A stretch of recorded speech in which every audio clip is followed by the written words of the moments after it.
Oh, you passed out in the Avinia forest? That whole the world forget me thing? To an error on my face.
Oh, you made it.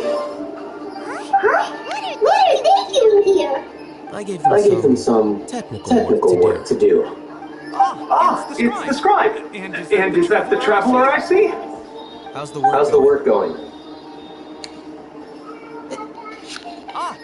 Yes. We have fixed the devices according to your instructions. One of them is already ready for use, while the others are still under repair. Aren't those devices for clan knowledge extraction? What are you doing with those? Look here. Look here. Huh? More clan knowledge? Are you going to put more weird stuff into her head again? What's that look on your face? Are you Are you scared? scared? I was a little scared, but very curious. That's an That's an interesting response. Anyway, we're not going to use this just yet. As I mentioned during the meeting, this knowledge capsule contains a decree I drew up in the past. The academia should also have their own copy. And according to the plan we just came up with, Traveler, I want you to record You want us to record our convictions into the knowledge capsule? Yes. Paimon is still really worried. I I understand. But trust me, Paimon, this is something we have to do. It's best if you can do as I say. Because to achieve this impossible task, it sounds like you'll need to cool your own heart first. Although it may feel like a trick, self-encouragement may be the most important tool we have. Paimon can see the point you're trying to make. Imagine this. We have orchestrated our plan and successfully rescued Lesser Lord Kusanali. As a result, we have changed Sumeru's entire political landscape. Everything went without a hitch, and everyone recognizes and praises our achievements. Now, open your eyes. Here. What's this? Read it out loud.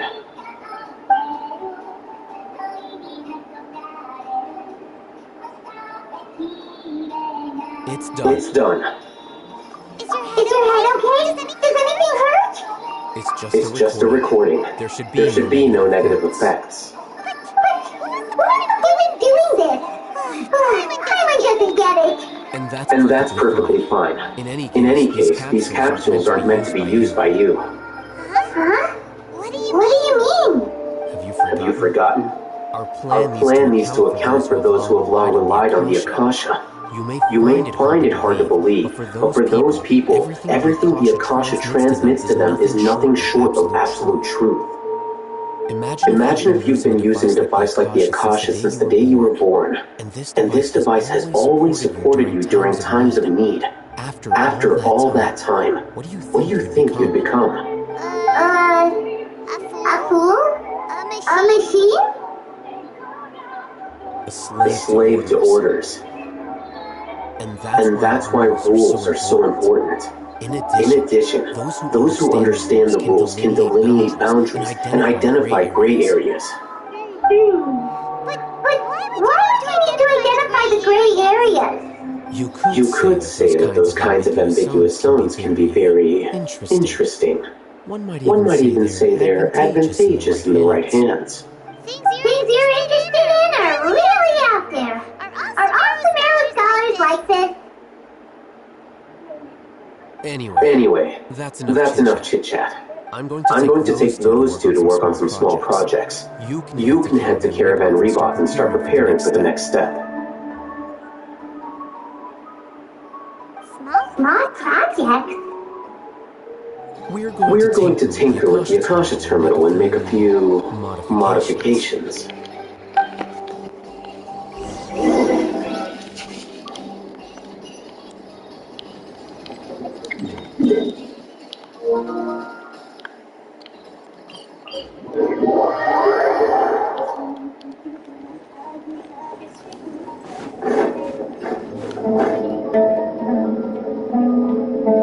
I thought we agreed on a plan. How can you go back on your word? The plan is too radical and carries a high risk for casualties. I've given it a lot of thought. And in the end, I still can't agree to it. But it's still the best plan we have. As a former Matra, you of all people should be able to see the bigger picture and recognize the innate advantages of our plan. I did. And that's how I saw the danger behind these so-called advantages.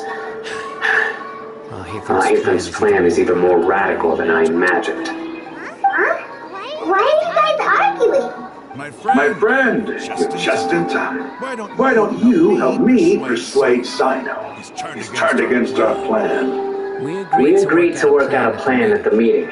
As mercenaries, you're familiar with the local environment, so you'll take care of the specifics. But then, you went to All Hatham for suggestions.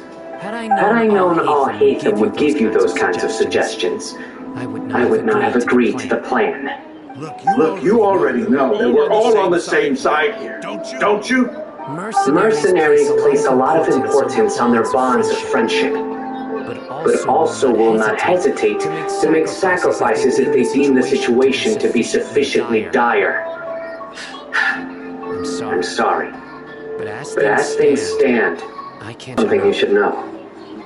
Rahman's plan is to have me work with the Caravan Rebot guards in my capacity as a Matra. We will arrest the mercenaries and escort them into Sumeru City. Wait, how can we work with the guards? We can't get through that wall easily, remember? Caravan Rebot would never let so many unregistered members of the Eremites enter Sumeru City. My plan will clear us of any possible suspicion, and also let us enter the city as a big group. There is no better way. That also sounds like something Al-Haytham told you. Am I right? Doesn't Al-Haytham know how dangerous this plan is? Of course he does. He told me there is no perfect plan, but this can get the job done. He also said that with the help of Sino and the Traveler, our chance of success would increase significantly. I never blindly trust a good eye for people. They think you made enough.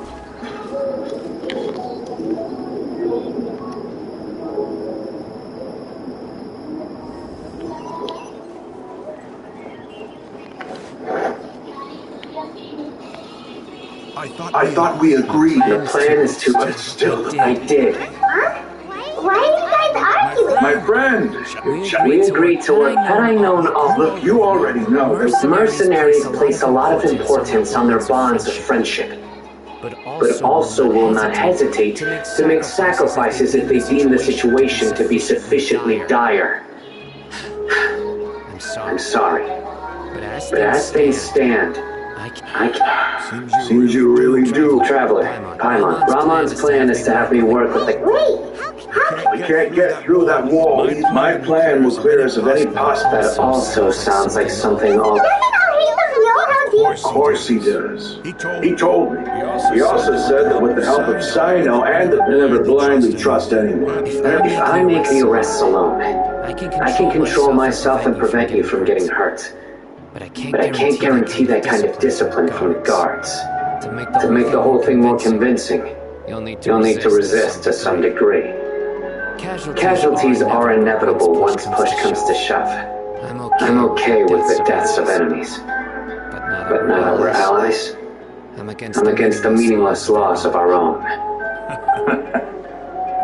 can't believe a Matra would actually care about us. I've lived a hard life, and I can say that people like you are hard to come by. I've always treated my allies with honesty and respect. They have the right to know important things like this. Now you're making this hard for me. Hey, is there something we can get out? I knew you'd say that. Some of the mercenaries. We should reduce the number of times you'll have to struggle directly with the guard. That should help at least a little bit. Sino, on behalf of my people, I thank you for your kindness. But this is a mission we cannot turn our backs on. We strongly value the lives of our friends, but the goal we are about to achieve is even more important. We have no fear of casualties, because we crave the spoils of victory. So please, lend us your support. We will show you the determination of us desert dwellers. Well, now that you've put it that way, I can no longer refuse. But remember, you need to follow the plan and not do anything reckless. Candace made it very clear that we can only achieve our goals if we can ensure our safety. Since you and I both recognize the significance of this operation, there should be no more animosity between the followers of the Dendro Archon and those of King Deshret. Everyone's life is equally important. Okay, you have a deal. Let's do this for our shared dream.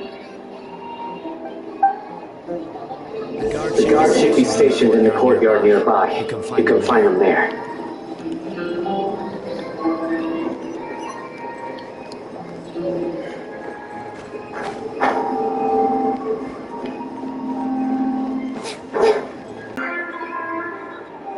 Keep your voice down.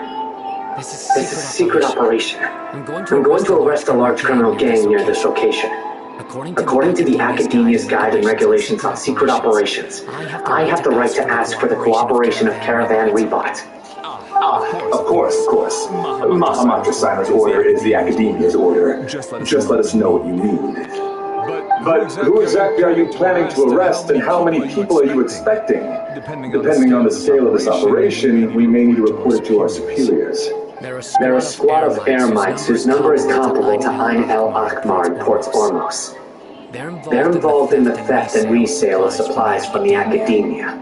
As many as Ain al Akmar. This should definitely be classified as a joint operation. And I suggest that you report this to your superiors as soon as possible. And treat it as a top priority desert operation. I will need personnel. Got it. Please wait a moment. I'll contact them immediately.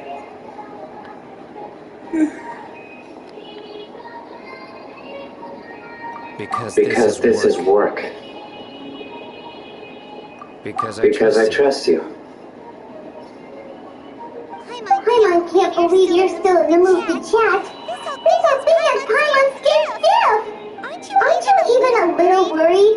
What if these guards already know that you have betrayed the academia and are no longer their General Mahamatra?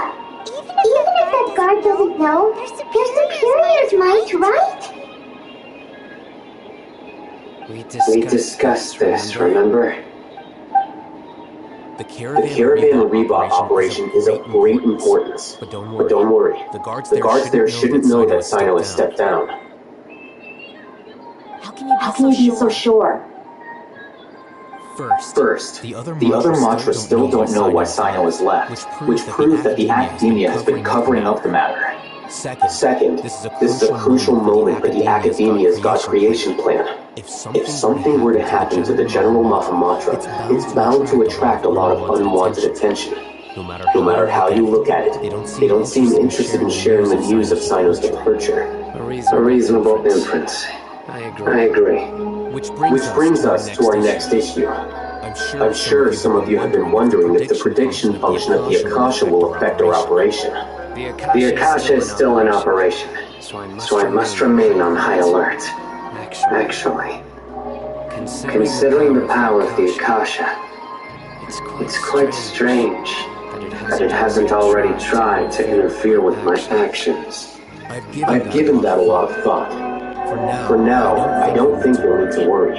If you remember, when you first came to Arlen Village, all your actions and routes were predicted by the Akasha. It even gave that information to those who kidnapped the village keepers. But things like that never happened again after we met up with the Traveler. That's true. But why? Look at it from a different angle. Why do you think the Akasha will predict your actions? Because my personal data has been entered into the Akasha. That's true, but the key to this question is, how well can the Akasha make predictions about a person? Haven't you ever thought about it? Just how can it do this in the first place? Because the Akasha controls the entirety of Sumeru.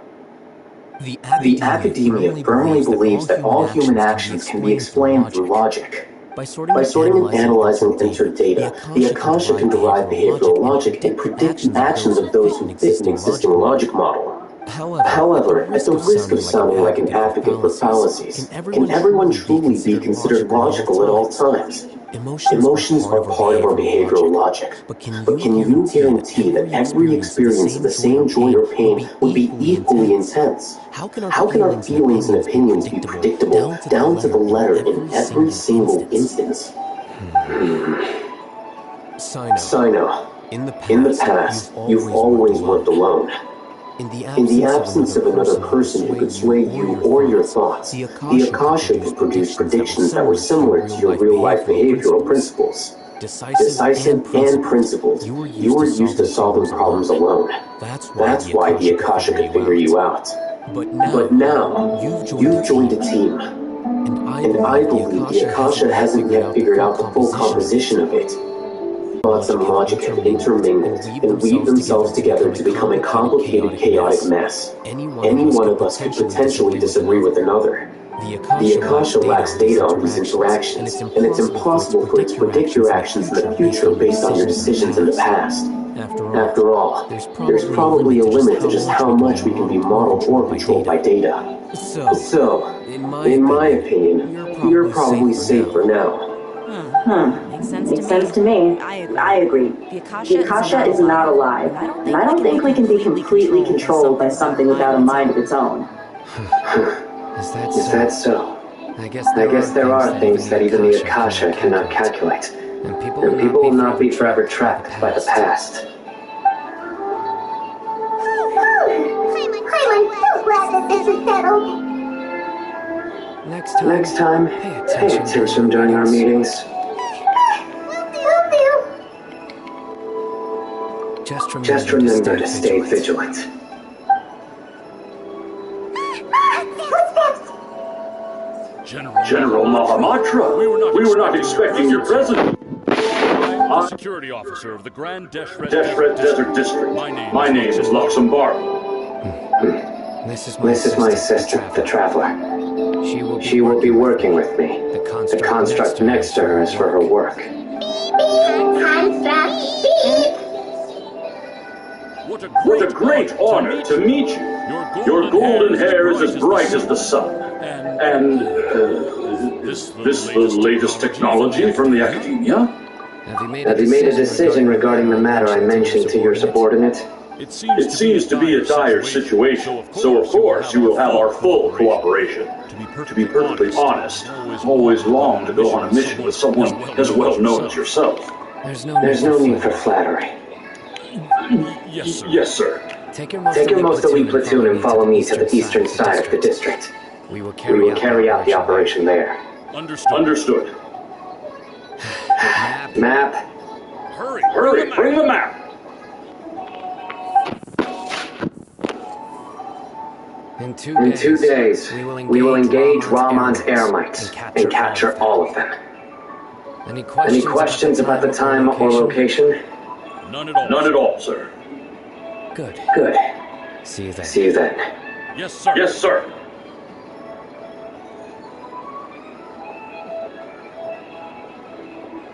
Maybe hanging around the General Mahamatra isn't so bad after all. Everyone's so respectful towards us. This is all due to the absolute authority of the academia.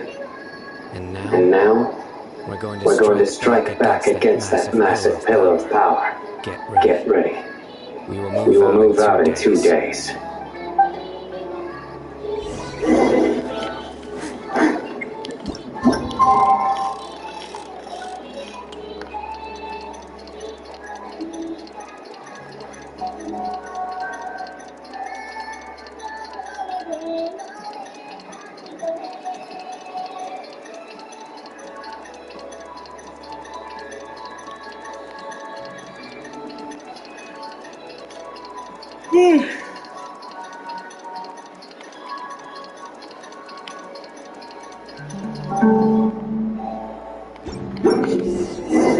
Time for the operation! Let's go to Ukraine in the desert!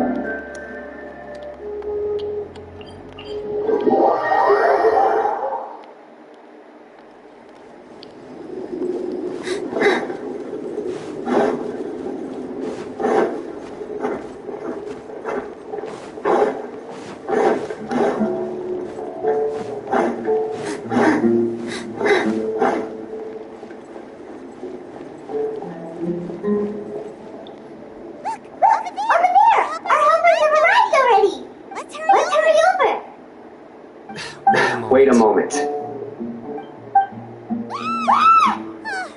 It's you. You're my assistant, remember? Being my assistant, you must stay with me. Now let's head over there. It's General Mahamatra and his assistants. We meet again. You're here early. It's to show how important we think the operation is. Since this is a big case for the academia, we are prepared to give it our best. I'm glad to hear your sense of resolve. Remember, we must capture them alive. They are our only leads for the case. If they die, we will be unable to continue the investigation. Understood. Everyone! The Eremites are approaching from the west! Make preparations and be ready for combat!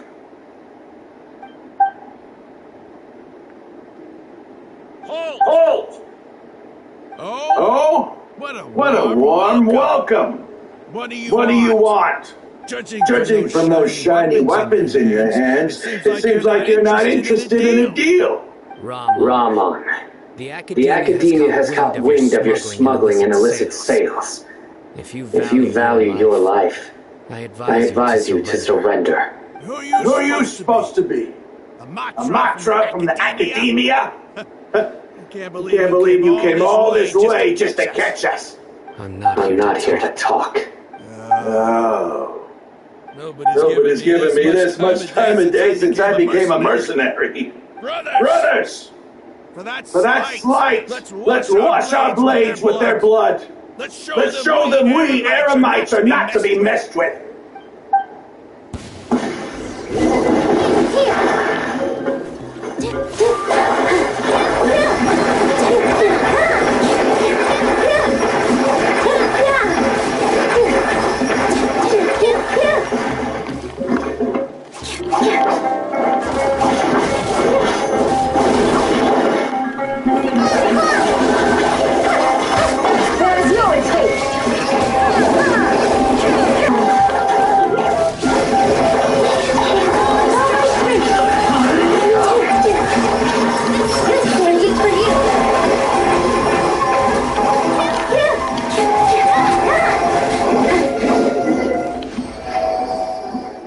It's over. We have subdued them. The operation is now over. All Eremite mercenaries and related personnel in the area have been arrested. You pitiful Vendro Archon dogs! You'll regret this! I'm afraid you'll regret it first. King Deshret will curse you, and you alone! Silence! Restrain them and take them back to Caravan Rebot. Count their numbers and send them to the Academia as instructed by the General Mahamatra. Yes, sir! Yes, sir!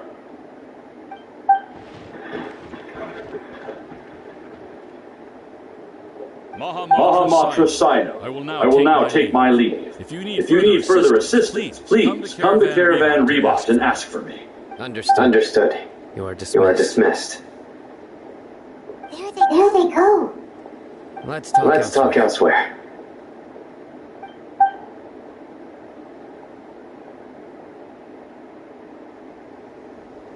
This part of the plan went really well.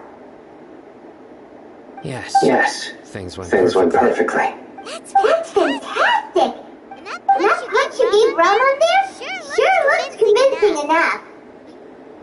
Once we're done here, I'll return to Caravan Rebot and oversee the group's transport.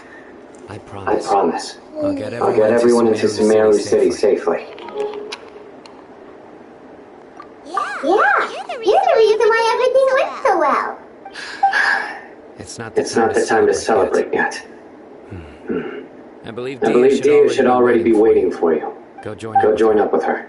She will need you to introduce her to Tainari. Speaking of which, is it really okay for us not to share the full plan with Tainari?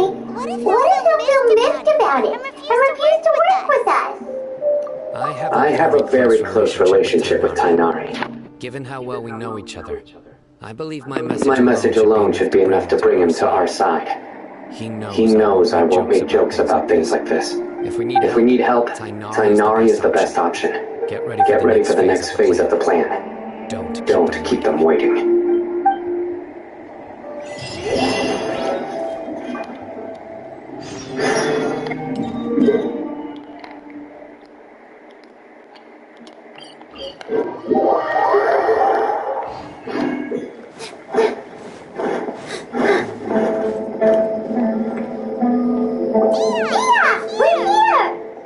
It's about time. Didn't you say our part of the plan is the most important of all? Here you come rolling in late.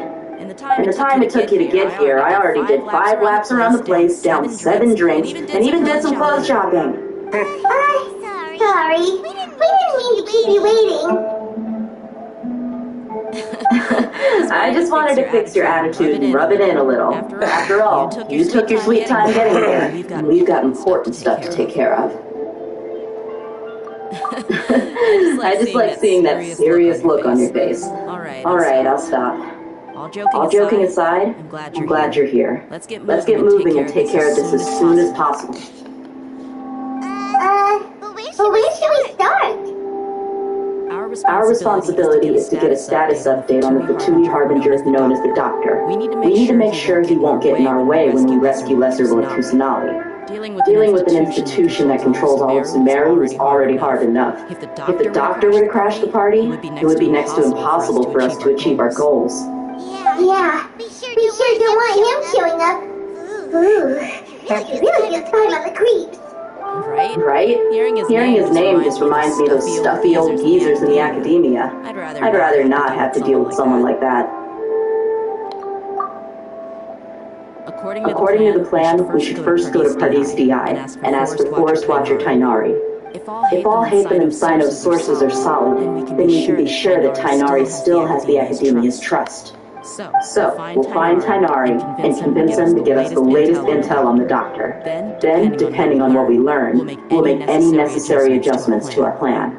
The Sages have placed spies everywhere on the other side of the wall. I'll follow you as a bodyguard. You should be honored. I don't offer my services to just anyone you know. But Paimon thought mercenaries would do anything for Mora. That's certainly true. But when multiple employers are vying for your services, you should always go with the best offer. Let's see. If I were to charge you a bill, I guess I can apply a discount. How much more do you want? I'm not sure we can afford it. How much do I want? Hey, how about paying me with a smile? What do you say? I haven't seen you smiling much recently. If you ask me, someone like you must look lovely when you smile. Come on, give me a smile so that I can be less worried. Looking good. I hope this pretty smile will become our lucky charm. There are many kinds of smiles, but only a truly joyous one can bring blessings to others. Let's consider this smile a down payment for our future victory.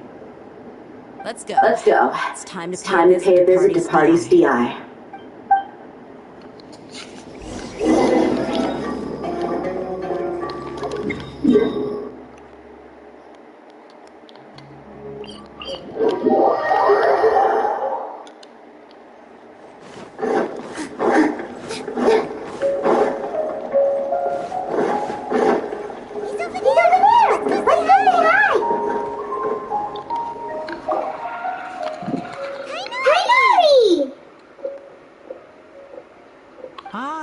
Traveler, Paimon.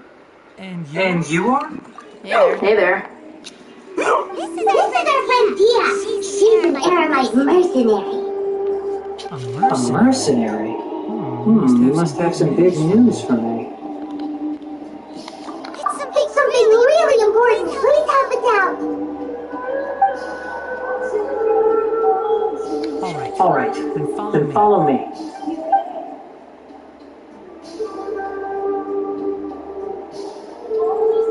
This place is better. We won't be disturbed by any passerby. Okay. What is this important thing you want to ask me?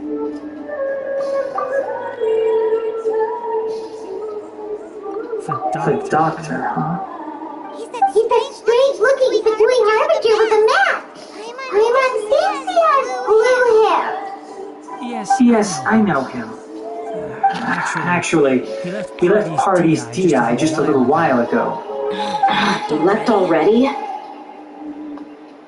Yeah, he came looking for me. Can I ask what it was about?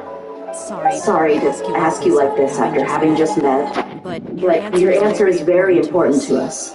For now, all we can share with you is that your friend Sino is working with us. Sino, you say?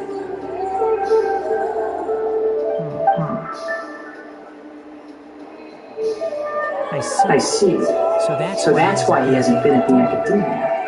Okay. I will answer your questions and will assist you any way I can. You don't have to tell me everything that's happened. Sino's name really does work wonders. You're not even a little worried that we might have made it all up? Despite having just met you, I can sense that you're the serious type. Between you and the Harbinger you mentioned came to me because he wanted to take the scholar Hypatia away with him. Hypatia? Why would he want her? And what do you mean by take away? Is he planning to leave Sumeru? Yes. He told me his return to Snezhnaya is imminent.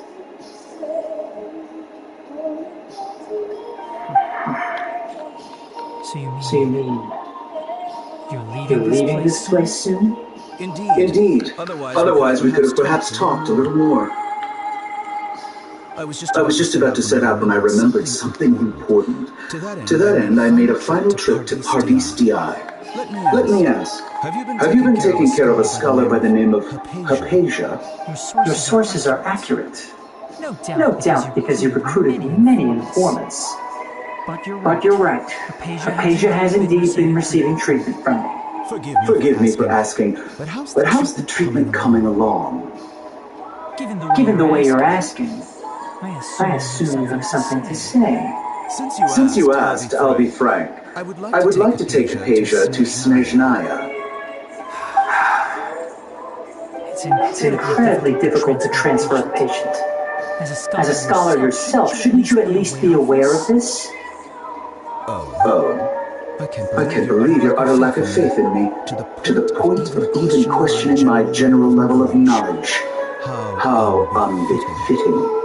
Well, you're the only one who's ever made such a request. I have my ways of keeping her safe during the journey. In addition, I can also promise that under my care, Hypatia will receive the most advanced and effective treatment. I will personally supervise her treatment and see to her recovery. Would that be agreeable to you? Hypatia was born in Sumeru and remains a scholar of the Academia. Her situation has not become dire enough to necessitate her transfer to another nation. Transporting her to Snezhnaya is risky, and the potential benefits are unknown. As the person currently responsible for her treatment, I cannot possibly sign off on this transfer. Your suggestion is rude and reckless. I'll pass. I don't know much about the doctor, but after talking with him, I realized that, just like many other scholars, he possesses an aura of arrogance that I've come to detest. It's not so much that he's looking down on others, but more that he's so confident in himself and his abilities, to a point of near insanity. I would never refer a patient to someone like him. I prepared myself for a protracted battle of wits, and was really surprised to see him just give up on the topic. Still, his reaction really concerned me.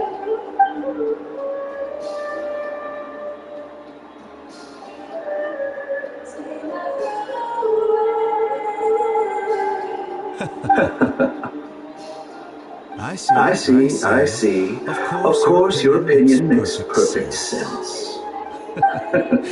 You're still young, but already quite stubborn. I must say, you are not like what I had expected. Under normal circumstances, I wouldn't just let you off the hook like this. But unfortunately, I'm in a hurry today. What with Her Most Noble Majesty the Tsaritsa calling for our return. Luckily, there is still some time left for me to take care of everything before I leave. It's just as the Academia said, you're a responsible and gifted scholar. Sadly, even with all of that, you're still lacking a bit of shrewdness. And that's also why people like you can never realize that sooner or later, everyone must pay the price for what they've learned.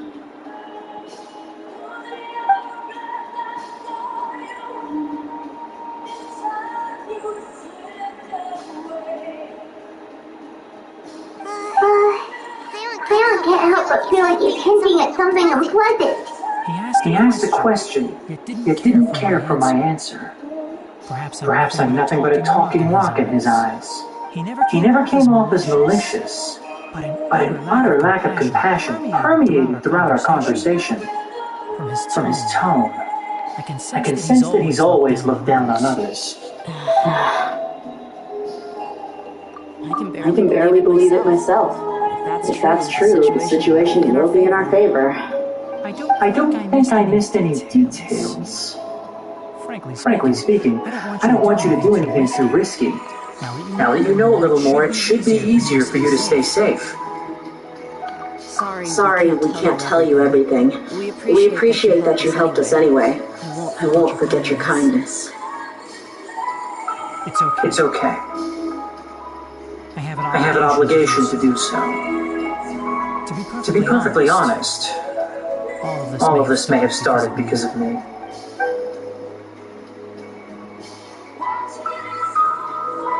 Recently, my master wrote several letters to me, asking me to return to the academia and assist him with his research. Hasn't he already asked you several times before?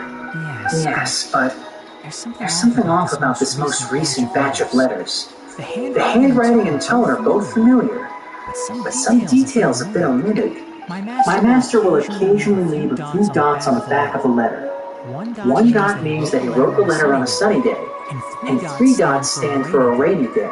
This has been a habit of his for many years, but I didn't find any dots in his recent letters. I believe something may have happened to him.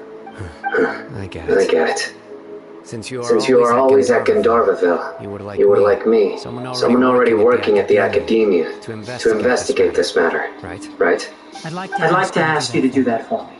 If you can keep yourself safe, please withdraw immediately the first hint of danger. I can do that, but I have a feeling it won't be that simple. The academia has been working on a big project.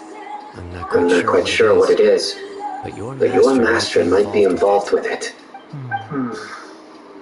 If the higher-ups really are hiding something, then it will be difficult to remove myself from the situation once the investigation starts. If the situation becomes critical, I'll leave the academia. If you don't see me there for an extended period, that's your cue. All right, we've got a plan. I'll stay at Gandharvaville to support you. If that scenario comes to pass, you must be extra vigilant.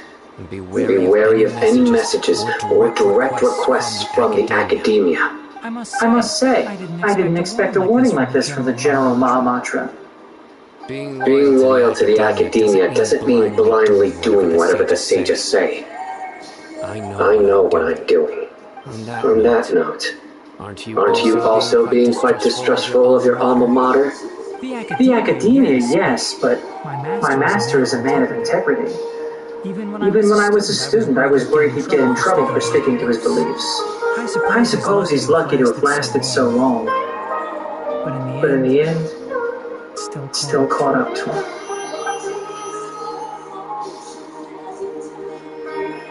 I see. So you noticed something was up with the academia from the very beginning. This may well be how Sino became involved in all this. In that case, I must keep my promise and help you however I can. Also, if you run into Sino again, please help me pass on a message to him. Trust your own senses and experiences. I think this may be something he needs to hear right now. Okay, if I get a chance to tell it. Thanks. Right. Now let's go hunt down this Harbinger. Oh, by the way, which way did the doctor go when he left Padis-Di? That way. Gotcha. Thanks so much. We'll be on our way.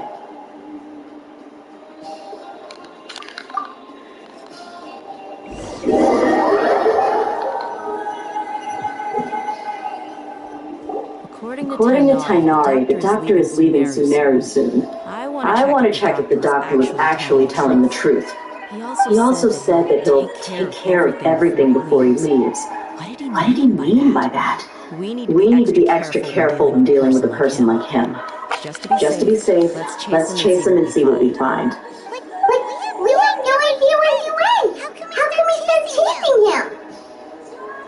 We'll do it the mercenary way. I'll find leads as we go. All you have to do is just follow me. That Harbinger may have tried to cover his trail, but he still left some traces. Or perhaps he never even thought about concealing his whereabouts. Maybe that's just how arrogant he really is. Yep, we're headed in the right direction. The traces are still fresh, but there's no sign of his entourage. Clearly they're in a hurry. Just as I thought. Doctor went. To the south appears Port Ormuz, which seems to be where they're headed. Port Ormuz? They're going to leave by boat? That's right. Let's go to the port and have a look for ourselves.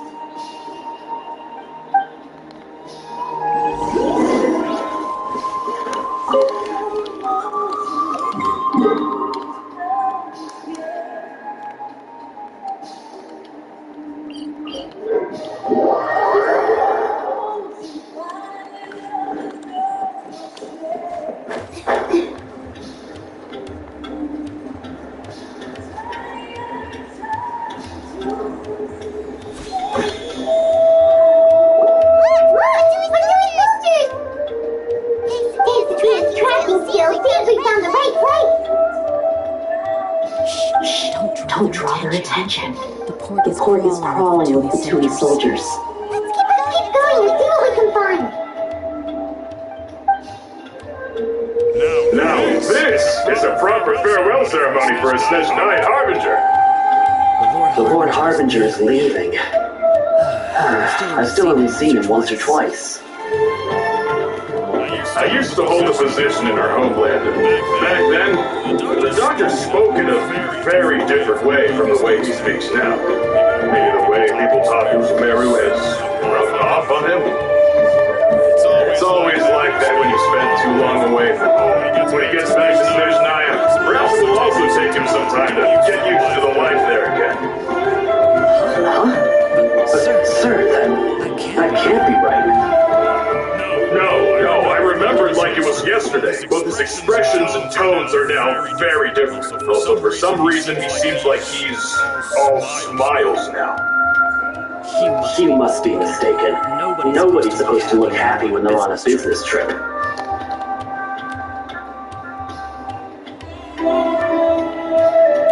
The doctor is on that boat. So he told the truth after all.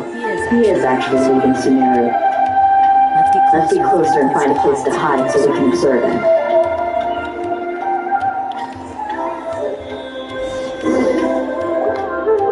This place will do. We can hide here while we keep an eye on the boat.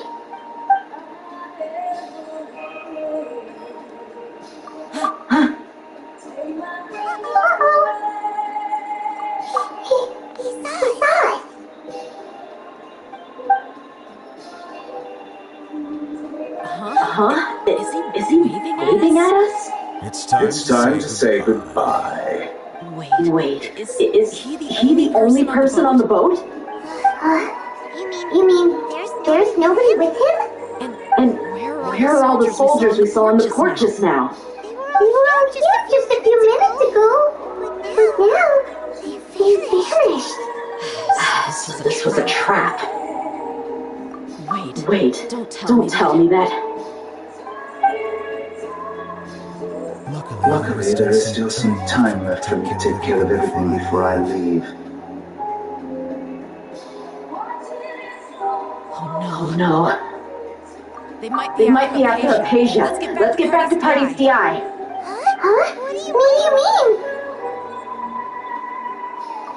I'm afraid that she's seen something that she wasn't supposed to see. If I were the Patuli, I would also try to take her away. And if I couldn't... Oh no! Are you saying they're going to kill her? Let's go!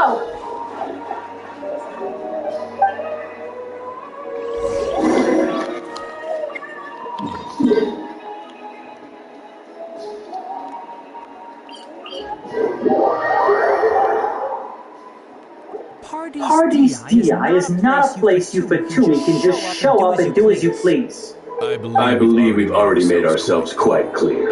Our superior gave us permission to search for and collect medicinal herbs in Party's DI for research purposes. But you've been in Sumeru for some time already. I find it coincidental that you chose to only come here today. Even the Grand Sage himself may not have the right to question our research, much less an ordinary scholar like yourself. I've done my duty to inform you. Don't make things difficult for yourself. It would seem that my words have fallen on deaf ears. You can keep trying to deny it, but coming to Party's DI now? I'm pretty sure you're not just looking for herbs.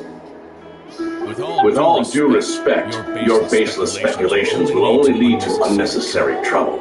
Well, you only have your Harbinger to blame. He knows nothing about keeping a low profile.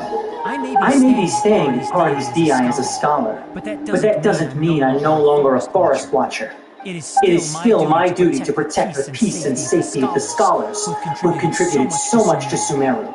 Then it seems our conversation has hit an impasse. No one will lay a hand on you, Hypatia. Not on my watch. Fine. These two really crossed the line. Time to teach them a lesson.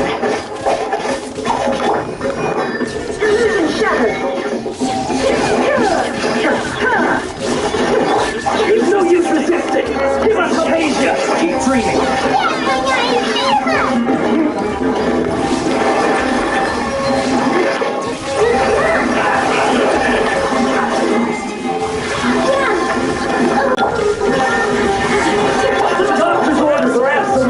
Yeah? You think someone's blacked off the crowbar? You don't know anything out now.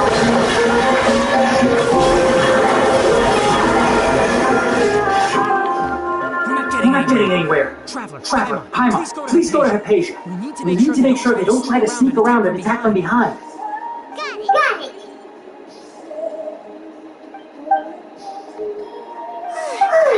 Hypatia's still here. Doesn't look like anyone's broken in.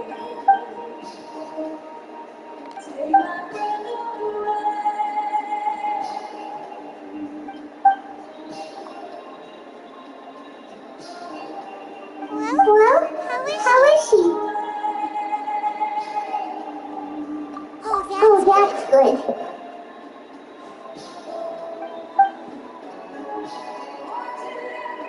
So, you think this is over?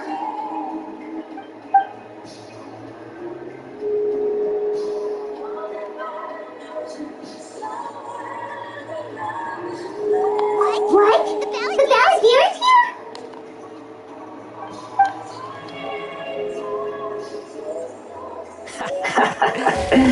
I've missed that look of abject horror. You've given me that look every time we meet.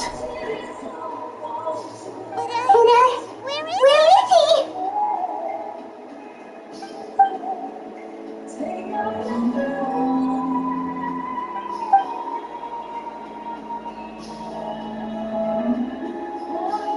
I can hear all of your thoughts, you know. Don't you remember? I already saw you the first time you came to Party's DI and made contact with Hypatia. I didn't need to do anything. It is her honor to be able to connect her consciousness with me. Who are you talking to? It can't be the Valadier, right? That's impossible. I know you must be curious. I might as well tell you that I decided to enter Hypatia's consciousness the moment I sensed your touch. I wanted to observe you on a fool's errand. Hey, Traveler! What are you doing? My deification is nearly complete. All that's left now are just some final details. Do you understand? Even if you manage to rescue Lesser Lord Kusanali, it will be impossible for you to defeat a bona fide god like me. Is it wise to force that childlike god into a divine battle against me?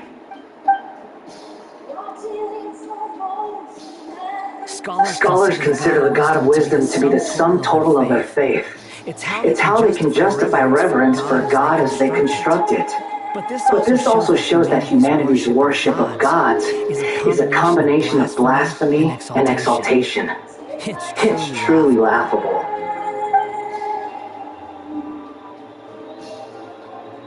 Yes. What is it?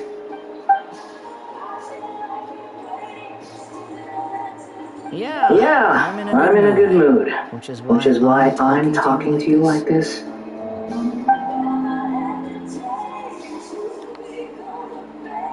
What do you mean?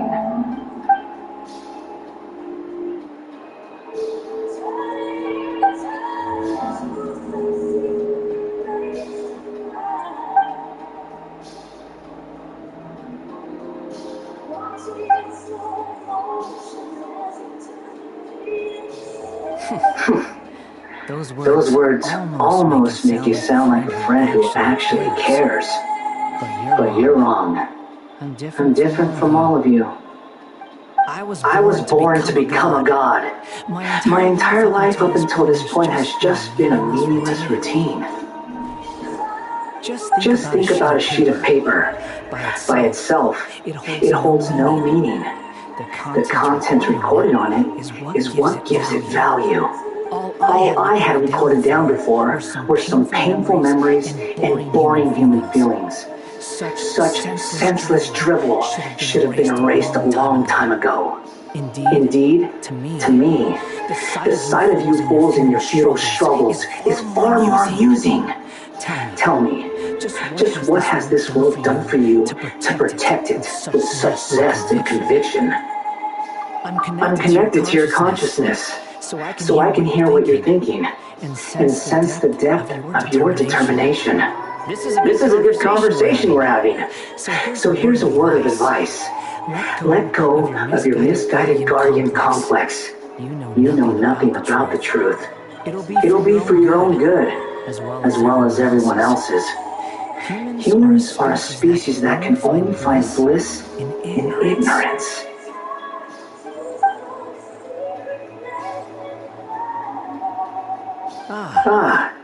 You've seen my affection for her. If you were in my position, I think you'd feel the same way. She peered into my consciousness and saw my past. Someone like that is qualified to become my first follower. All gods need followers. So Hypatia has been chosen. Her appearance heralds my imminent arrival at the throne of divinity, while her worship shall become my glory.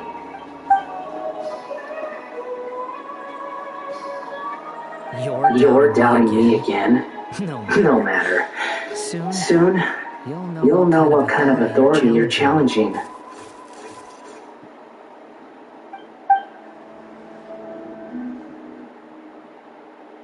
Who wants to hurt my devout follower?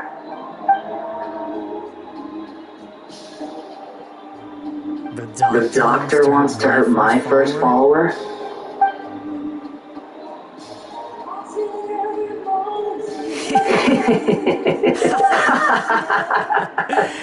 How very amusing. Has anyone ever told you that you're not good at sowing discord? The doctor has never known his place. Even now, the puny human thinks himself capable of interfering in the business of the new god. You're still too naive if you think a few words will be enough to convince me to destroy the doctor. But I'm willing to give you a gift, just like my expression of affection towards Hypatia. It is an honor for you to be able to stand here and speak with me. As my listener, you will be rewarded.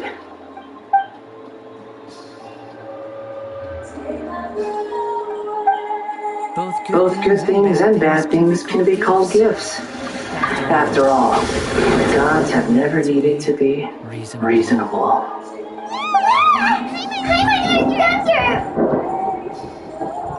That person Paimon couldn't see once about there? Oh, he sure chatted with you for a while.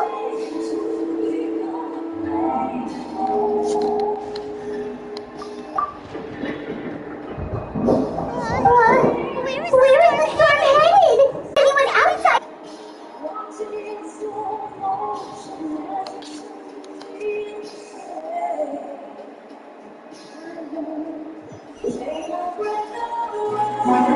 I'm not getting anywhere.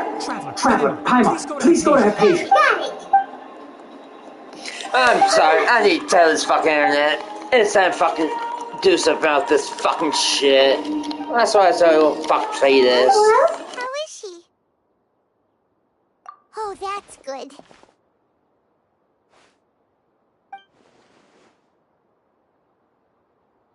So, you think this is over?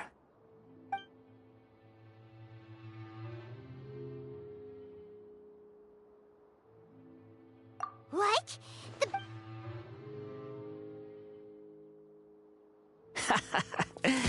I've missed that look of abject horror. You've given me that look every time we meet.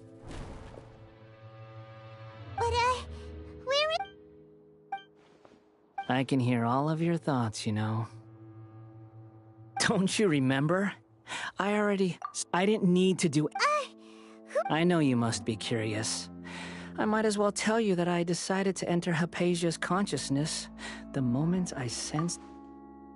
I wanted to observe you on a fool's errand. Hey! My deification is nearly complete. All that's left now are just some... Do you understand? Even if you manage to rescue Lesser Lord Kusanali, it will be impossible for you to defeat a bona fide god like me. Is it wise to force that childlike god?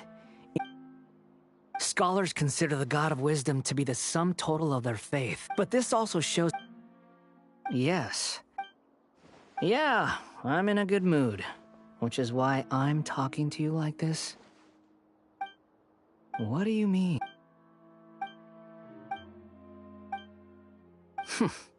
But you're wrong. I'm different from all of you. I was born to become a god. My entire life up until this point has just been a meaningless routine. Just think about a sheet of paper. By itself, it holds no meaning. All I had Indeed, to me, the sight of you fools in your futile struggles is far more amusing. Tell me, I'm connected to your... This is a good conversation we're having. So here's a word of advice. Let go of your misguided guardian complex. You know, it'll be for your own good, as well as... She peered into my... All gods need followers. So Hypatia has been chosen. Her appearance heralds my imminent arrival at the throne of divinity, while her worship shall become... You're doubting me again? Who wants to hurt my The doctor wants... How very amusing. Has anyone ever told you that you're not good at sowing discord? The doctor has never known his place. Even you're still too naive if you think a few words will be enough to convince me to It is an honor for you to be able to stand here and speak with me. As my listener, you will be rewarded. Both good things and bad things can be called gifts. After all, gods have never needed to be reasonable. Paimon hears thunder! That person Paimon couldn't see was the Palantir? Where is the storm headed? That means anyone outside is in danger! Let's go! Tighnari and Dia still must be fighting!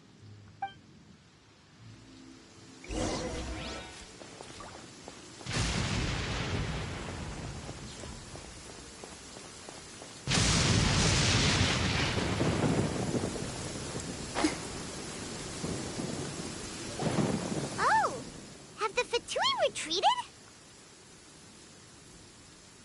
Hey, what happened to you? He's hurt. I'm fine. Don't move. I've seen Eremites get struck by lightning before. You need to rest. Struck by lightning? We were fighting, and just as things started looking grim, the weather suddenly became extremely strange. Lightning started attacking everyone, almost as if it were alive. Luckily, there were only two of us, and both of us were nimble enough to dodge most of the strikes. There were a lot of Fatui, though, and they were being torn to shreds by the bolts of lightning. With that, all the Fatui soldiers were forced to retreat. Why are you sorry? It's all right. I'm sure you also never expected this to happen. Don't blame yourself. My wound aside, you look like you've seen something unpleasant. Is Hypatia all right? Hey, didn't I tell you not to move? Just in case. Let's go to Hypatia's place and talk about things there.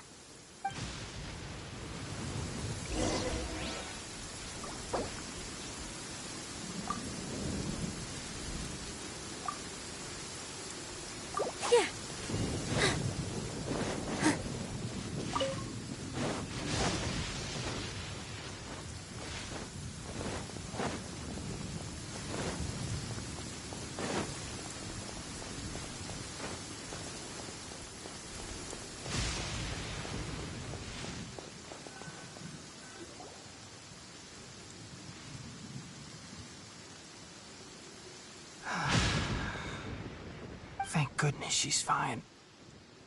Hey, how about taking care of yourself first? I understand my condition. The wound is not fatal. I'll be all right. Ugh. The more you understand medicine, the worse of a patient you become. I know. They always think they can push through the pain. Oh, he sat down. Let me rest for a bit.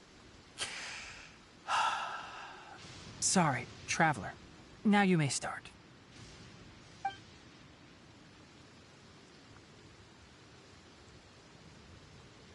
So that's what you were talking to the Balladeer about? Oh, Paimon can't believe what he's thinking. The Academia's God creation plan. How ridiculous.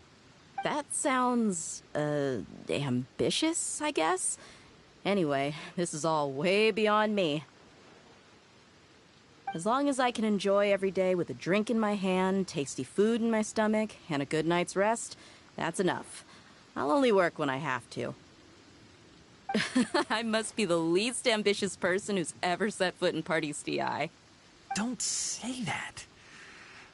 I haven't even thanked you for your help back there. Don't mention it.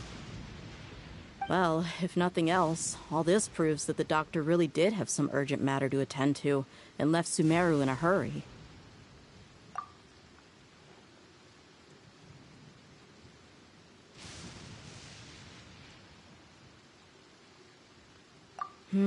Maybe the Fatui want to cover up some secret of the Balladeer.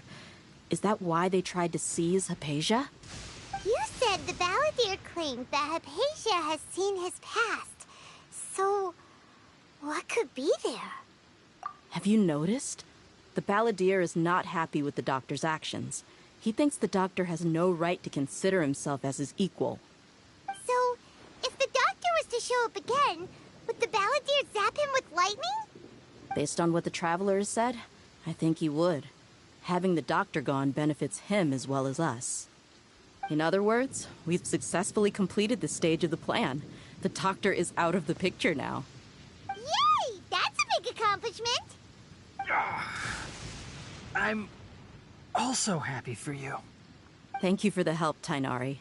Make sure you rest up for now. Yeah. All right. Okay, that wraps things up for us here at Party's DI.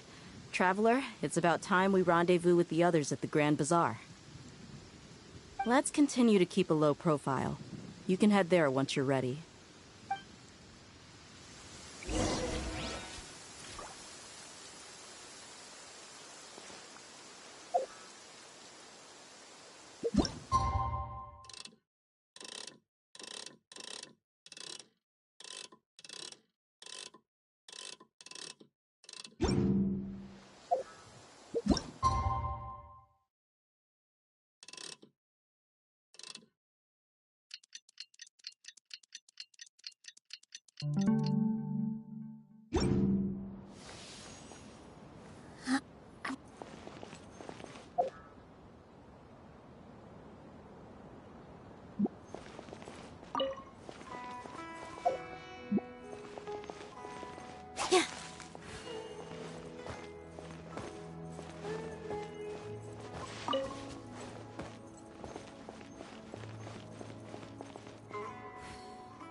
Take a deep breath, as if you're about to blow up a huge balloon.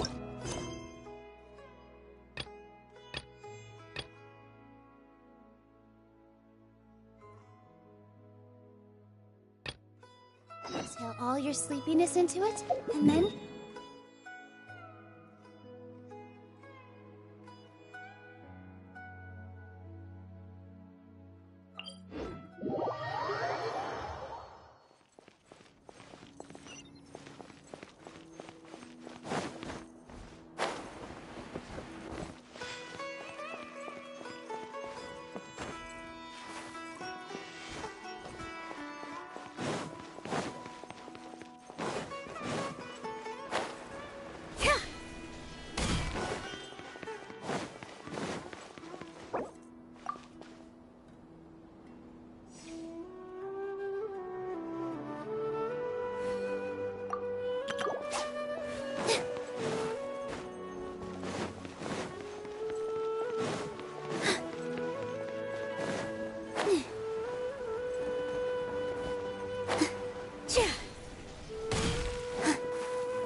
there, Traveler and Paimon. Are you here for some shopping too? That's right. Although there were a few hiccups here and there, the Sub-Zerus Festival turned out to be a grand success. And so, the theater wants to host a celebration event. Do you two want to come? It'll be a really fun time. It's something like a tradition of ours. Whenever we wrap an important performance, we'll get together and unwind. Rehearsals are exhausting. If you keep your nose to the grindstone, you're going to wipe yourself out sooner or later. Mr. Zubair, our manager, always says that celebrations aren't just for fun, but that they should also be occasions for reflection and review. But no one remembers that once the celebration starts. It's not like he can't also have some fun himself. We've been to a lot of festivals during our adventures. Will your celebration also have lots of yummy food and drinks? Of course. We always do lots of eating, toasting, and gift exchanging.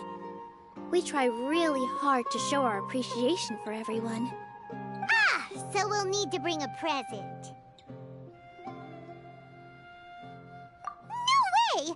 Treat others how you want to be treated, right? Paimon already has a great gift in mind.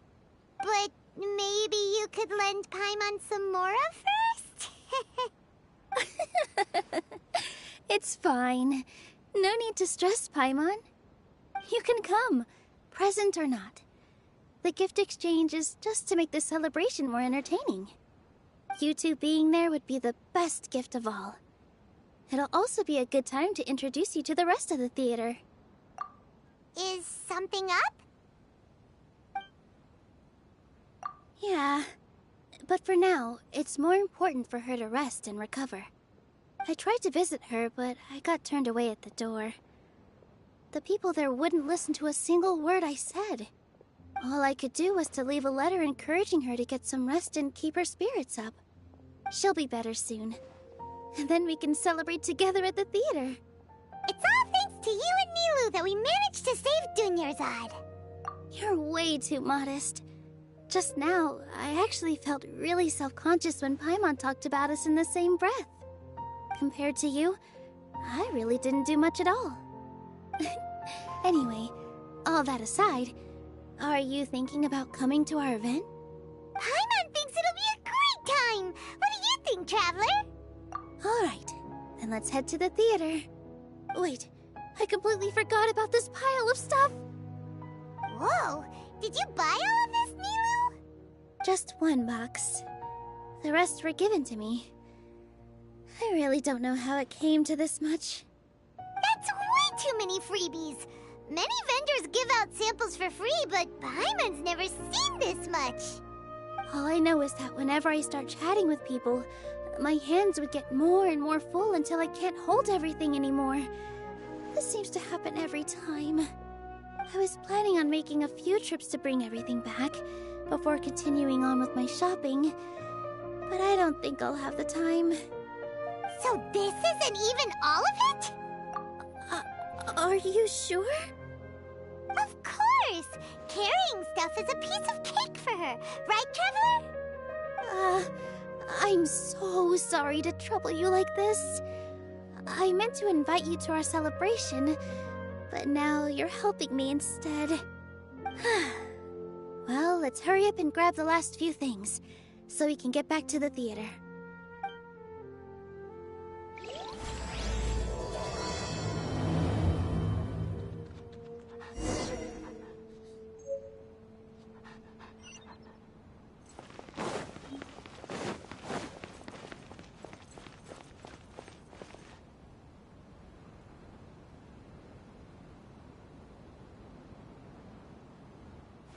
Oh! Well, if it isn't Nilu!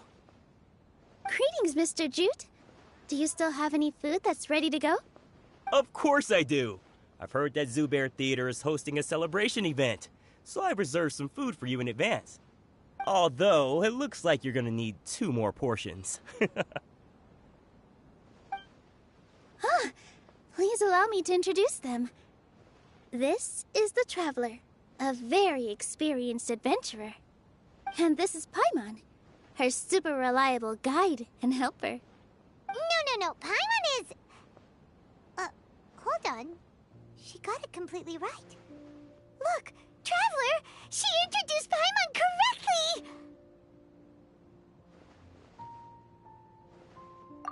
correctly! Don't underestimate Nilou. She always remembers every last little detail about everyone, even if it sounds completely trivial. She's also very brave. Just a little while ago, she saved my precious spices from the jaws of a sumpter beast. Don't think anything of it. I just help out when I can because everyone else takes such good care of me. Anyway, sorry to get off topic. We're in a bit of a hurry. Mr. Jute, did you say you didn't reserve enough food? I was joking. Anyone who runs a business knows to keep some extra stock. After all, orders get changed all the time. Oh, that reminds me. It seems that these friends of yours aren't from here.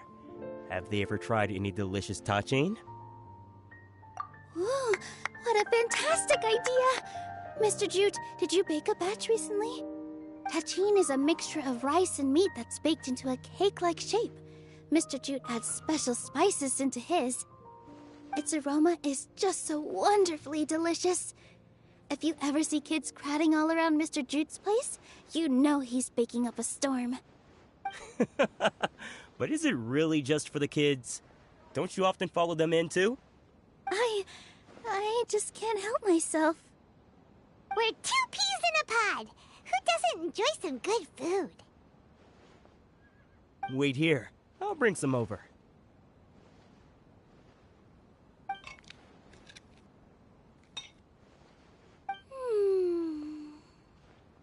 Whoa, what a dish! It's sweet and sour and full of deliciousness! Paimon can't eat it fast enough! No matter how many times I eat it, it's still so delicious. I wouldn't have offered it as a treat if I wasn't confident in the taste. I baked a lot just now, and it's all packaged and ready for you to take back to the theater.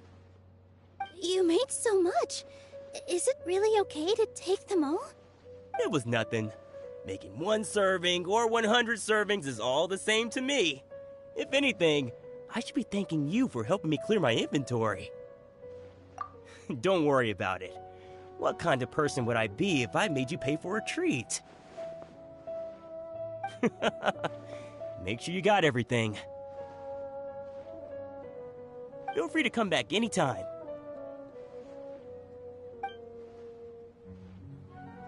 I'm starting to understand how you got so many things. Yeah.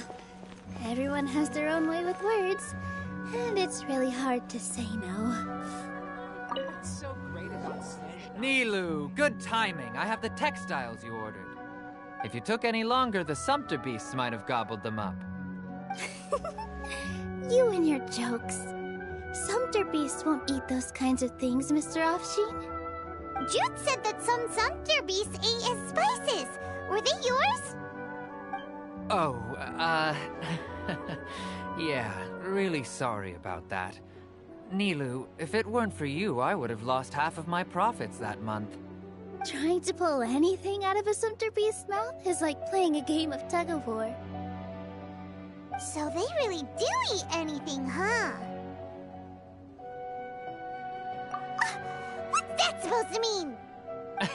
Come now. You know, sumpter beasts sometimes eat not because they're hungry, but because they like gnawing on things. The textiles you ordered are highly durable and woven from the finest thread. So even if a sumpter beast got snacky, it'd still have to chomp on it for a full day. You've tested this before? But of course! How else could I be so trustworthy? Well, that one time was an accident. I wouldn't dare experiment with such a precious product. True. It does sound like some good fabric. Ho ho! Have I piqued your interest? If you want to buy some, now's a good time. Buy 2 bolts and get 20% off. Ooh, that's a pretty good discount. What do you think, Traveler? No thanks, Mr. Offsheen. You can't use that kind of tactic on her. Look, you've already sucked her in. Tactic? So you mean everything he just said to Paimon was a lie? I wouldn't go that far. It's just that Mr. Afshin is really good at spinning stories. A word from him, and you'll find yourself buying things you don't actually need. Mr. Zubair gave me a huge lecture the last time I bought too many things. Come on, don't look at me like that. All she got was a talking to from Zubair, while I was nearly fed head first to the Sumpter beasts. My philosophy is that stories give value to merchandise. That's why my business started with such a boom. Our Nilu here is an extraordinarily good listener. Back then, she believed anything I said. After a while, I began to feel guilty selling things to her because of how happy she looked. Though she enjoyed the stories and I the Mora, I knew she didn't need to buy that much. Anyway, since then, I've come to realize two things. One, that stories should just be a means instead of an end. And two, that there's more to business than just selling goods. It's okay. We're all friends now. There's no need to dig up the past. That reminds me. Some of the goods from my latest shipment aren't in the best condition. They're fine for general use, but my customers have high standards, and I don't have the time or resources to find new buyers right now. Nilu, why don't you take them? Huh? No, I can't do that. Just think of it as a favor for me, all right? The theater can use them for props and whatnot. It costs me Mora to store or ship, so I'm just losing money every day continuing to hold on to them. Even so, let me buy them at market value. Nah, these goods are hard movers. Besides, if I let you pay, wouldn't it mean that I'm just using stories to sell my goods again? Just take them. If you really feel that bad about it, give me some theater tickets later. Oh, yeah, you should also take some while you're at it. Adventurers are always in need of materials, right? Wow, even we get a share of this? Hurry and take it. Just looking at it all is giving me a headache. Thanks for the huge favor. There's still one more store. Are you alright holding on to that much stuff? Paimon, why don't you lend a hand? She must be tired. If Paimon were to refuse, would you then think less of Paimon than even a Sumpter beast? About time, Nilu. Farhad here was snooping around your props. Please, I was only looking at them to get a better idea of what your new show may be about. Wouldn't spoiling yourself just ruin all the fun? Yeah, please wait for our official performance. These two look familiar. I think I've seen them before. Ah, weren't they at the Sub-Zerus festival? Yeah, and they're coming to today's celebration too. Oh, the more folks the merrier. I was actually just talking to Farhad about also stopping by tonight. Oh yes, please do. I'm sure Miss Raykar and Miss Nadja would also love to have a chat with the two of you. We even prepared a small gift. Let me show it to you. Ta-da! It's a flower wreath. I really think we should wear some of these to give the event a more celebratory feel. Wow, it's beautiful. Did you make it? Farhad did most of the work. What a surprise, huh? He actually knows a lot about crafts. That is pretty surprising. Hey, why can't I have a little side hobby? I worked really hard on that. I know. I watched you make it. I wasn't making fun of you. All right. Why don't you also try some on? We've got some wreaths in your size.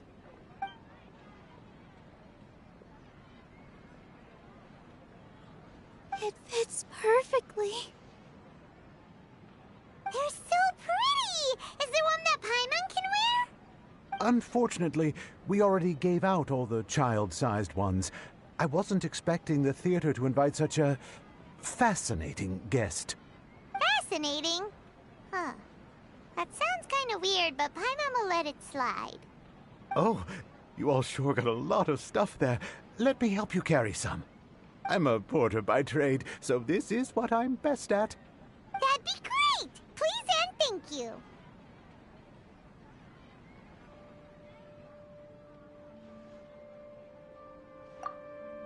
But we have a pro now!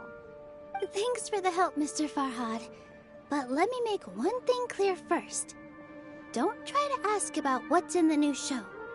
Otherwise, I may not be able to hold back Mr. Zubair this time.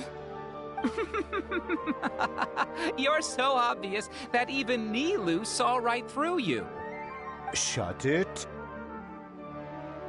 Fine. It's not like I want to get on his bad side either. Including Hushang's things, though. We'll each need to carry a box if we want to move everything in one trip. Even my strength has its limits. Paimon looks like she doesn't want to, so I'll carry a little extra. Although I may not appear super strong at first glance, I actually do a lot of strength training on the regular. Strength and balance are both really important for a dancer. No, let Paimon. Paimon will help carry things. The Traveler's right. Paimon shouldn't freeload.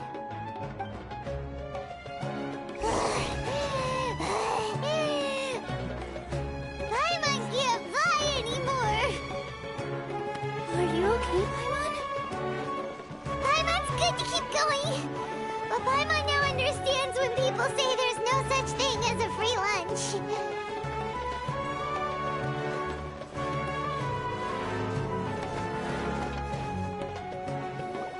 Oh, that sure was a lot of stuff. Oh, looking forward to the event later. Thank you, Mr. Farhad. Thank you, Sumpter Man. Whew. Paimon's definitely going to eat it all back later. All right, I'll leave you all to it.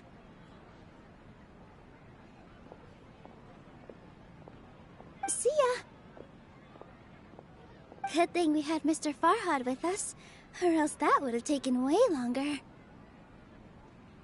Of course! Because everyone's working here together. We're all like neighbors, so we're always helping each other out. It's easy to forget that everyone's running a business.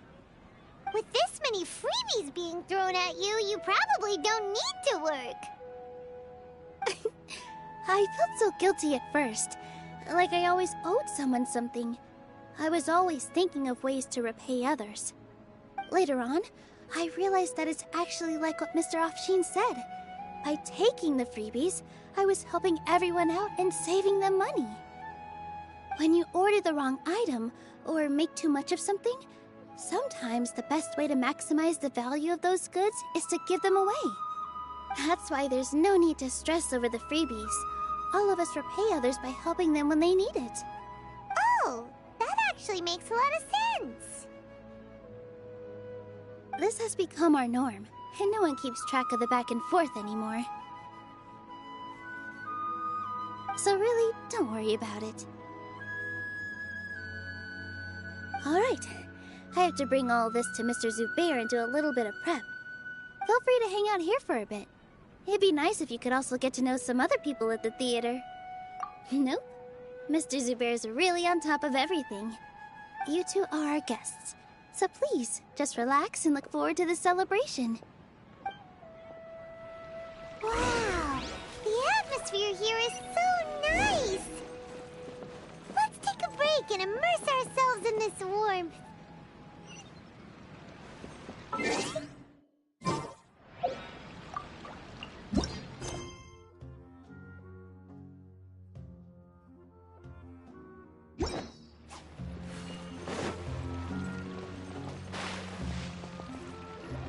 All right, everyone is here. How did everything go? Any luck with your missions? Let's report back one by one. I'll start first. We've made the necessary modifications to the Akasha terminal. In addition, the props required are also ready. I'll go next. The Traveler and I went to Party's DI. The situation was a bit complicated, but we found Tainari. Unfortunately, he was wounded during a fight. Who was behind it? Well, That's the tough part. What should I say, Traveler? The Fatui or the Balladeer? After some back and forth, we confirmed that the doctor has left Sumeru by boat. He has something urgent to attend to back in Snezhnaya. So, we've successfully removed the doctor from the picture. Also, Tighnari's already resting, so he'll be okay. Good. Oh, Tighnari also asked us to tell you this message. Trust your own senses and experiences. All right. I'll remember that. Everything also went smoothly on my side. The Eremites should have arrived at their destination by now. To avoid alerting the quarry, they will stay there for now. I can't believe you actually got so many Eremites into Sumeru City. It's all thanks to Rahman and his brave team, as well as their bold strategy. It appears to have been very effective. I'm glad to hear it. Well, is that everything? Okay, this meeting is adjourned. Huh? Wait, you mean that's it? Well, what else is there to discuss? Shouldn't you end with some words of encouragement? You know, to fire us up now? Personally, I'd rather we all go home and get some rest. I'll hate them, Ugh. Oh, and if you wanted someone to say something to that effect, then I must reiterate that I'm here to strategize and not to lead. So you should find someone more suitable to do that. But I thought all of you Academia big shots were great speakers. Then I should remind you that I'm the scribe. I know that. So what? A scribe is responsible for recording meetings, not speaking. Fine, whatever. Well, Sino doesn't seem to be much of a talker either. I guess that leaves it to my employer. Employer? Yep, the Traveler hired me. That's right. So come on, boss. What do you have to say for the team? Yeah, say something to boost morale. Huh? What are you all doing here? Oh, it's Nilu! Hey, everyone. I'm not disturbing you, am I? Not at all. I was actually just about to go find you. Judging from the group and all your serious faces, you were discussing something important, weren't you? But you also look like you're up to no good. Seems pretty interesting. Welcome, Nilu. Would you like to join us? Huh? Join you? You mean, you also want to discuss something important? Inviting me?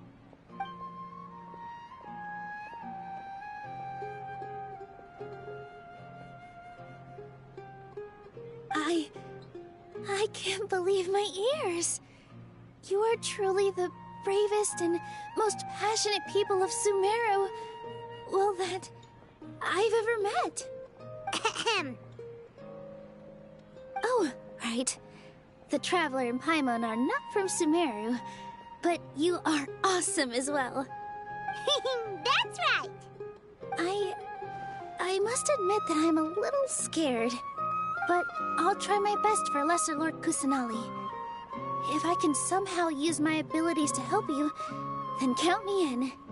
Remember, believe in yourself. Okay. I'll get my friends at the Grand Bazaar to help us tomorrow. Just remember not to say too much. Be discreet. Yep, you got it. All the preparations are done. Now, can we finally conclude this meeting? So, have you thought up what you'd like to say, boss?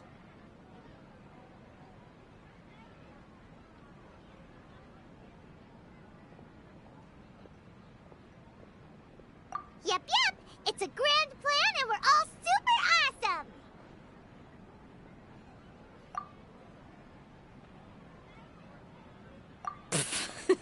awesome! Well said. A good night's rest before an operation can be the difference between success and failure. Thankfully, I've had my place to myself recently. It's been nice and quiet. Huh? Oh, nothing.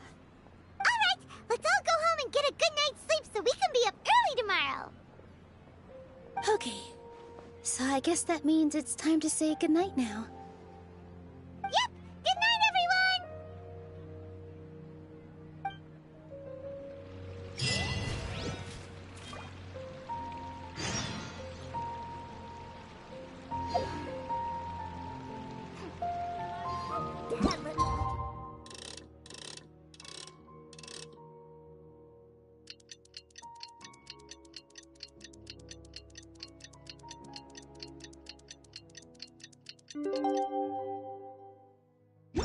Today's the Academia's New Garbaha Day. We can finally put our plan into action.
Haytham should be waiting for us.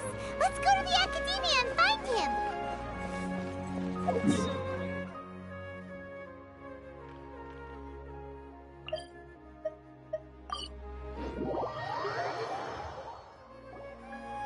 Hello, you two. Sleep well? Not really. Paimon got too nervous thinking about today and didn't fall asleep until the sun was almost up. What about you all, Haytham? Naturally, I slept just fine. After all, a good rest should be considered part of the plan, since energy is an important resource. You just want to show off how calm you are. It's crucial to dissipate any tension before we execute our plan. The only thing you're doing is being annoying! Anyway, do you need me to go over the game plan again?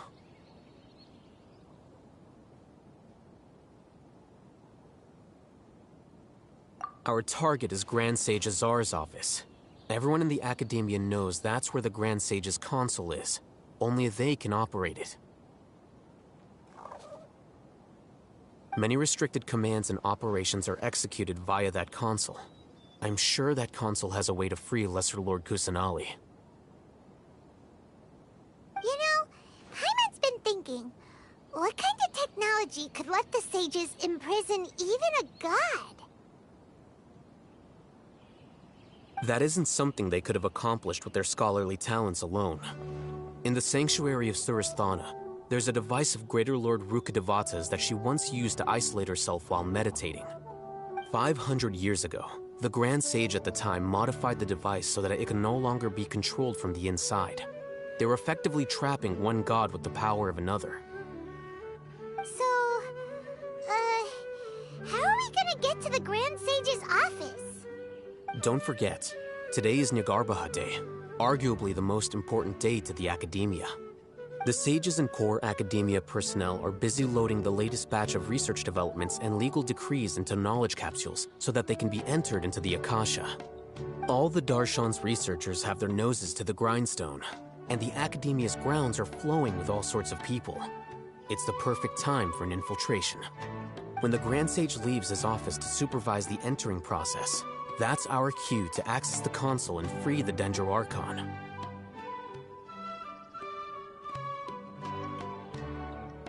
Well, yes. That's just the visible side of our plan, after all. If precedence holds, the Academia should have already started... Everyone should be in position. All that's left is for us to lead the charge. Let's go.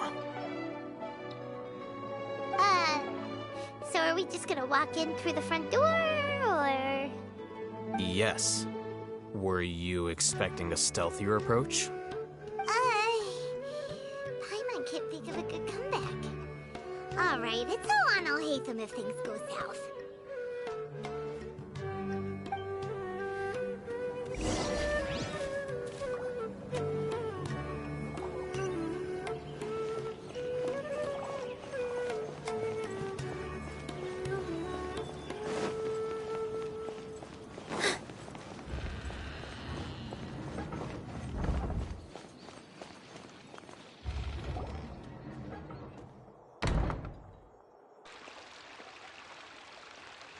Scribe? Please, wait. Are you Scribe Alhaitham?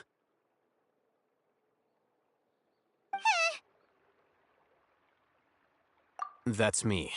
Is something the matter? I'm in a hurry. No. I was just surprised to see you here. I had heard that the sages were looking for you not long ago, but I didn't know what for.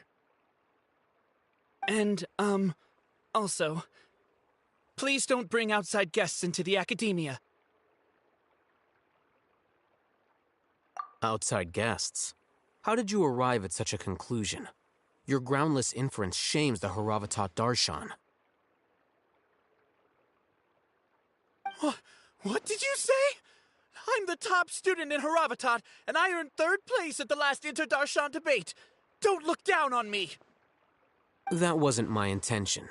As your Haravatat senior, I just assumed that you possessed a greater aptitude for critical thinking. Look, based on what you already know, the purpose of my return and the reason they're here should be obvious. Is that so? Wait a moment. Let me think. Don't tell me the answer. The sages search for you. A blonde-haired traveler. Outside guests. So, from the start, the sages weren't looking for you, but this traveler? And you were gone for long because... Hey, shh. Yes, you've proven yourself as the...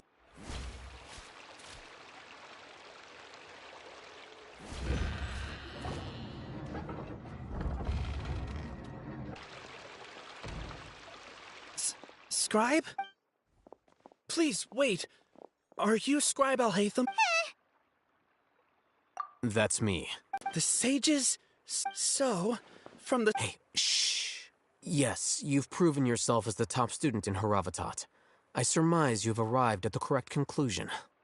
As I expected. Please, forgive me. I wasn't thinking clearly just now. Thank you for getting me back on track. It's nothing. We'll be on our way then. All right.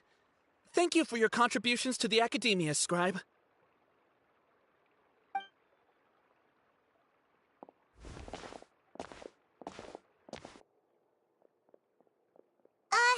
What the heck just happened now? What did he just guess? I'm afraid I don't know either. You have no idea? Mm-hmm. He convinced himself of whatever truth he came up with. That is the so-called pride of a scholar. If someone questions their academic facility, they will instantly feign understanding to keep up appearances. Nowadays, the academia is rampant with this type of scholar. Their obvious farces of intellect only serve to highlight themselves as fools. Wow, so there are special ways to deal with smart people. We don't even need to make up our own excuses. We shouldn't waste any more time. It would be problematic if we missed our window of opportunity. Let's go.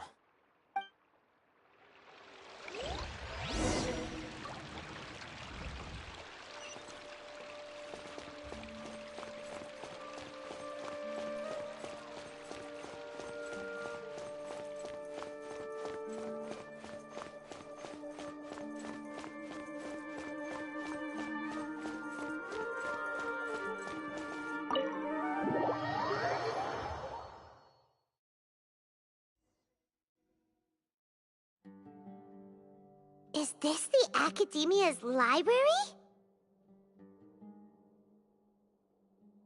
Indeed. Known as the House of Dana, it is quite possibly the most extensive special collections library in Teyvat. There are a lot of students going through here. Is it really okay just to waltz right in? The Academia marches to a fast beat, especially since it's Nyagarbaha Day. They're all occupied with their own matters. Just act natural. Now, hurry along.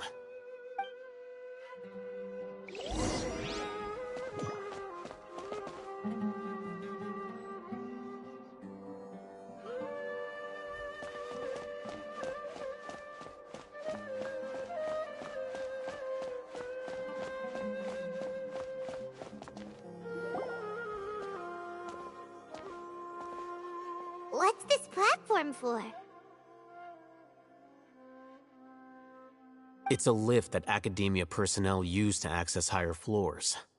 Are we gonna take it then? The Grand Sage's office is up there somewhere. No, not right now. We can't guarantee that we won't run into the Great Sage. Let's step back and observe for now.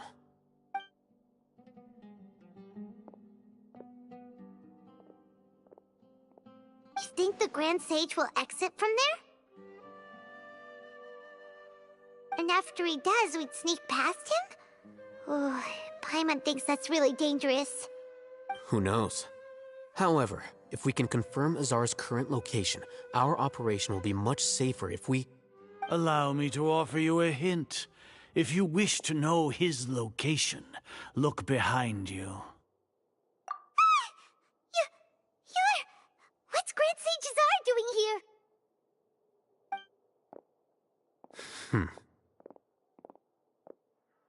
Do not tell me you believed the Academia would not grow suspicious of you after such a prolonged absence, Scribe. An eyewitness had informed me of your whereabouts, so I came to personally welcome you. Great Sage, I didn't expect you to care so much about me. I'm truly flattered. I'm sure, but compared to you, I am far more interested in these two unexpected guests. You are the Traveler and Paimon, correct? It's a pity that only now have I been afforded the opportunity to formally meet two of Sumeru's most esteemed guests. I do apologize for my lack of decorum. Excellent. You immediately initiated discussion instead of attempting to prepare some perfunctory excuse. You clearly understand the situation at hand, and have no intention of making a reckless stand. The foot traffic here renders this place unsuitable for discussion. Please, follow me to my office.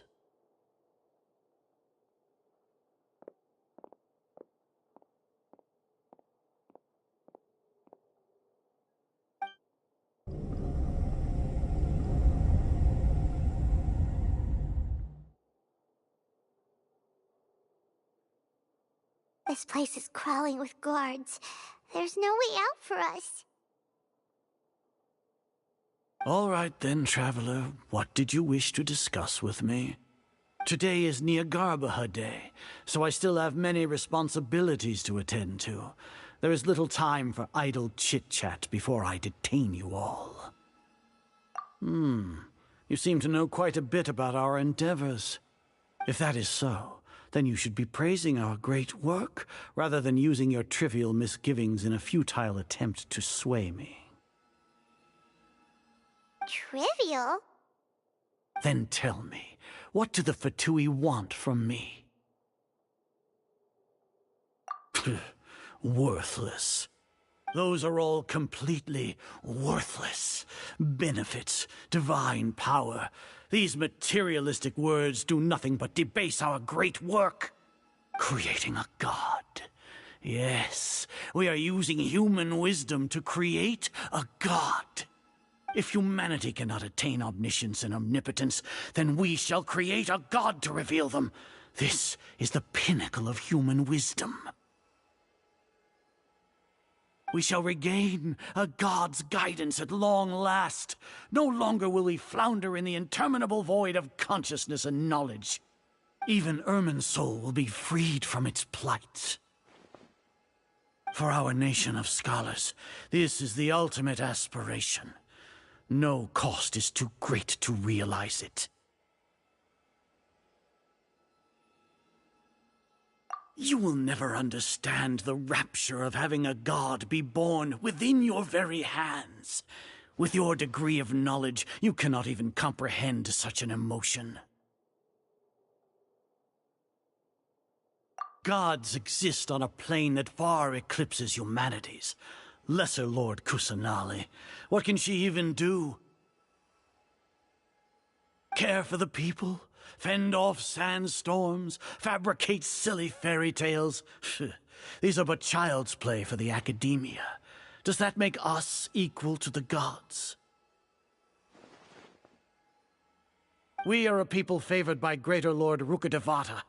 Though I may have personally not seen it, our forefathers bore witness to true wisdom. The ascension of the Lesser Lord has brought nothing but bewilderment to the scholars. They all ask, is that truly what true wisdom is supposed to look like? With that in mind, it is better to keep her isolated in the sanctuary of Suristhana, so our academy will not become embroiled in turmoil. Justification. Do you really think that only the super smart or powerful should be able to call themselves gods?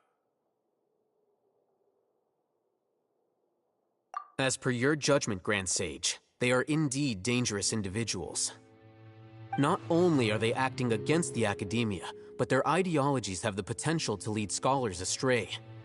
Looks like there really was merit in my assignment. Oh, Hatham? Are you talking about us? Anyway, I've brought them to the academia as ordered, but it took some time and trouble. Oh, that reminds me. Here's the investigation report you had requested. It's a summary of my time spent with the Traveler, an array of information about her ready for your perusal. Oh, Hatham! So you're still on the academia side! We finally started to trust you!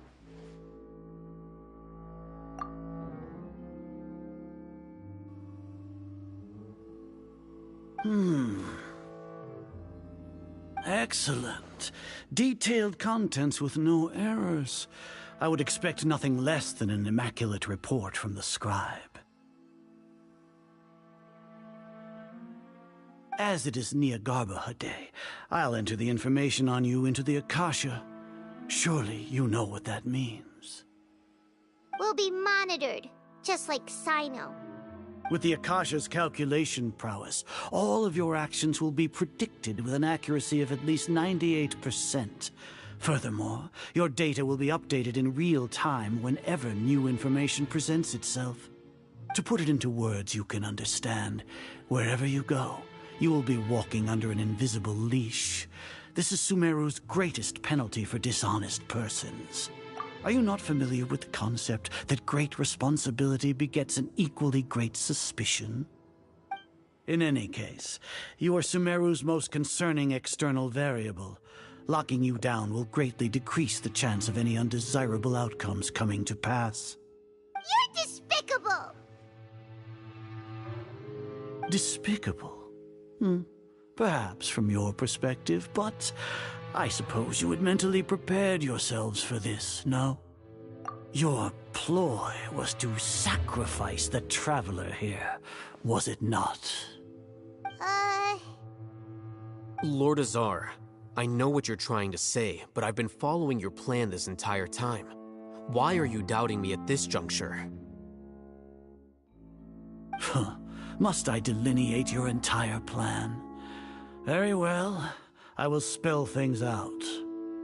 First off, I received an eyewitness report that you were spotted with the traveler at Caravan Ribat. However, you immediately departed for the desert and escaped surveillance range. Judging by the time, you all likely encountered the truant General Mahamatra in the desert. Am I correct? Maybe Paimon shouldn't have mentioned Sino just now.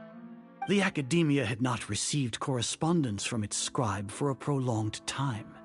You were also in the company of the Traveler, a close associate of Lesser Lord Kusanali and General Mahamatra Sino, who had defected from the Academia. With their instigation, what was the probability that you would betray the Academia? Rationally speaking, 50%? 70%? What do you think? Regardless, that's only a guess. The facts are that I've brought the Traveler right before you, and I gave you my report. Indeed, your boldness deserves praise. To think that despite status as an outlander, the Traveler is still willing to sacrifice for the sake of your plan. If I'm correct, you have a contingency plan to save Lesser Lord Kusanali and ruin our great work. Sneak into the Academia on Niagarbaha Day, using Alhaitham's status as the scribe, for there is a good chance that an opportunity to save the Lesser Lord will arise. Should your intentions be discovered, Alhaitham will turn traitor and sacrifice the Traveler, thus proving his innocence. He can then stay inside the Academia and continue searching for a way to proceed forward. As for Sino, according to the Akasha's calculations, he will soon return to the Academia and confront me in person. I suppose this is also a part of your plan?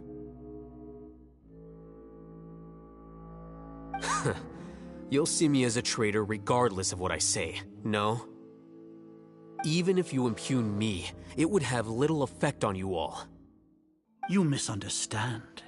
Losing our scribe would irreparably damage the Academia's regular operations and the development of Sumeru's future academic systems. However, under the current circumstances, even that is trivial compared to what we stand to gain from our great work. You said that I betrayed the Academia, but you, Azar, you've betrayed all of Sumeru, betrayed its Archon. So flight has turned to fight at long last. Guards!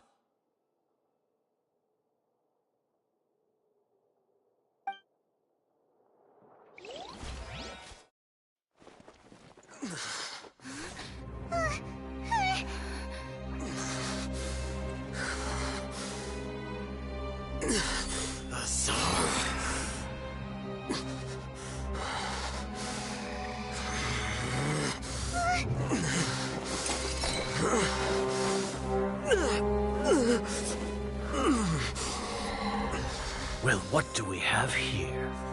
So you stole that divine knowledge capsule. Traitor! You traitor! Even the most rational scholar will yearn for the power of a god in a moment of desperation. Aren't you doing the exact same thing as me, Alhaitham? Unfortunately for you, no god will lend you their power. Azar!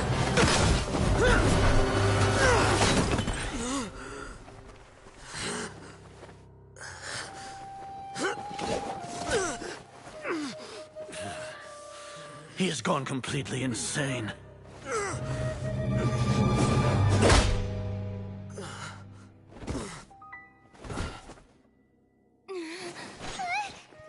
Take him to the Matra and exile him to Aru village. Then find someone to take these two to the confinement room. I'll deal with them later. Grand Sage, we've finished all required preparations for Nyargarbaha Day. We may begin to enter the capsules now. Excellent. You may begin.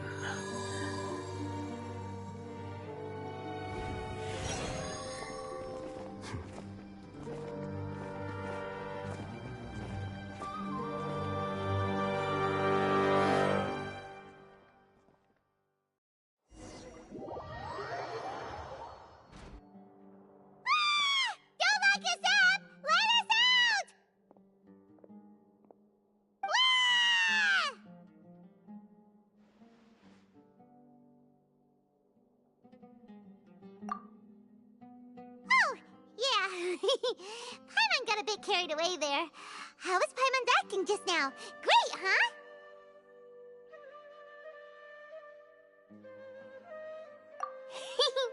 Everything's going according to plan so far. We made it into confinement, and Alhaitham's probably done with his part too. We even managed to trick Grand Sage Azar. Alhaitham sure knows how to cook up a plan. What are we doing next? Paimon has trouble remembering things when she's worked up.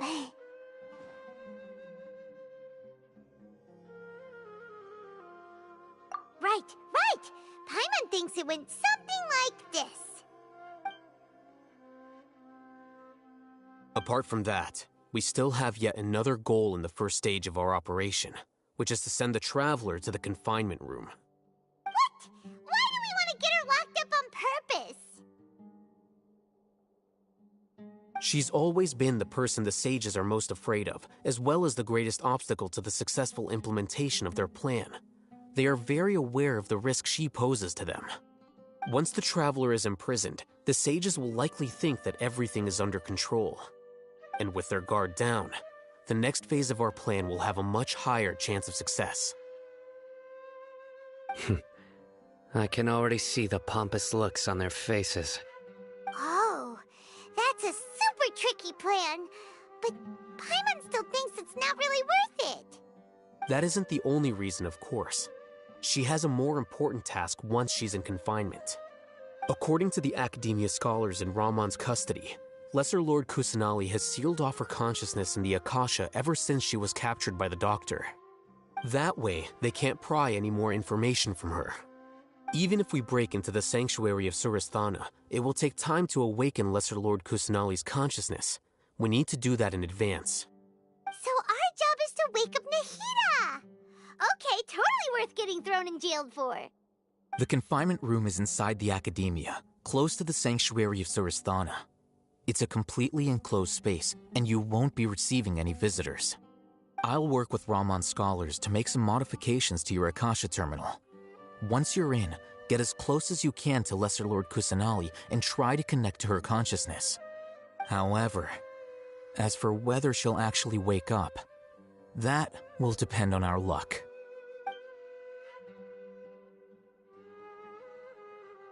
Oh, no wonder you've been wearing your Akasha terminal today. It's the one that Alhaitham modified. Paimon thought they'd take our Akasha terminals when they locked us up in here. Were they being careless?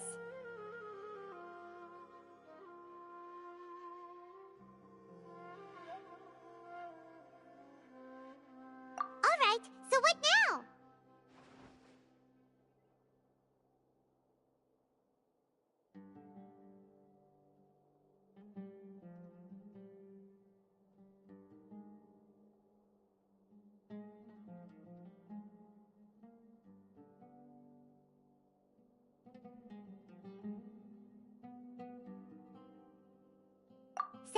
easy enough.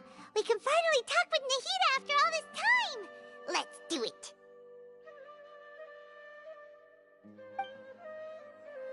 There's a light flashing on your Akasha terminal. It's almost like...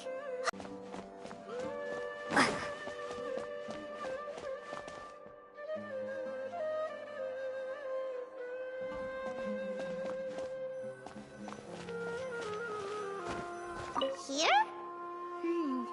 No signal again. Is it getting jammed?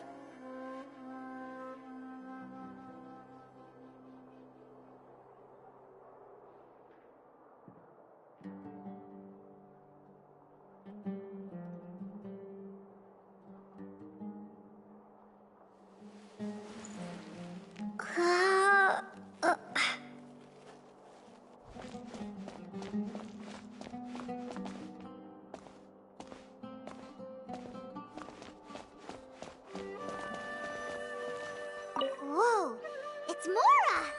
Ooh, Mora! No, Paimon, we're not here to hunt for treasure!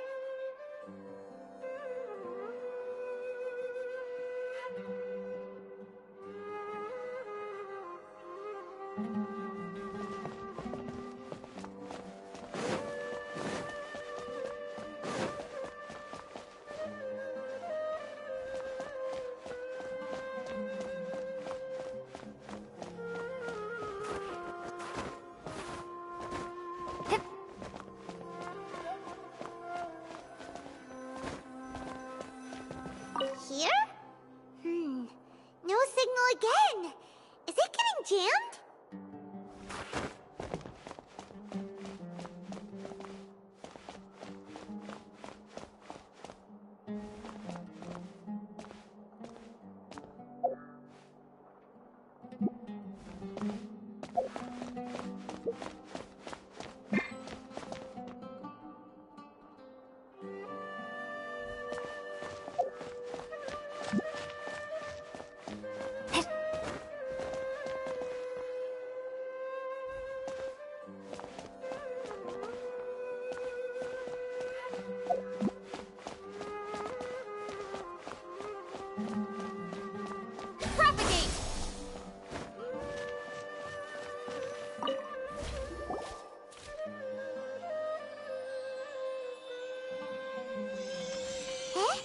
Is this the right spot? Are you getting anything? Please work!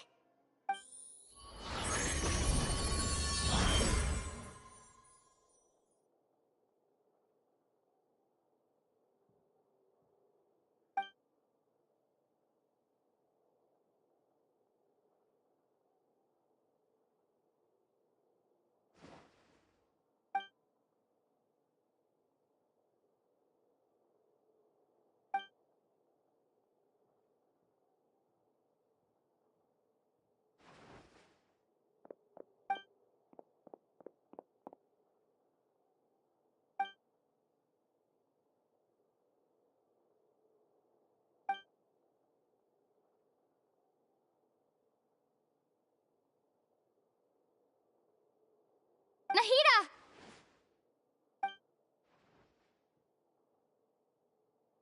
Hey, Nahida!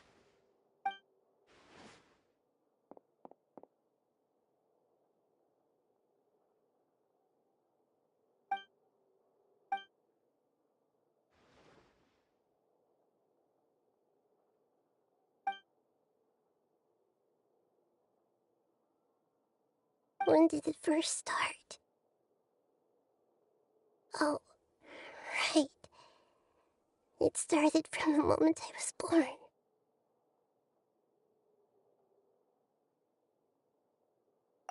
I want to become a worthy Archon. So I've kept studying. Kept listening to my people and their hearts. Kept looking for a way to save Irminsul. So I can catch up. Catch up to Greater Lord Rukkhadevata. But I'm stuck in the sanctuary of Surasthana. The sages are creating a god to replace me. and I'm forced to lock my consciousness in this boundless darkness. Nahida!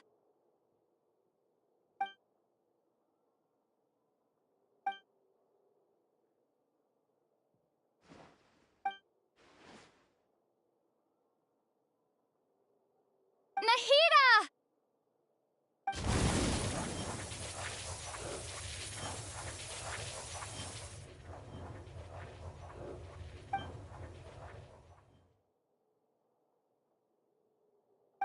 It's so quiet here. Now that I think of it, I don't think I've ever actually listened to my own inner voice. Do Archons have them? Should Archons have them? Have I been doing the right thing? Am I really not needed? How do I really feel about all of this? It's so quiet here. Since you're the god of wisdom, you've known the answers to all these questions since the very beginning, haven't you? Who are you? Whose voice is that? It sounds familiar. You're right, though.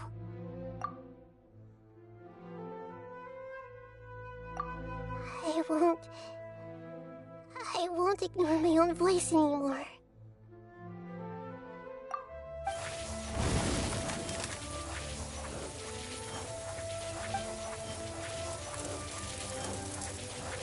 Nahida!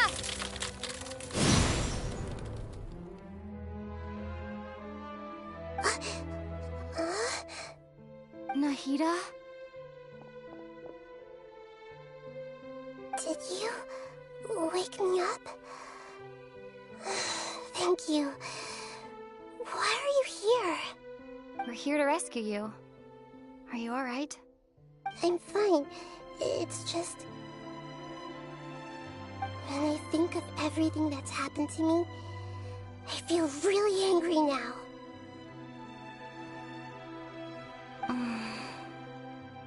You should have been angry ages ago.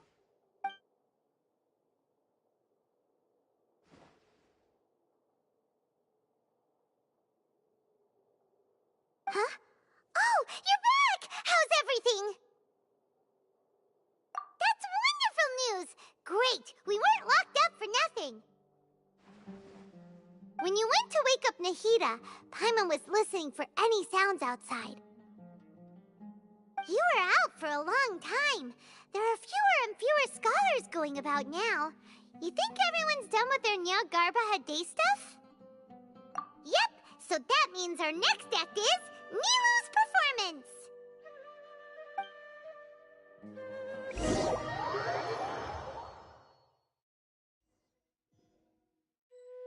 Nilou, are you sure about this? You're taking such a great risk for them. I'm sure, and I'm going.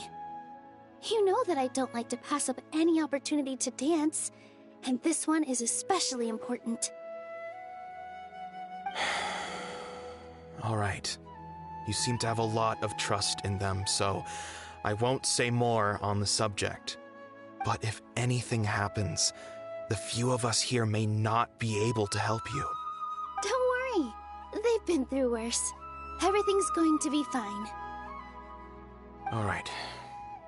You know, if you really do get arrested, we'll do everything we can to get you back. Be careful, even if it's only for our sakes. Thanks, Mr. Zubair. You're so very kind.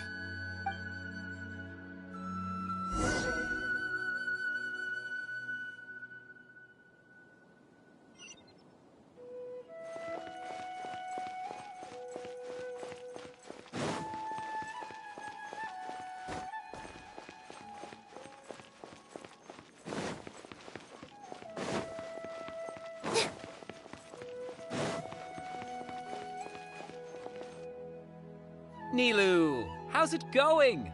Nervous? Definitely more than usual. but it's because I'm worried I won't dance well enough.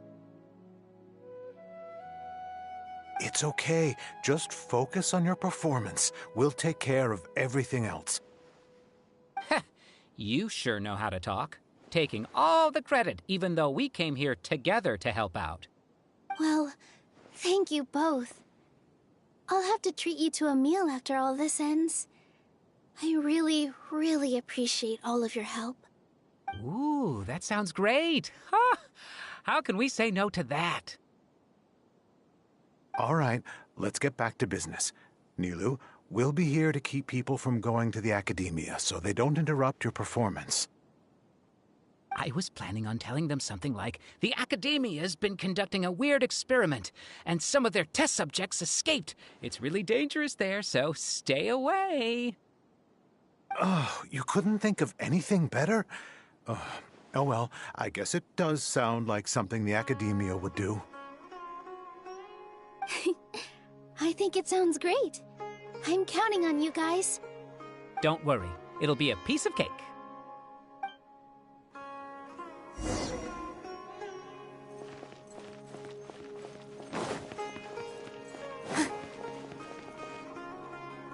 Hey, Nilu!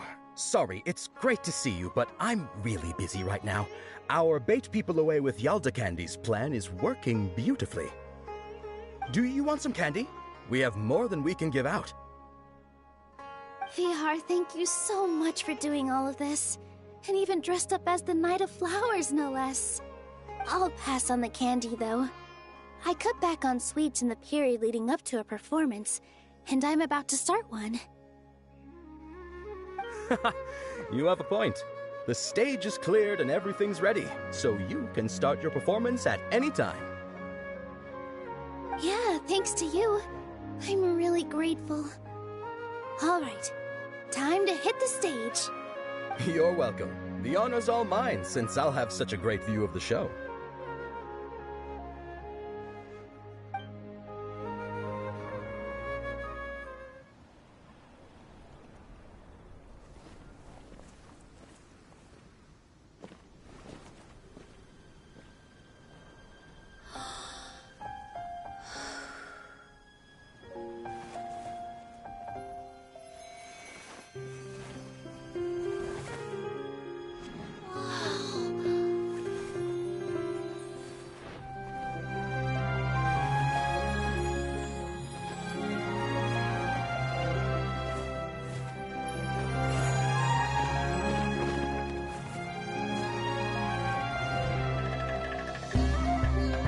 I've never seen a performance like this. This is incredible. Yeah, but I heard that public performances like these have been banned. I can't believe she's doing this here.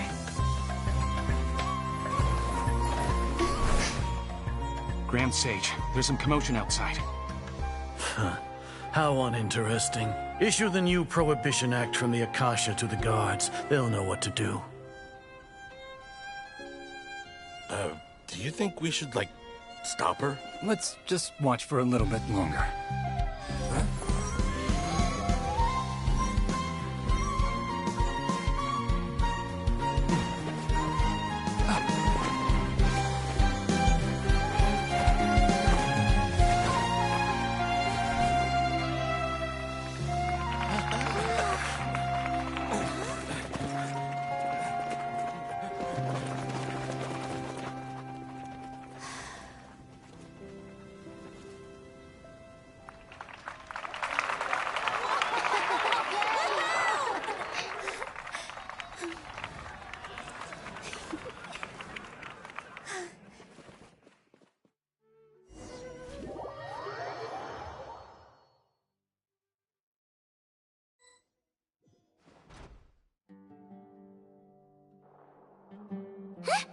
Did you hear that? It sounds like a lot of guards just ran by. Does this mean the plan has moved on to the next stage? Yep. It's great that everything seems to be going well. Come to think of it, when did Alhaitham replace the knowledge capsule that was about to be entered into the Akasha? Oh, so that's when he did it! Paimon was too nervous to notice. Speaking of, didn't Alhaitham also yoink the Divine Knowledge Capsule from that mercenary leader in Port Ormos when everyone else was distracted? It's a time-tested trick of his. Why are we complimenting him? Yeah, he's smart and all, but he still makes Paimon's blood boil. Let's review our plan for this stage again. It's not like we have anything else to do right now anyway, and it'll help us feel more confident. Paimon remembers that Nilou's task was supposed to go a bit like this. Now that Lesser Lord Kusanali's consciousness has been forcefully sealed, the core figures of the Academia and their guards have started to wear their Akasha terminals again. With the Doctor's technological support, they think they have nothing to fear. How despicable of them to rely on such a person. But this is also our chance. I was originally asked to draft the knowledge capsule for the Artistic Performances Prohibition Act when I was still at the Academia. It should be on the Grand Sage's desk right now, and will be entered into the Akasha during the next Nyargarbaha Day. Are they really going to stop all artistic performances? That's horrible! I'll make an identical knowledge capsule, but this time, I'll smuggle some misleading information into it. We only need to find an opportunity to switch the capsules. Once it's been entered into the Akasha on Nyargarbaha Day, if someone were to be seen performing in public, the sages would definitely use that opportunity to announce the ban, and so the misleading information will be disseminated amongst the guards. Sure sounds complicated, but it seems like if everything goes well, we'll be able to get rid of all the guards in the Academia without any effort. That's pretty clever, getting right into their heads. I just have one question. Even if we manage to get the misleading info out to the guards, how can we be sure that they'll believe it? People who are used to relying on the Akasha become less inquisitive, and their ability to distinguish truth from misinformation is significantly reduced. They will view everything the Akasha releases to them as the unequivocal truth. The Akasha will turn humans into machines. I've seen it happen many times. Yikes. Good thing I didn't wear it for long when I was working in Sumeru City. At first, I thought it was a good thing, too. By the way, this plan still requires a performer, right? Do you have someone in mind? Nilou of Zubair Theater. I know her really well. We can trust her. I'm kinda hesitant to ask her to participate in a dangerous plan like this, but we can ask her in person. All right. After the guards in the Academia are gone, then it'll be time for me and my stowaway brothers to shine.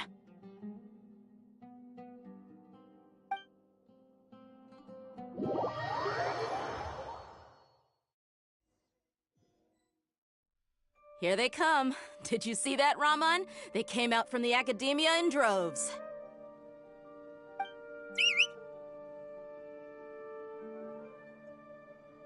After laying low in the city for so long, this is the moment we've been waiting for. My brothers have already sprung into action. We couldn't do anything to them inside their coop, but outside the Academia, this is our hunting ground. With a lioness like you. To eliminate the guards as soon as possible. If we give the sages enough time to realize what's happening, the plan's doomed.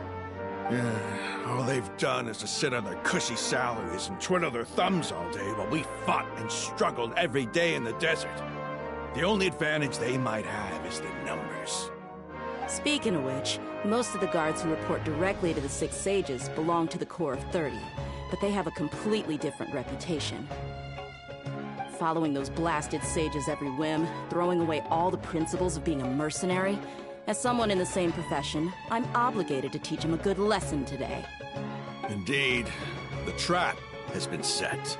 All we need to do is lead them there. All right, let's each take a road and herd those scattered guards back into one place. Make sure to attract their attention. Isak will be the key. You gave such an important task to that child. Will he be okay? It'll be fine. Isak was so determined to help, so let's put our faith in him. Besides, even if he's caught, the guards would be too scared to do anything to him. They've never seen Lesser Lord Kusanali in person, after all. You've got a point. Anyway, I think I see them coming. Let's head out. Good luck.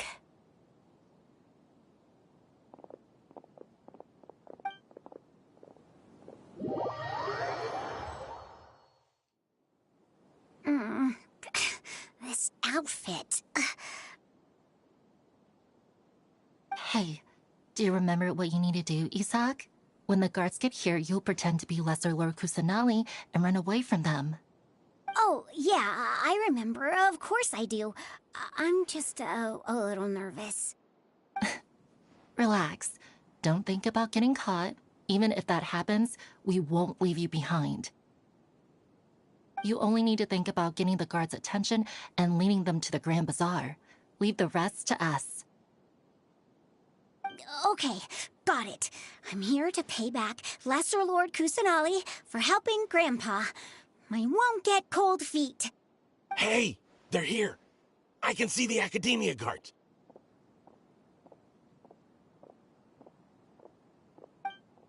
All right, it's time, Isaac. Take a deep breath and go. You can do this.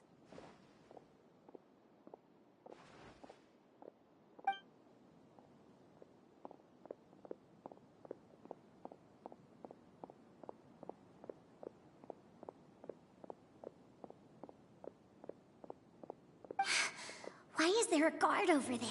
Did he already run ahead of me? This is different from our plan. But there's no time. I need to make a choice.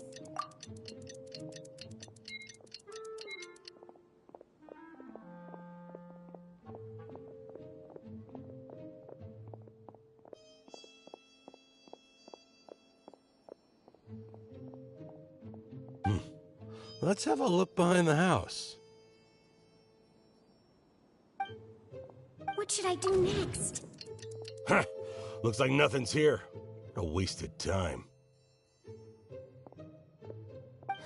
Luckily, he didn't check behind the tree. What should I do next? The guard looks alert. What should I do next? Doesn't seem like anything unusual's around here. Looks like the guard finally left. I need to go.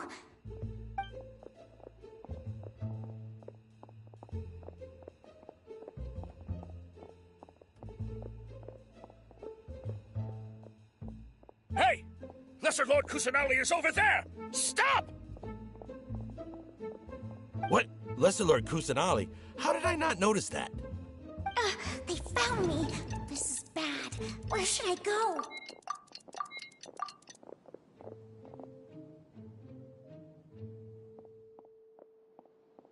Hey!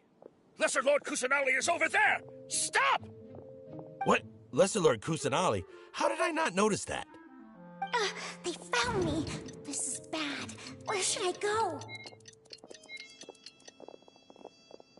Oh, how is this possible? There's also an Academia guard here. Oh no.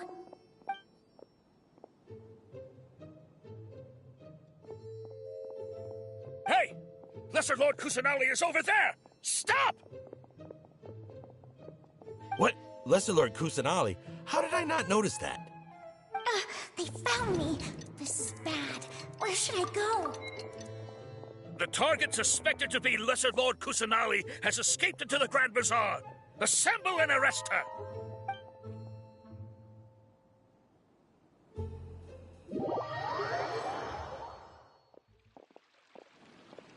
Where did she go? How did she disappear? Did we lose her? Hurry up and find her! Hey, why is your team here? Didn't we say to split up our search? Hurry! Hurry! This place is... Why are you all here?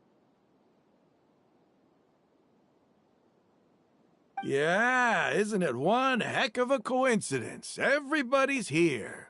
What on earth is going on? I suppose that's all of you? Who are you? Did you set us up? What are you planning? Phew, that was rough. I almost got caught. Little brat? So you're not actually Lesser Lord Kusanali. Who exactly are you all? Eremites from the desert? Just some colleagues. Think of this as a business competition, or a personal grudge. After stepping into our traps, stop thinking of yourselves as hunters. Behave like the prey you are.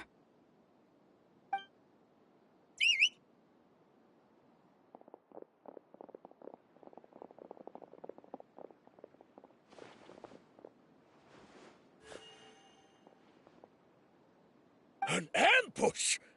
How's that possible? This is Sumeru City, but mercenaries from the desert somehow ambushed us! You've spent all your time hiding away in the academia. This place has long since become our hunting ground. Brace yourselves!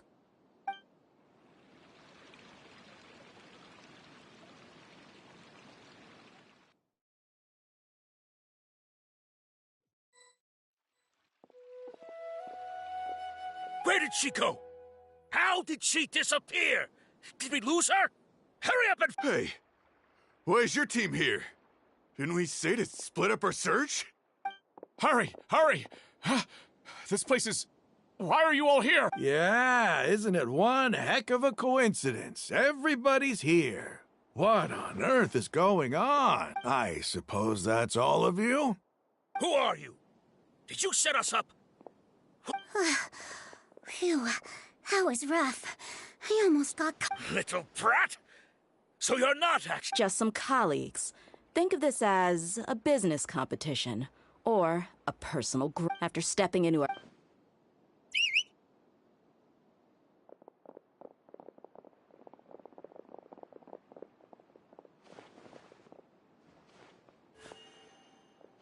An ambush? How's that possible? You've spent all your time hiding away in the academia. This place has long since become our hunting ground. Brace yourselves!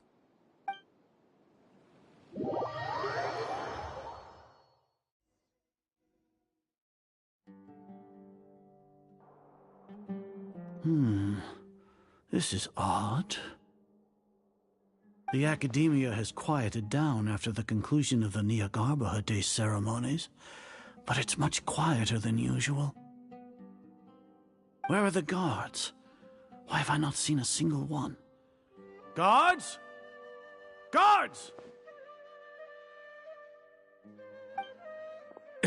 Grand Sage, how may I be of assistance? I called for the guards. Why did you come? My apologies, Grand Sage. Right now, all Academia guards have entered the city to perform the ordered arrest. I thought you knew. Arrest? Who is there to arrest? I have an ominous feeling.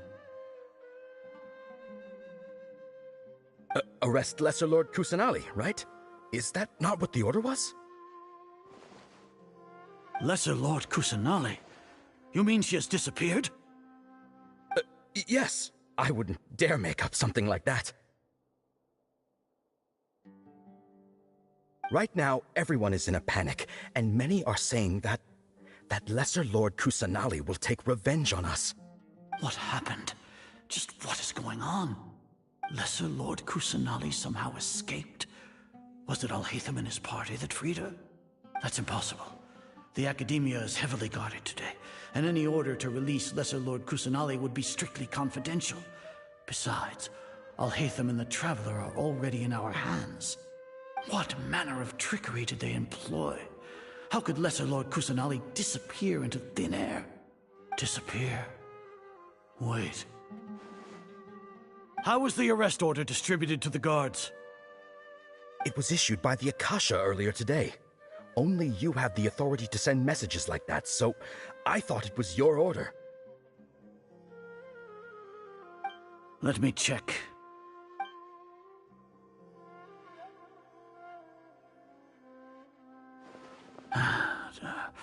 Here.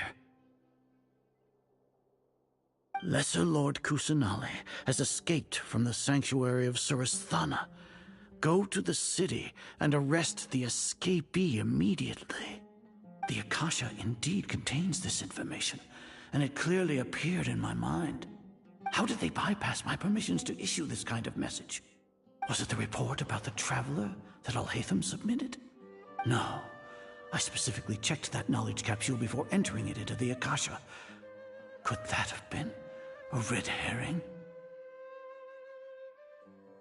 Well, even if I figure it out now, it won't make any difference. The important thing now is to confirm Lesser Lord Kusanali's status.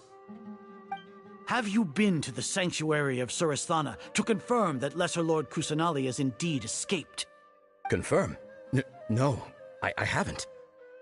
It may be a bit offensive to say this, but Grand Sage, what you're saying doesn't make any sense. How can the information in the Akasha be inaccurate? What the Akasha decrees is fact. That is common knowledge to all of us. If we have to confirm the information and knowledge from the Akasha ourselves, then how is that any different from us learning that information ourselves? Wouldn't Greater Lord Rukkhadevata's legacy lose its meaning that way?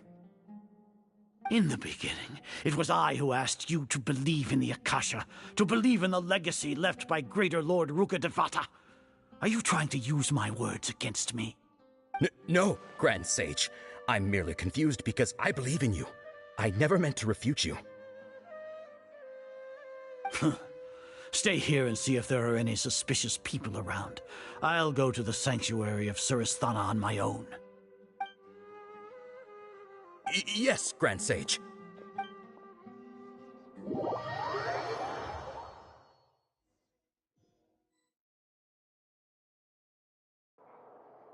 Lesser Lord Kusanali has escaped from the sanctuary of Surasthana. Go to the city and arrest the escapee immediately. How can that be? Stop thinking about it. Stop. There must be a trick of theirs. As long as I personally confirm it. Ah!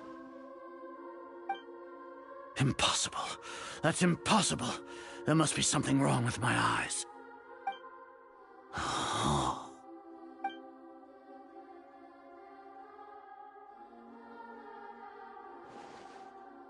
What a comical sight, Azar. Once the Akasha has put certain thoughts into your head, even the Grand Sage can no longer see what's right in front of him. You all can only see the world in your mind, the one you think you know. And precisely because of this, you disregarded Lesser Lord Kusanali's existence. She has been a wise and worthy Archon. Sino, have you been waiting for a chance like this? The Akasha predicted that you would return to the Academia to confront me, but I didn't expect it to turn out like this. I was careless. No, you were blinded. Your faults stem from your reliance on the Akasha. You're still the same as always. I truly did not expect a proud person like you to cooperate with Alhaitham and the Traveler. People change, Azar. Admit it. The Akasha can't predict my actions anymore. Then tell me, what have you found during your investigation? You want to buy time? This is the sanctuary of Surasthana. Under your own regulations, even Academia staff are forbidden to come here. No one will come to save you. As for the investigation, I've at least confirmed that you are guilty of insurgency against the Archon. A serious crime. So what? Did you do all of this so I would plead guilty in front of you, General Mahamatra? No. I want you to plead guilty in front of the Archon herself. You once said that I had no standing to judge you. So now, how about judgment in the name of a god?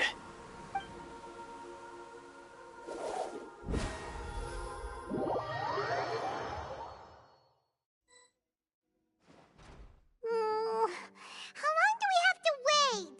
Paimon wants to know how things are going out there. Paimon hasn't heard any sounds outside for a while. Hopefully something bad didn't happen. Yeah, but aren't you scared that we might be locked up in here for the rest of our lives? Thinking about it, at least Paimon has you. We could still chat like this.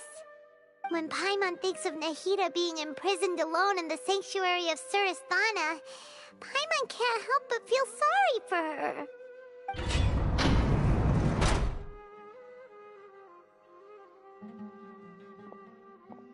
Here comes your savior. Dia! Paimon just knew you would come to rescue us! Firing than whacking him. I'm exhausted. Thanks a lot. Need Paimon to rub your shoulders? No, that's, I'll pass. What are you afraid of? Oh, are you ticklish? Now isn't the time to talk about being ticklish. Things in the city and on Sino's side are both going well. The guards that stormed out of the Academia are all taken care of. The Corps of 30 is in charge of the city's defenses, but we already talked to Asfand. They've been fed up with the sages bossing them around. As long as it doesn't break their employment contracts, they'll turn a blind eye. That's probably because you've been super great friends with them for a long time. So, how's Sino doing? The Grand Sage is in his custody. Even I know how terrible it is to fall into Sino's hands, so he probably does too. Sino forced him to release Lesser Lord Kusanali. He has no choice but to obey. So, hurry to the sanctuary of Surasthana. Assuming nothing weird happened, we should have already rescued our Archon. Honestly, I didn't expect our ragtag bunch to do this well. We just came together last minute to save the Archon, you know? Alright, you two better go. I still have to clean up some messes in the city. See you around.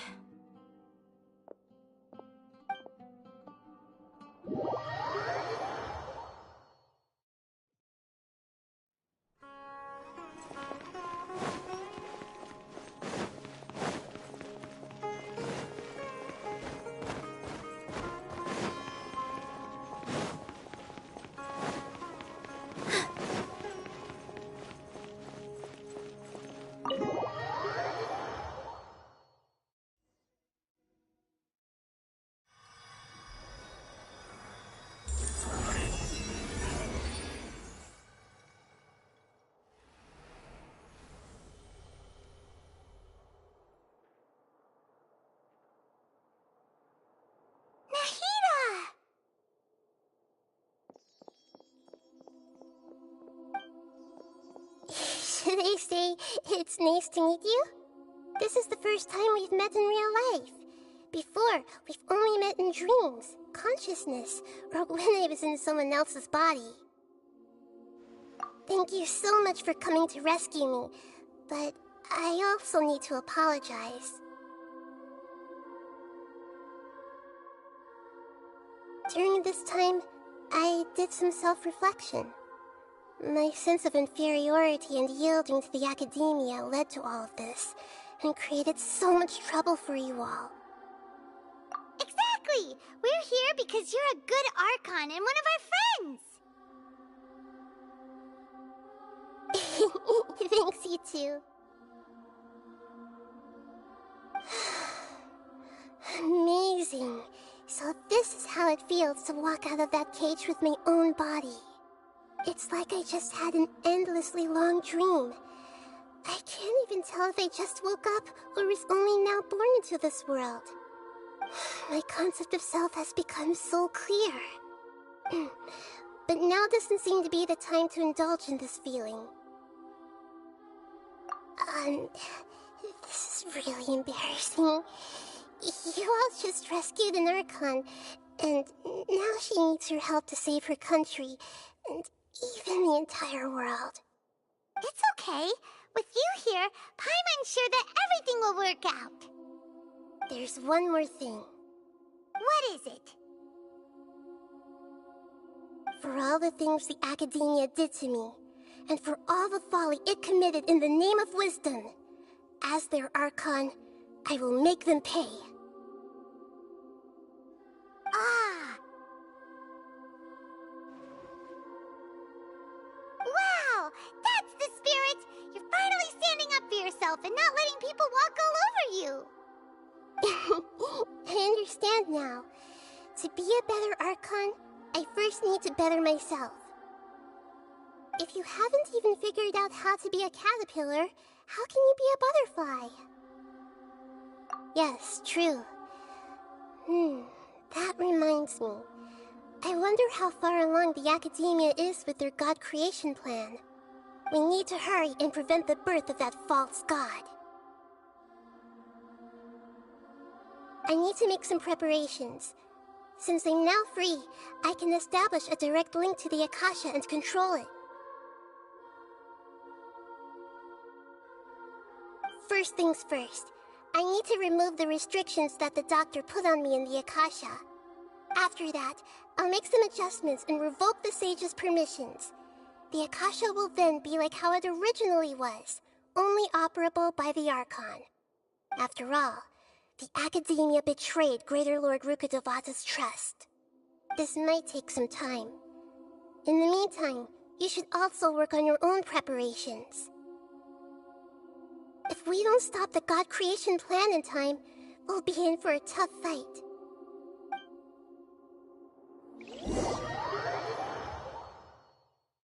Might as well prepare for a fight! When we're done, we can take a walk around. After all, we missed out on a lot of stuff when we were locked up.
First, get into position like this.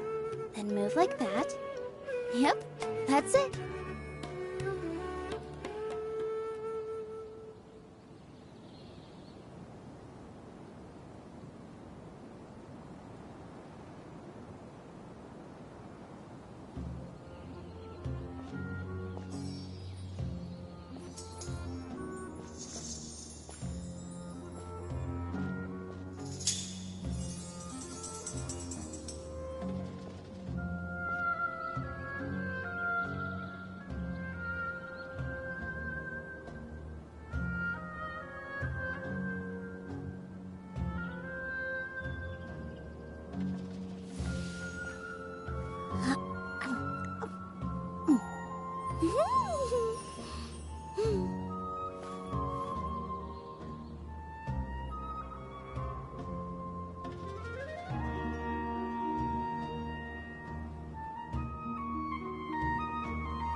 How's it going, Nahida? I'm done with the parts that needed my involvement to complete. Although it's my first time working with the Akasha like this, its internal structure and operation procedures are easy for me to understand. Greater Lord Rukkhadevata's design is truly brilliant. Oh, also, this is for you. Huh? What's this little floaty thingy? It's a small device I put together just now. You can think of it as an upgraded Akasha terminal. You may not need it right now, but it should be helpful in certain situations. Wait! This thing has the same characteristics as Paimon! We're both small things that float! Oh, all the things that make Paimon special got copied! When Paimon appears with the Traveler from now on, people won't remember Paimon because she isn't unique anymore! It's alright, Paimon. It can't replace you. It's only a flying device, but you're the Traveler's irreplaceable friend. You're so good at comforting people, Nahida. If only the Traveler was as smart as you. I was simply telling you what I feel to be the truth. I wasn't trying to comfort you. Nahida, you're natural at this. What you just said made Paimon even happier. By the way, there's something I need to confess. Even though I'm the Archon and in control of myself again, I'm not very good at fighting. You may have heard that an Archon's power is derived from their people's faith. However, I'm not as well loved as Greater Lord Rukkhadevata. If we get into a situation where combat is our only option, I'll have to count on you, and I'll do my best to provide support. I'm glad I can rely on you. So the God of Wisdom isn't good at fighting? That actually sounds about right. I've located where the false god is. Time is of the essence, so let's skip to it.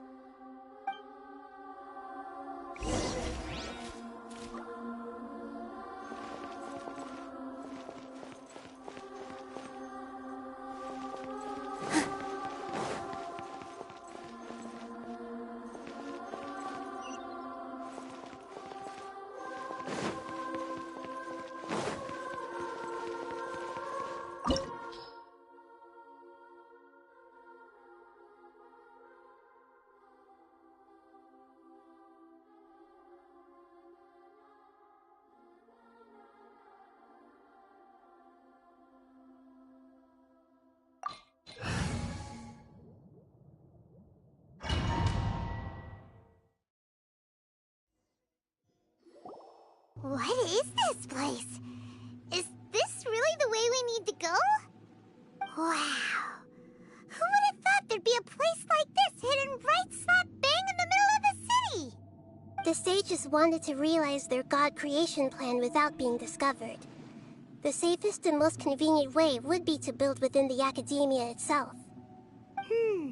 That's true. They were already hiding one god, so why not two?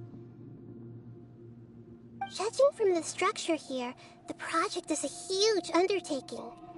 The sages really saw the god creation plan as their ultimate goal. But this place doesn't look like it could have been constructed by the academia alone. The Fatui under the Doctor sure didn't hold back. They provided a lot of technological support. Yeah, or else they wouldn't have been that generous. Is that it, though? I've always felt that this Doctor is different from the academia sages. He doesn't seem to share their sense of urgency. Instead of being interested in the end product, it's like he's enjoying the experimental process. The Fatui Harbingers are all such weirdos. So, the Doctor being weird is actually normal. So, this Fatui that they're trying to turn into a god is called the Balladeer? We had previously come into contact with his consciousness. He harbors particularly strong obsessions. One is the desire for a gnosis, since he was created to be the vessel for one. The other obsession is probably related to his past. I can't quite explain it. Paimon knows that he was a prototype puppet for the Raiden Shogun before he became a Fatui Harbinger. That's why he wants a Gnosis so badly. There's no way he'd willingly be a test subject. Now with that temper and ego of his. It sounds like you know the Balladeer quite well. I see. Tell me more about him and what he's like. The more we know now, the better we can plan for and react to any future situation.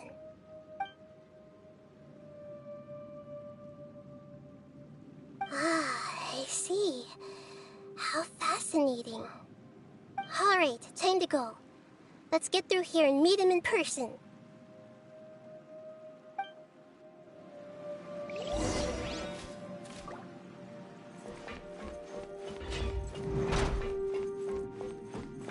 Time to work.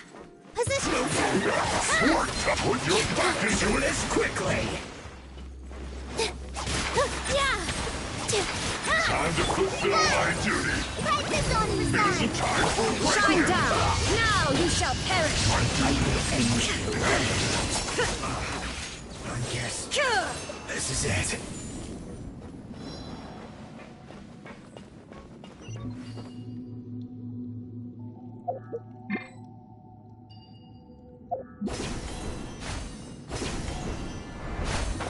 It looks like we can climb up these pipes.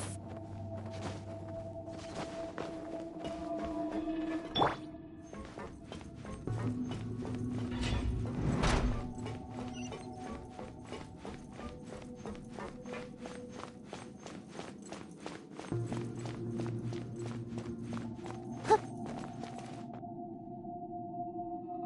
pattern on the ground seems all messed up. Let's go around and see if there's a way to fix it.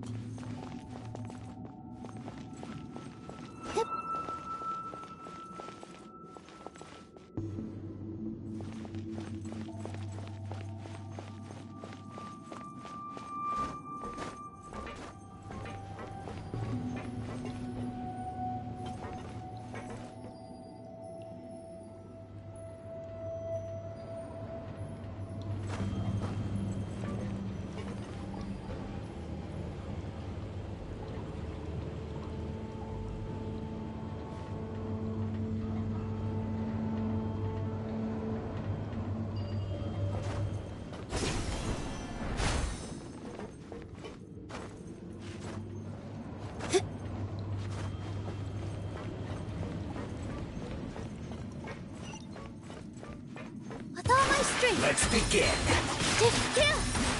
Let's end this quickly. I will end you. Life goes on. There is no escape.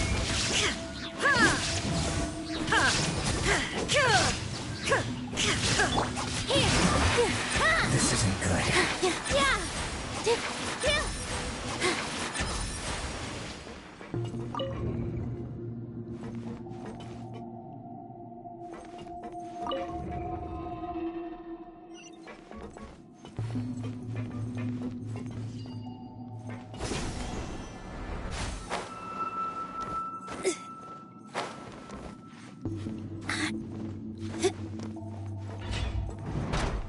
Frozen.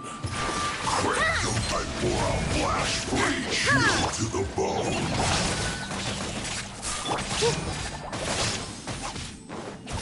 Go.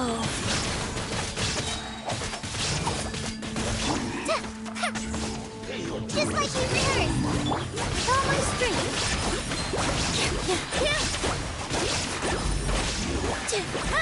Run from debt.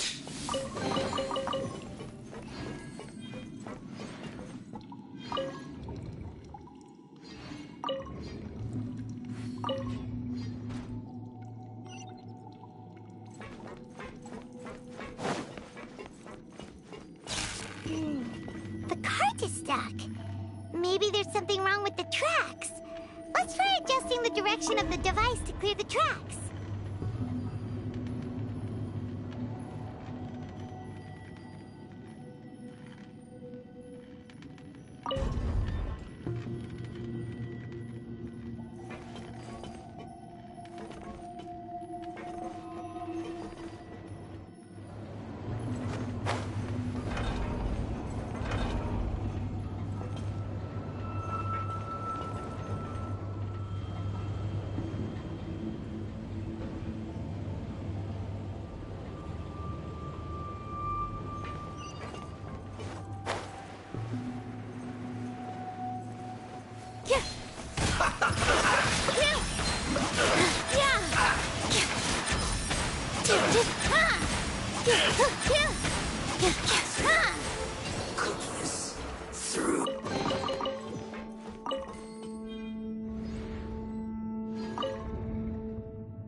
Rise. Shine down. Listen this quickly.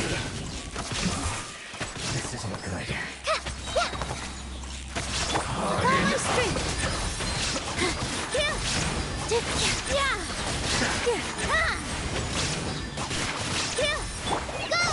That seems to work.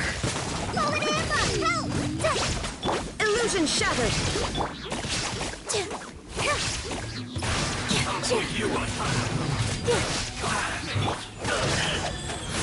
Opening box of Adept Tricks. Killjoy, I've only just begun. Torn to oblivion.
Looking at its operational status, we must prepare for the worst. The god they wanted to create is likely close to completion or already completed. Oh no! What should we do? Paimon can't imagine how hard it would be to fight against the Fatui Harbinger with a Gnosis! Are you nervous, Paimon? If you really want to know... Of course Paimon's nervous! Aren't you too, Nahida? Yes, I am. This is probably the first time I faced with a calamity of this degree since my birth. I feel not just nervous, but curious as well. Curious? Curious about what? Curious about our fate. To me, everything we perceive in this world, everything we learn, and everything that happens to us is considered knowledge. And if it's a form of knowledge, then it can be understood. However, only fate is about that which has yet to occur, so it has always drawn my curiosity. So to me, fate is the ultimate knowledge. That's also why I love observing humans and all the things that happen to them. It all brings me great satisfaction. And now, at long last, I'm not just an observer anymore. I will personally experience my own fate with you by my side. Isn't this such a wonderfully exciting thing? Ah, so that's what you mean. Paimon thinks she understands what you're feeling. Agreed. Okay, let's continue on. I can sense his aura from here.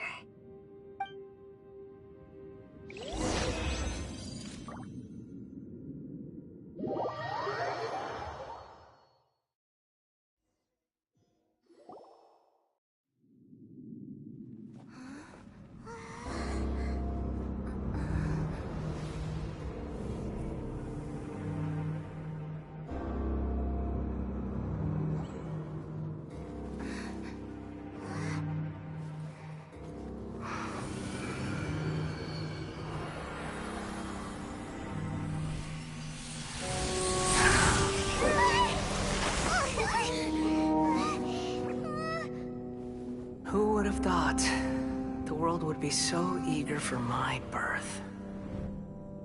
I remember you, Booer, the god of wisdom, and standing beside you, the traveler. Is he all-knowing and powerful now like Greater Lord Rukkhadevata? No, I can't feel the same kind of divinity I felt from the Greater Lord. It seems that the sages didn't get the chance to infuse the divine knowledge capsules into him. But even still, he has undoubtedly become a true god now. So we're too late? The Balladeer has already... Looking back, the existence of what once called itself Kunikazushi appears infinitely small and ugly.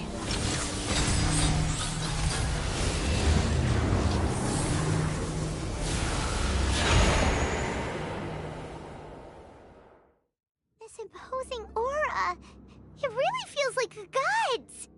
A body that capitalizes on the Balladeer's original construction as a mechanical puppet, with the Gnosis serving as a constant power supply.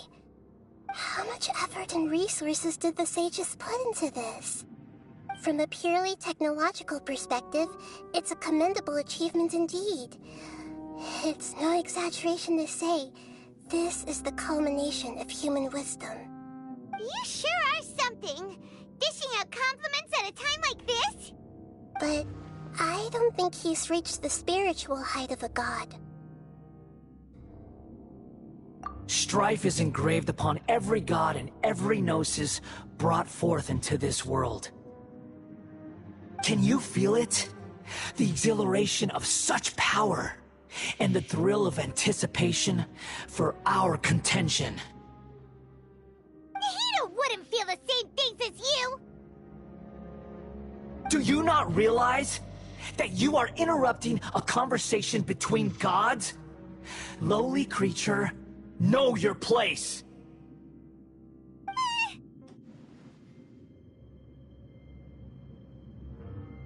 The strife engraved upon a gnosis. You're talking about the Archon War. Tevat's current peace was not easily won. I didn't personally participate in the Archon War, but the way I see it, all those losses were meaningless, driven by the demands of the laws. There's no point in bringing it up again. Is that so? Yet I am deeply disappointed that I was never allowed the fortuity to personally participate in the Archon War. This is a first. Encountering a god in this world who does not crave power. No wonder your own people have abandoned you, god of wisdom. Your judgment is as your existence, unsubstantial. This is where everything ends, Booer, the god of wisdom. You should know that wisdom cannot solve every problem. Like now, where your only option is to face me in combat.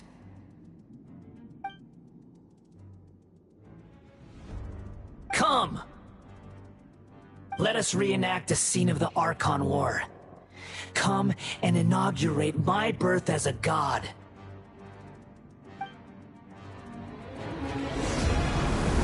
Churn!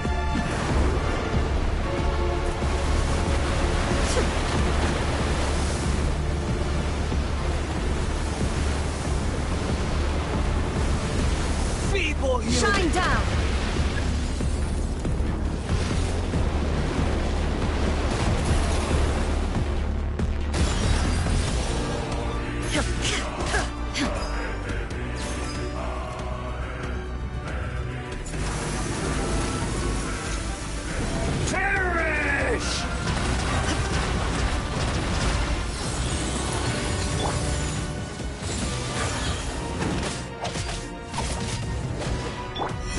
escape. At my command, you shall fall.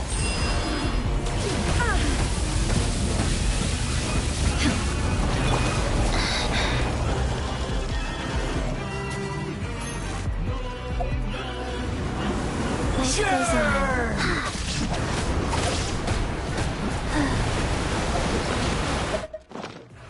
Faster? Okay, faster. Faster?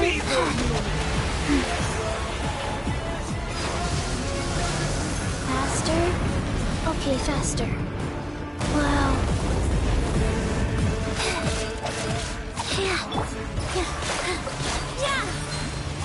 My endless cycle begins!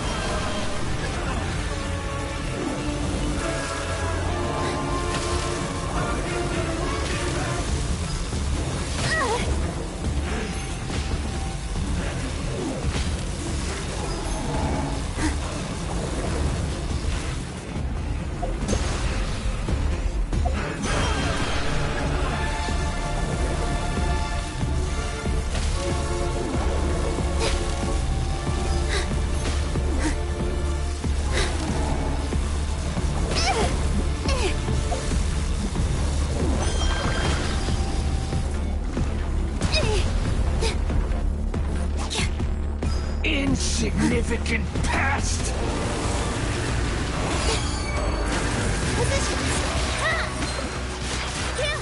Shine down!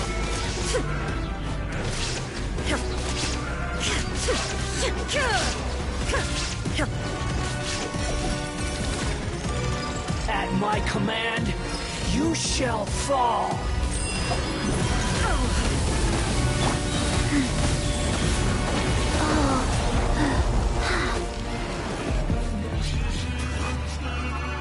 Feeble human!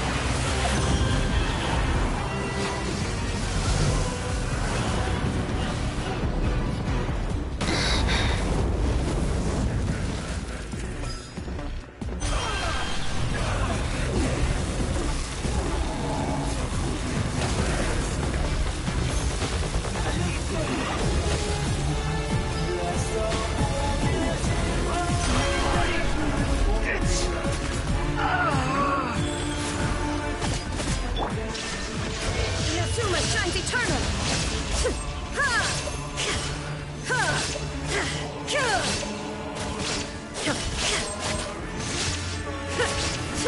There is no escape! You cannot defy me, mortal! My endless cycle begins!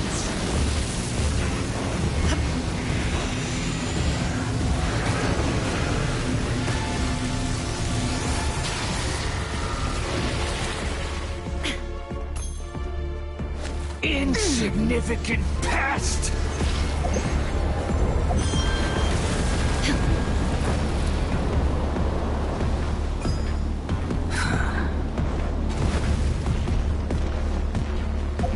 Feeble human!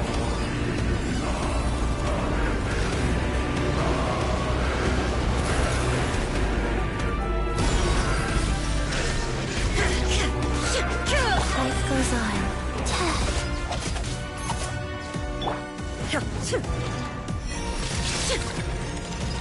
At my command, you shall fall!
Tremble!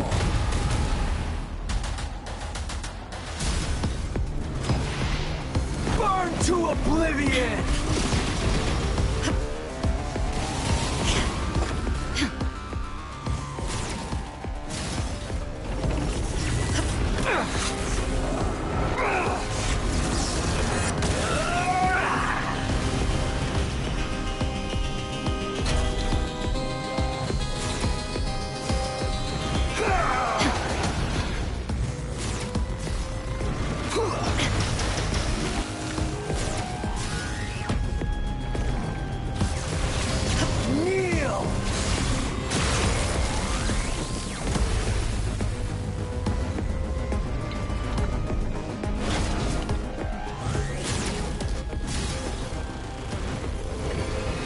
Reality is pain!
This is supposed to be a battle between gods, yet you choose to hide behind a mortal.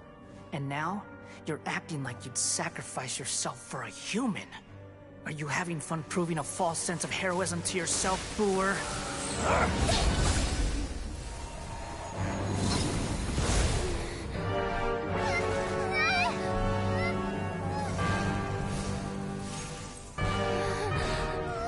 The data collection is almost complete. Do you even know how many times you've tried to take my gnosis from me?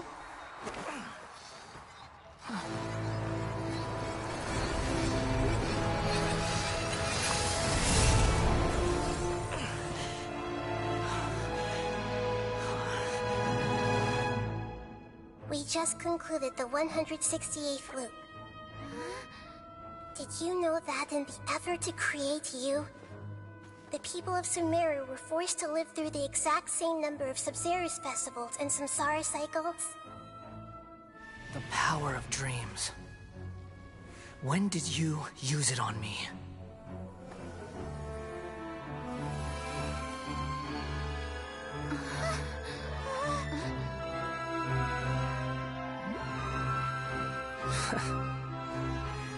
You can't even defeat me in a dream.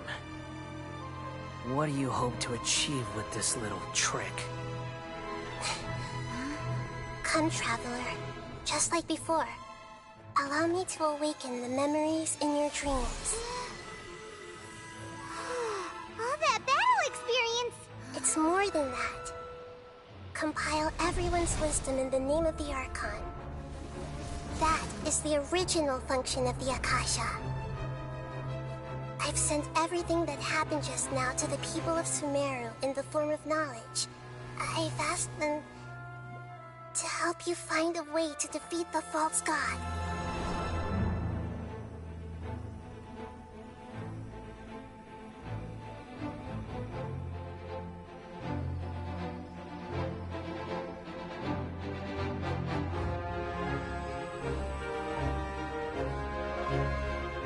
Now, all of Sumeru's wisdom is at your disposal. Meaningless tricks won't save you.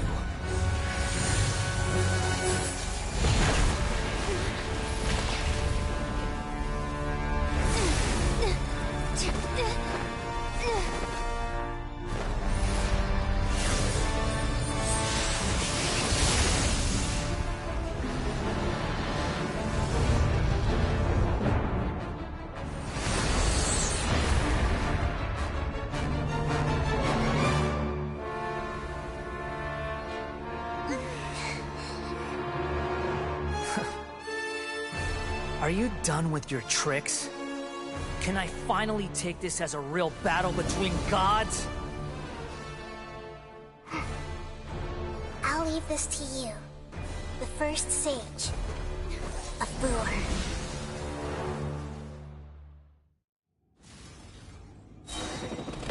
I am the all-knowing God!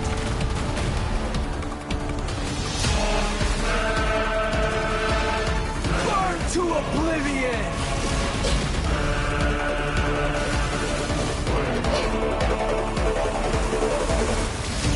Kneel!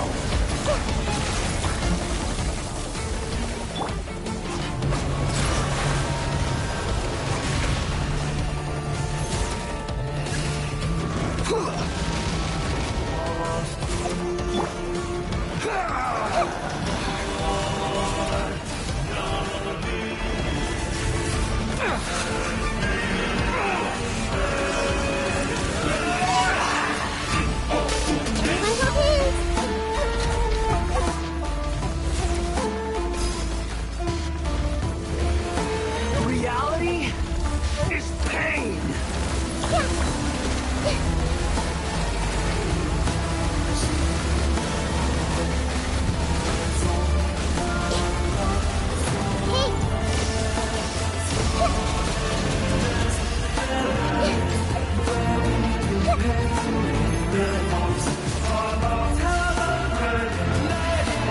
Burn to oblivion!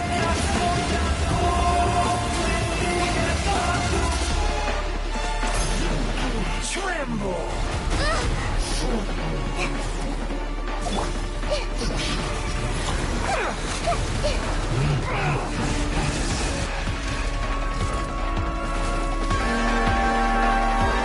Good riddance!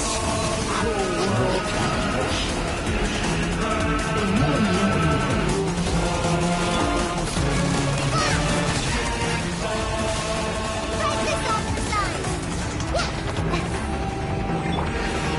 Shine down!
To oblivion!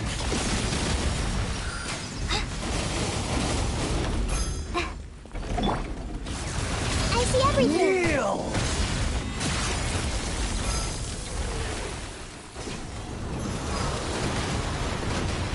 Hey! Tremble!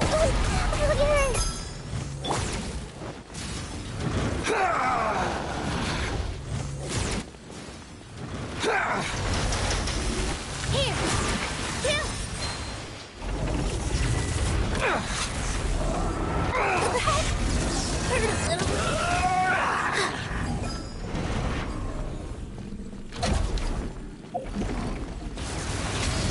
Kneel!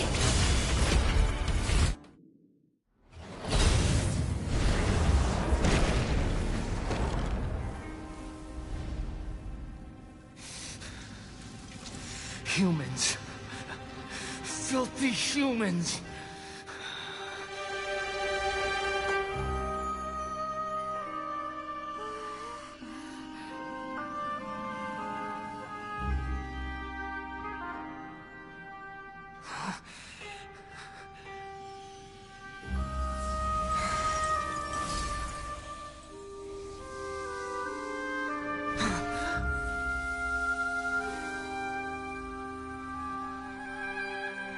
No! Wait! Please! Anything but the Gnosis!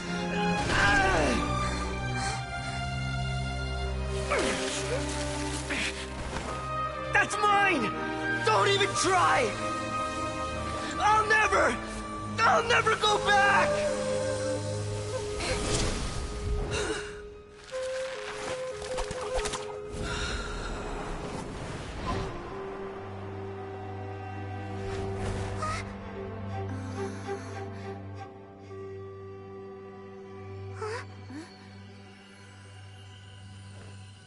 We haven't yet found the answer to the most important mystery. Irminsul is still waiting to be saved. With the power of another Gnosis, we may now finally understand the last memory of Greater Lord Rukkhadevata.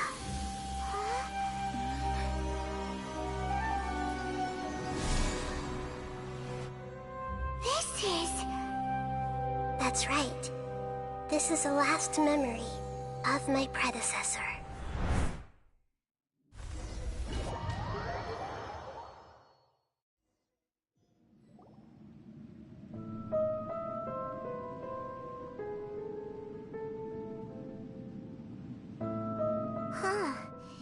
This sure seems very different from what Paimon imagined. Shouldn't Irminsul be in this realm of consciousness? Yes, that is our destination. But I didn't expect the remaining consciousness of Greater Lord Rukkhadevata to be as polluted as this. Forbidden knowledge? It seems you know about a concept that even I don't completely understand. Could you tell me what you know?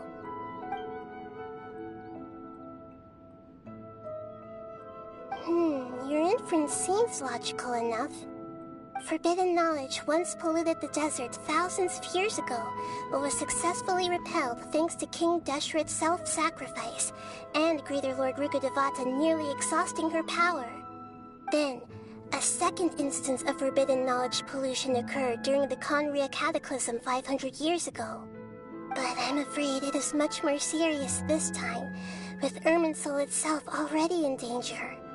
So, if we're in the remaining consciousness of Greater Lord Rukkhadevata, and it's also been affected by forbidden knowledge pollution, then does that mean, in order to save us, Greater Lord Rukkhadevata?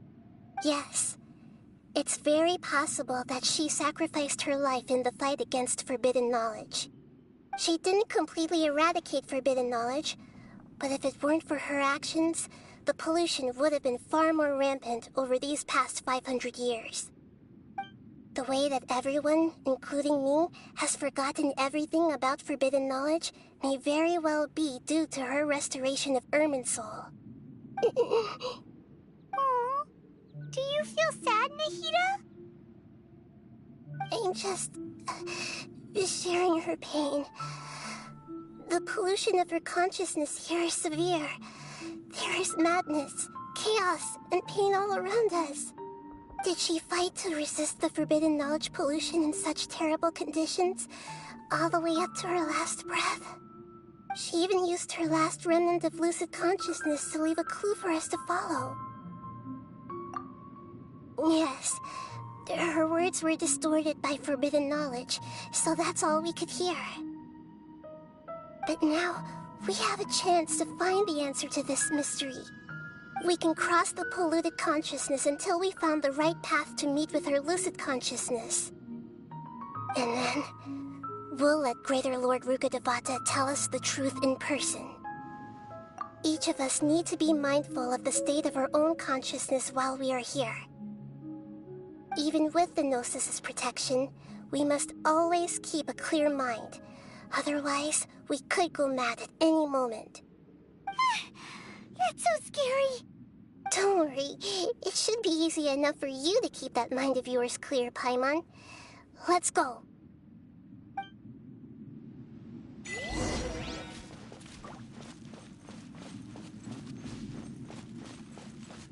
Are we in the air? And why is there a huge boat? That's the boat of consciousness, which symbolizes reason here. Its course is the direction our consciousness is traveling towards. If we lose control over our consciousness, we will fall into madness. So let's make sure the boat stays on course.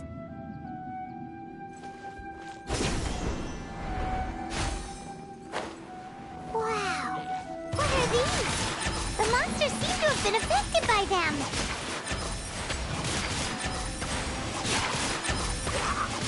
Yeah!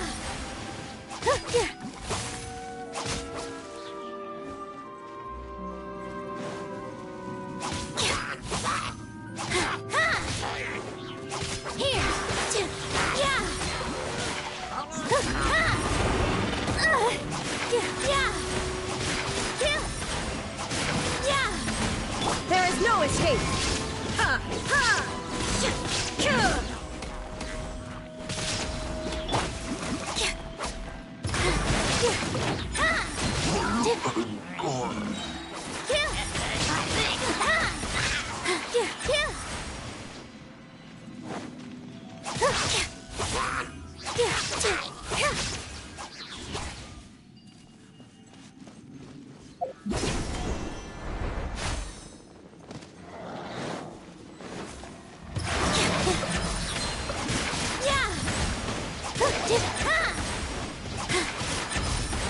This dance is for you.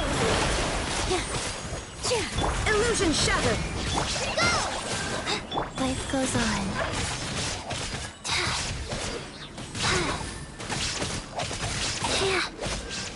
Faster? Okay, faster.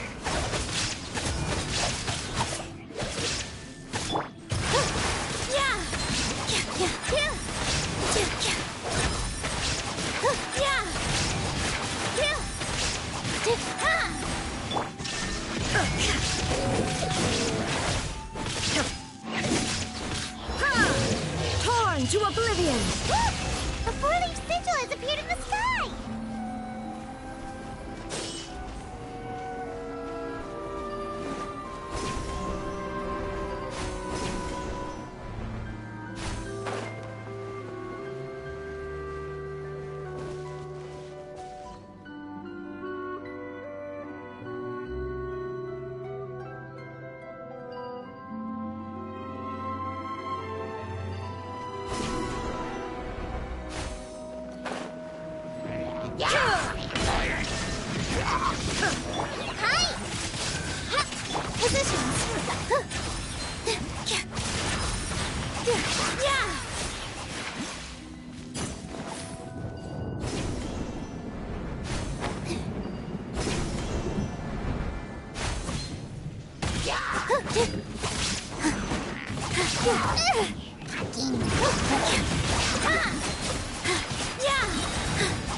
Orders given.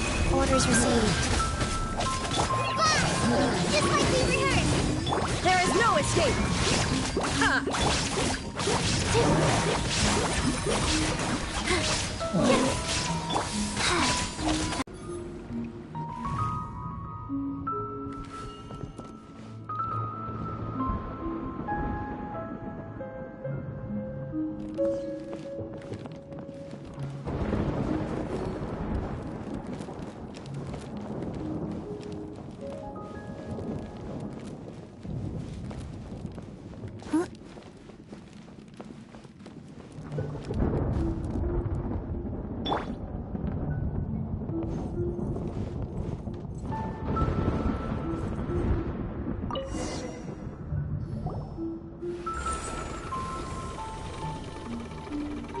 We changed direction.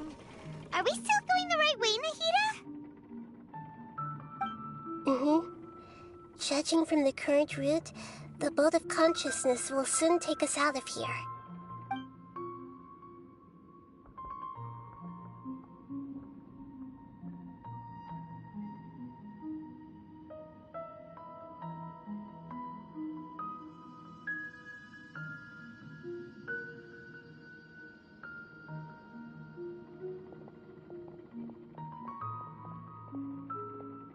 We'll be arriving at our destination soon. How are you feeling? Are your minds still intact? Huh? But everything's been completely normal for Paimon. Hopefully there won't be any more interruptions. This time, we should be able to meet Greater Lord Rukkhadevata. Are you saying you've never met Greater Lord Rukkhadevata before? No. It seems that my birth and her death took place at the same time. Otherwise, I think she would have given me a little more guidance, and I could have done a better job. Hey, you've done a great job, Nahida. Let's get out of this creepy place and go meet her.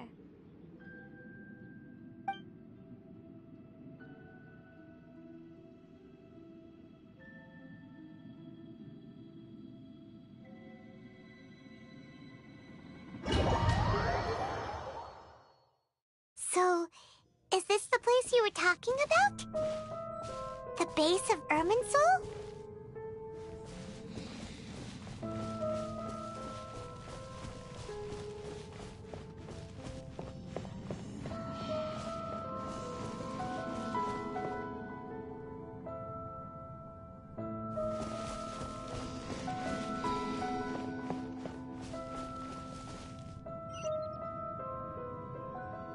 Well, this is the place.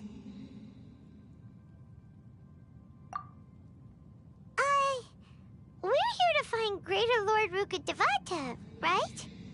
But the one standing over there is... Is that... me? She looks exactly like me. Are you Greater Lord Rukkhadevata? Yes, that's me. Are you surprised by my appearance? Irminsul and the surrounding lands have been reproduced here as they were years ago. But this is just a realm of consciousness. We are manifestations of the same nature. Hence why we would appear exactly the same. We're of the same nature? Why? Because you are me, and I am you. You are me in the new samsara. The new samsara? As Greater Lord Rukkhadevata, I'm the avatar of Irminsul. And you are the purest branch snapped from Irminsul. Imagine it this way. Even if a tree dies, its branches will eventually take root and grow, continuing the tree's life in another form. I'm merely the remaining consciousness of Greater Lord Rukkhadevata. The real me has presumably died a long time ago.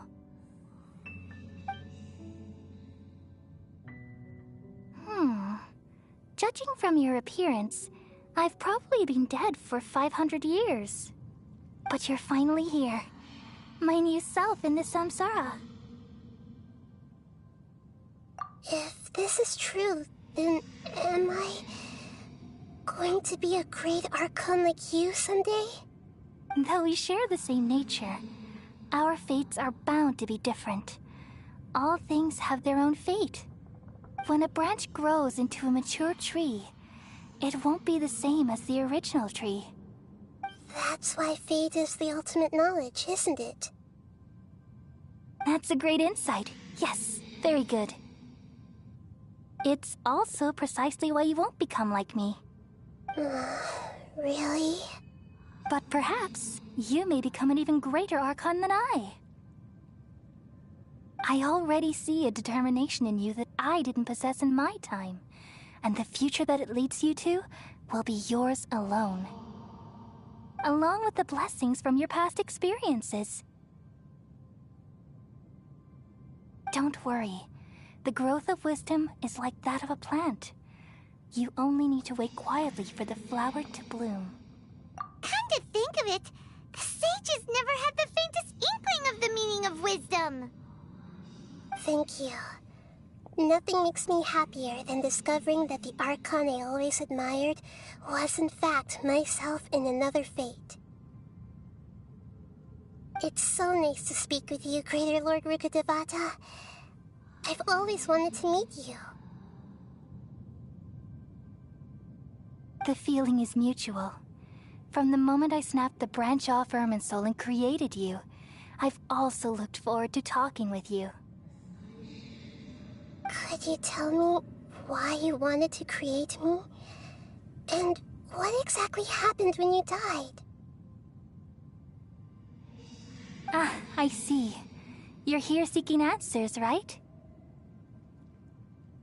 Everything that day, even the sky itself, changed into a color like this. At that time, the seven were all summoned to the nation of Conria. Except for me. I had a more important task to attend to. I had to protect Irminsul. The disaster occurred together with the pollution of forbidden knowledge. At that very moment, with my consciousness connected to Irminsul, I sensed something was wrong. The pain started to torment my mind. By the time I reached Irminsul, it was already displaying signs of corruption. Had I not repelled the pollution of forbidden knowledge with King Deshret thousands of years ago, I might have felt even more hopeless and lost.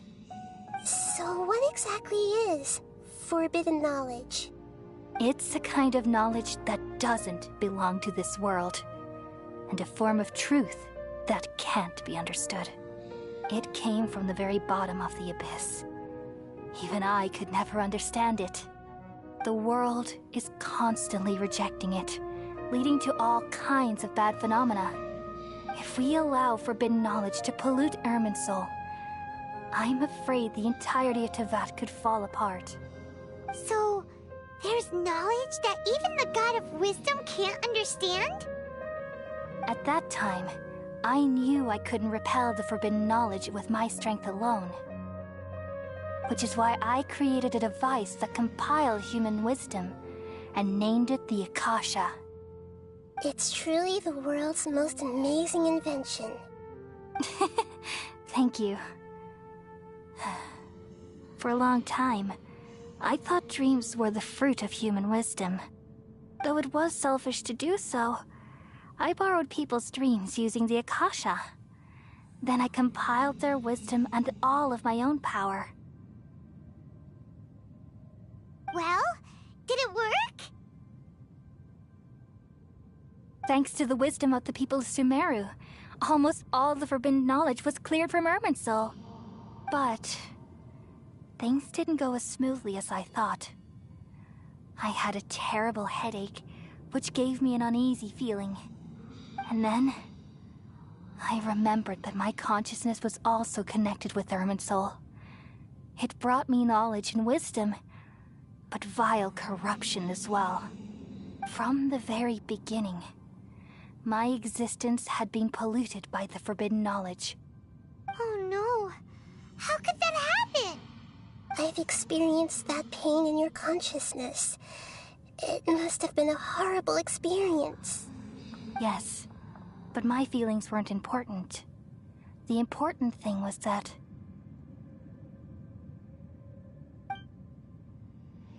even if I died, my existence and everything related to me would continue to exist in Irminsul as memories and knowledge, meaning that the forbidden knowledge couldn't ever be permanently eradicated. And there's no way for me to eliminate myself. It would be a sort of paradox.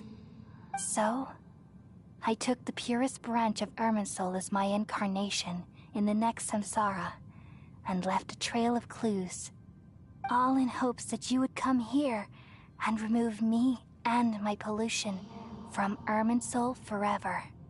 Wait, no, I can't. So you realize what that implies? You are very smart indeed. Irminsul has all the knowledge and memories of this world. And as you've realized just now, removing me from Irminsul means I essentially will never have existed in this world. But this is the only way to save Irminsul. People love you so much, and they've missed you so much over the past 500 years. I am exactly the same. So how can we just forget you like this? Is there really no other way? There must be something else I can do. You're the god of wisdom, Boer. You should know that there is no other way. But this is so cruel. I don't want to forget you. No need to feel so sad, Boer. As someone who delights in wisdom, you should feel joy at finally finding the answer. These are the words in their entirety. The answer you've been seeking all along. Let the world completely forget me.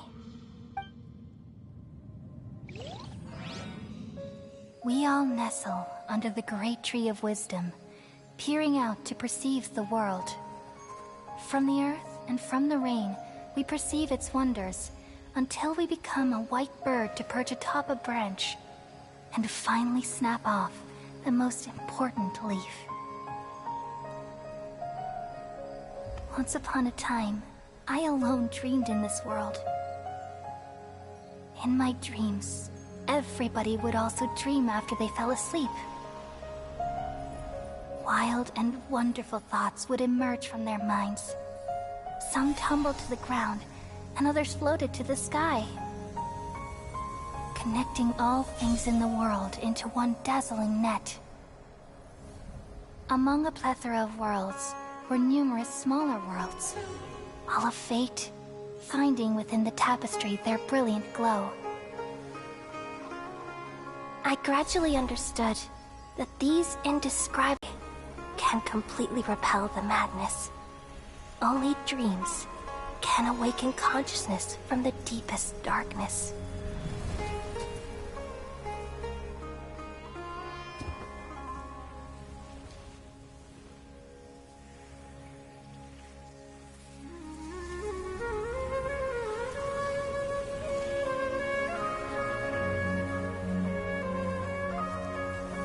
I'm the one who posed this question, yet also the one who sought a solution. Saving the world with the dreams of the people used to be my answer. And now, you've also found your own answer, and I shall return all the dreams to the people.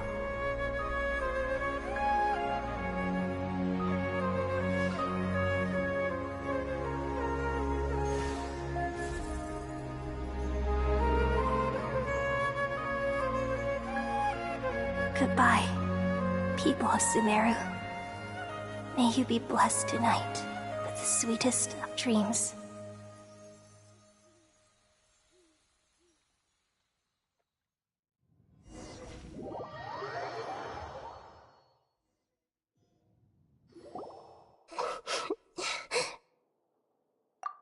alright. I'm just a little confused. We've just saved the world, right? So why am I crying? I don't know where this feeling inside of me is coming from, but I feel very sad. Just now, we used the power of two gnosis to successfully connect with the Ermin soul consciousness from 500 years ago. Then, we removed the remaining pollution from Merman soul.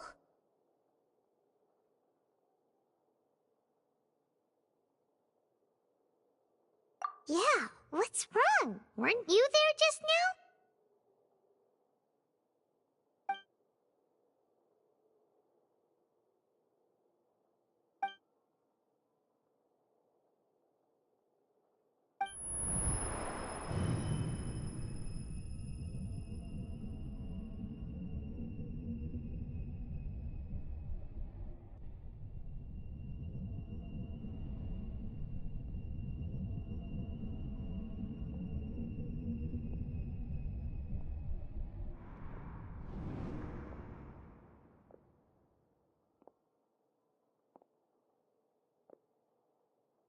Huh?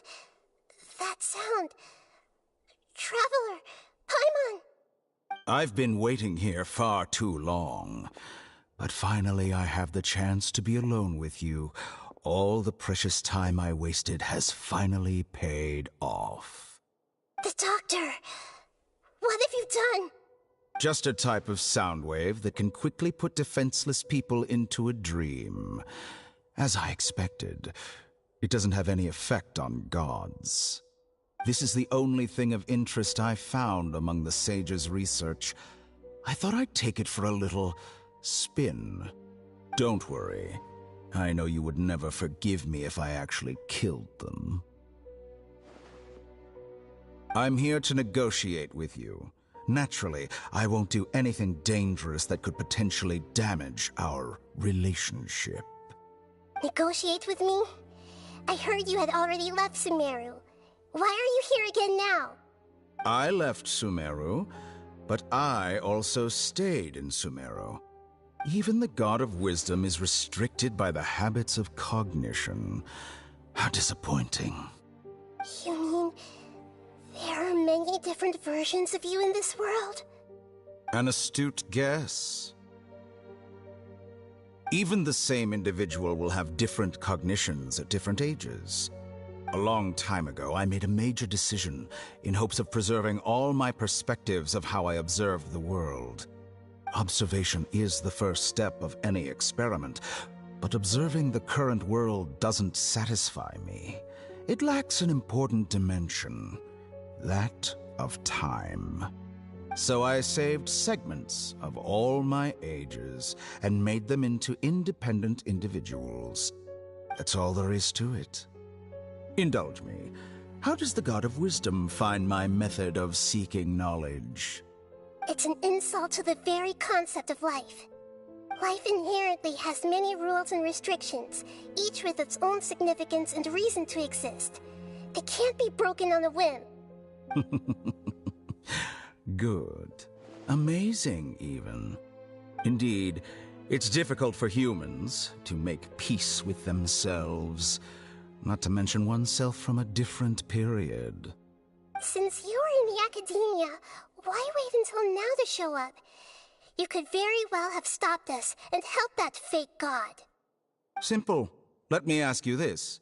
Would any staff member ever help the subject in the middle of an experiment? It was my experiment. So why should I interfere with the results? The academia saw the plan to create a god as their ultimate goal, yet you only saw it as an ordinary experiment. You really are crazy. If the experiment succeeded, you would have had a new god on your hands. How would you have faced your own god then? Would you still take the same stance? Would you still hold the same view of yourself? I'm first and foremost a scholar. These results should be left to the judgment of the hypothetical me confronted with that outcome. but you're right. And that's exactly why I'm disappointed with the conclusion of this experiment. As an individual, you don't have any sense of belonging. You seem to have even fewer convictions than a typical scholar. Oh no, I certainly have my own convictions. They just don't fit your standards, that's all. All right, that's enough conversation for today. The experiment is over, and it's time to tidy up the equipment and reclaim any useful materials. For example, the Gnosis. Lesser Lord Kusanali, you're an intelligent Archon. I'm sure you understand the disparity in our combat abilities at this time. Besides, you have no way to use that Electro-Gnosis in battle. Didn't you say you were here to negotiate with me? Somehow, it's starting to seem like you intend to take it by force now. I'm merely stating a fact. After all, I'm also a scholar. Naturally, I hope to show proper respect and dignity to the God of Wisdom. Your hypocrisy is built on absolute confidence. I understand your scheme, but... what if I were to destroy the Gnosis now and awaken the heavenly principles? Awaken the heavenly principles? Do you think that's really possible? The heavenly principles have been silent for many years, but the Gnosis are symbols of their control over Teyvat and all the laws. Will the destruction of a Gnosis attract the attention of the heavenly principles? And if so, how do the Fatui plan to deal with the consequences? Do you dare to gamble such a possibility with me? Gamble? How surprising. I thought you would show evidence or use rigorous reasoning to prove your point. The word gamble is the last thing I expected to hear from the God of Wisdom. But this is a clever move.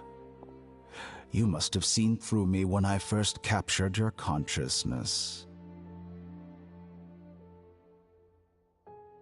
As a scholar, I respect all possibilities. This has always been my principle and is an essential trait as an experimenter. Indeed, I can't ignore this possibility. So tell me then, what are your conditions? This foreign Gnosis will only lead to disaster if it stays in Sumeru. But this Electro-Gnosis is... Interesting. What price would you have me pay? How about erasing all your other segments?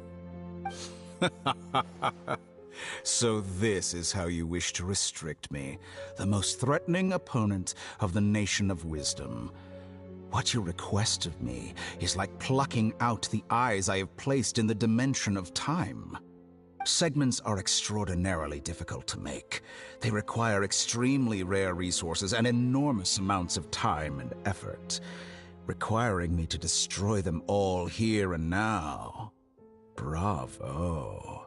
A suitably wise decision on your part. Yes, how very interesting. Can I assume that you have long been wary of me? Among all the versions of me, this segment you see now is the most selfish. If it weren't me, your idea wouldn't have worked.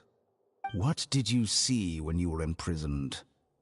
You were observing me, and that's how you know I've long grown tired of their doubts and endless arguments. Like you said, it's difficult to make peace with yourself. Being as smart as you are, have you managed to do that? I see. If you think all those versions of me are worth a Gnosis, then deal. You sure didn't hesitate much. Is the relationship between all the versions of you really that bad? I don't think there's any need to dwell on that. The surplus versions of me can be exchanged for a Gnosis. Do you think anyone can offer themselves at a higher price? Besides, with my abilities, it's only a matter of time until I find better perspectives. Perhaps it's best to say you're just temporarily ahead. But what I'd like to know is, how can you be sure that I've really erased them? I can see your remaining honesty.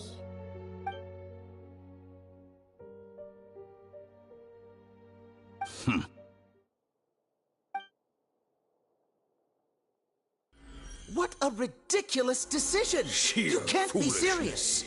How could I have been so short-sighted? You think this is the end? Wait, I'll have my revenge! You'll make this moment count. You will regret this! Well, have you confirmed that it's complete? Here, take it. The future of Sumeru City will be in my hands alone. I will shut down the Akasha and let curiosity and the thirst for knowledge drive the realm of academics once again. There won't be any further gaps for you to exploit. It truly pains me that my academic achievements have never been appreciated in my homeland. Of course, I have no interest in being rejected by this city for a third time. Another chess piece. And where is your dendronosis? Don't be greedy, Harbinger of Snezhnaya. No, this is a different transaction. If you intend to turn off the Akasha anyway, then there's no further use for the Gnosis of Sumeru, is there? Besides, isn't it the Archon's duty to deliver what's desired of the Seeker? Oh, judging from your expression, you don't seem to find the idea very agreeable. Then let's think of it this way. Since you're the god of wisdom, how about I exchange some knowledge with you? People exchanging knowledge with the god of wisdom is the stuff of legends. Yet here you wish to exchange knowledge for the god of wisdom's property. Arrogant as that is, it has piqued my interest. Let me ask you, have you in all your mighty knowledge ever heard the rumor that the skies of Tevat are fake? Huh? That's the secret hidden by Irminsul concerning the truth of this world.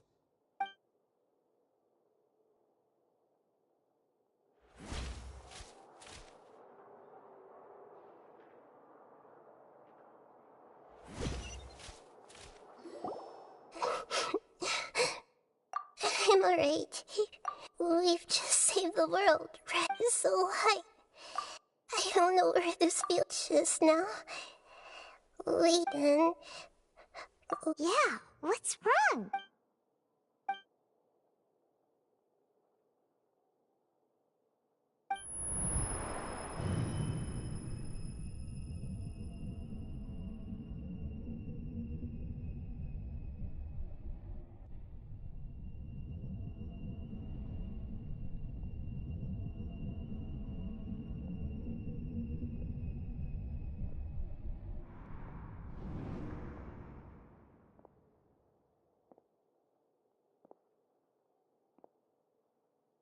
Huh? That sound. Traveler! Paimon! I've been waiting here. The doctor! Just a type of sound wave that can quickly put defenseless people into... This is the only thing of interest I found among the... Don't worry. I'm here to negotiate with you. Negotiate with me? I left even the god of... You mean... An astute... Even the same individual will have different cognitions at different ages. A long time ago, observation is the first step of any experiment. So I saved... That's all there is to... It's an insult to life inherently. Indeed. It's Since you were in the academia... Simple. Let me ask you this. It was my The academia... You really are crazy. If the experiment succeeded, you would have had a new god on your hands. How would you have faced your own god then? Would you still take the same stance? Would you still hold the same view of yourself? I'm first and foremost a scholar. These results should be left to the judgment of the hypothetical me. As an individual, you don't have any sense of belonging. Oh no, I certainly... All right, that's enough conversation for today. The experiment is over. For example, Lesser Lord Kusan... Didn't you say you were here to negotiate? After all... Your hypocrisy is... I understand your scheme, but... What if I were to destroy the Gnosis? Awaken. Do you think that's really... The heavenly principles have been... Will the destruction of... Do you dare? Gamble? House, I thought you would show evidence or use rigorous reasoning to prove you... But this is a clever move. You must have seen through me when I first captured your consciousness. As a scholar, I risk... Indeed. I can't ignore this possibility. This foreign Gnosis will... But this Electro-Gnosis... Now, as the one who initiated this cascade of events... Price? Interesting. What price? How about erasing... So the segments are... Yes. Among all the versions of me, this segment you see now is the most selfish. If it weren't... What did you... Like you said, being as smart as you... I see. If you think all those versions of me are worth a gnosis, then deal. You sure didn't hesitate much. I don't think there's any need to dwell on that. The surplus versions of me, besides, with my abilities. But what I'd like to know is... I can see your remaining honesty.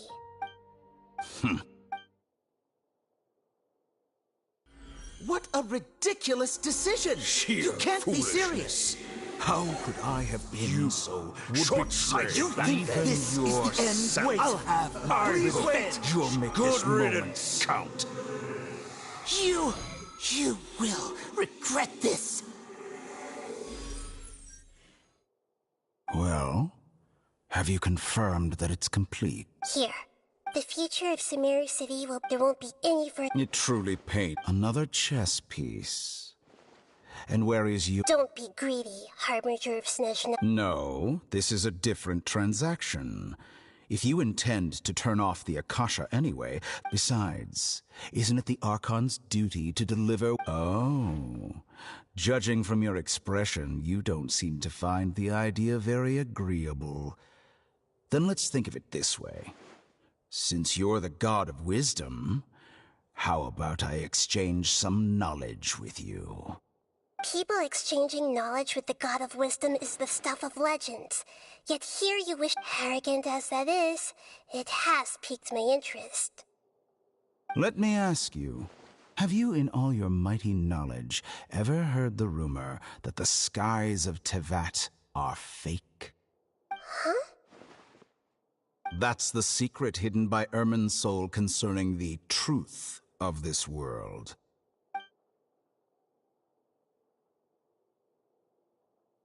Once I finish telling you about this, it will be time for me to say goodbye. With negotiations, we've all gotten what we wanted. I'm very glad I got to meet you like this. Your arrogance may know no bounds, and convictions may mean nothing to you. But I'll still listen to what you have to say.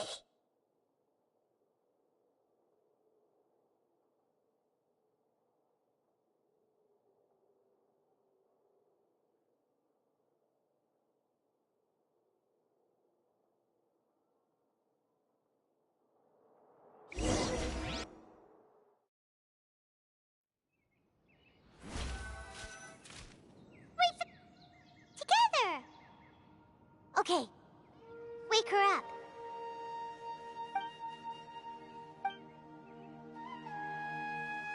Are you awake?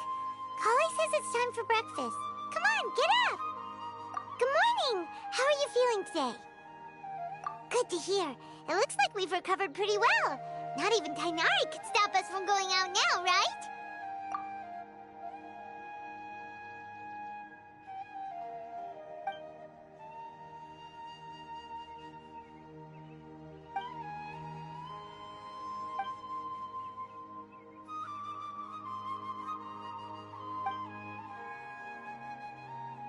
Come on, Traveler, let's go!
Hey there.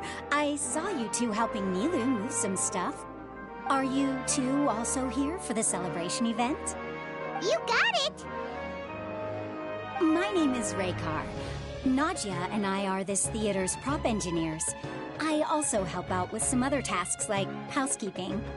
The little ones causing a ruckus are my children, Soreen and Abi. I hope they aren't bothering you. They always get really excited every time we hold a celebration event. Yes, they are. Everyone here takes great care of them. There's good work here, the pay's always on time, and Nilu and the others will often volunteer to play with the kids. I'm quite content with this current way of life. Do you mean your life wasn't nearly as good before? It's all right. It's all water under the bridge now. My husband and I were both adventurers, but he passed away from an accident. Material struggles can always be overcome, but ever since then, I haven't been able to spend much of my energy on anything else. But I still consider myself lucky. Mr. Zubair has helped me a lot, and the atmosphere here is tolerant and kind. Sorry for bringing up such sad memories. Oh, it's all right. I don't mind. Once the event starts, you'll be able to see for yourself the kind of atmosphere I was talking about.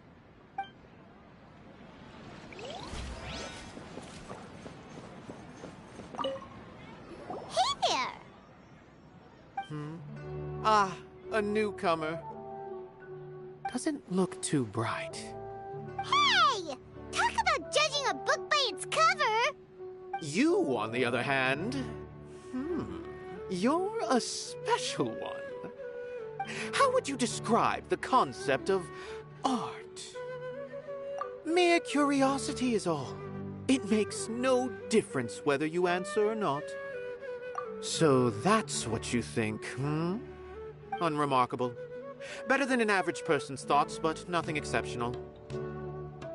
Is art a product that we create and bring forth, or is it a naturally existing resource? I, for one, believe it to be the latter.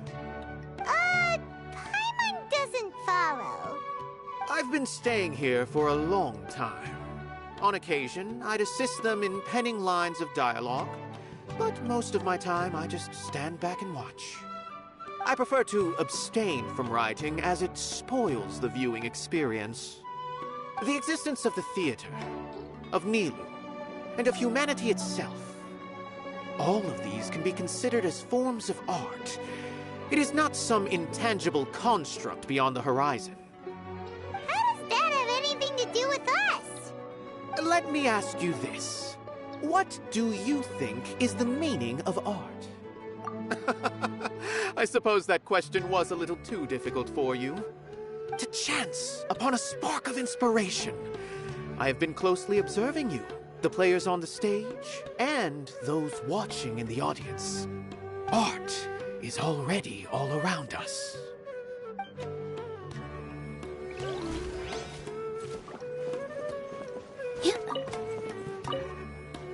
Hello. What? Who are you? You can't just go on the stage as you please. Ah, I see. Sorry for my overreaction. I'm just, making a prop. No time for chit-chat. Is that embroidery? No. Well, yes, but not really. It's a prop. It's just, some fabric. An ordinary piece of fabric that we use in a show. Sorry. I really do need to focus. What an oddball. Is prop making something to be that jumpy about? Oh well, it's none of our business. Look! Nilu's back! Let's meet up with her. The event's probably about to start. Sorry for the wait. Preparations for the celebration are finally done. I'll call everyone over, and then we can start. Let us give you a hand. Thank you.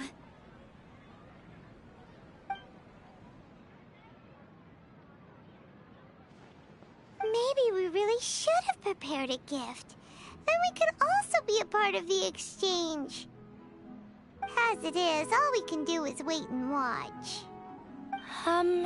Maybe we shouldn't do this after all. I didn't do that great of a job, and who would even like it? Oh, don't think like that. Remember our promise? We're going to give everyone a pleasant surprise. And besides, you've never attended a celebration event before, so this will be a great opportunity. Everyone will love you.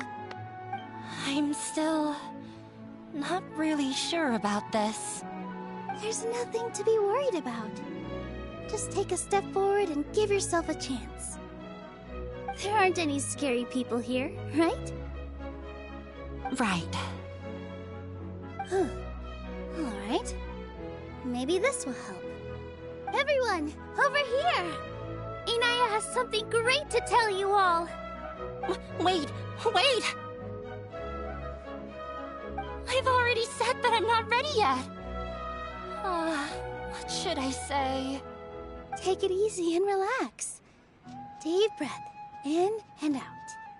Once you've taken a long exhale, calmly tell everyone what you want to say. If you don't say anything, then all the hard work we put into embroidery practice would have gone to waste. Using it as a gift, though? It really isn't that good. So when Inaya was talking about making a prop, she was actually preparing a present. Yeah, it feels like she still doesn't really see herself as part of this community. But it looks like Milu's trying to ease her through. Actually, Inaya had prepared a special present for everyone before the celebration kicked off.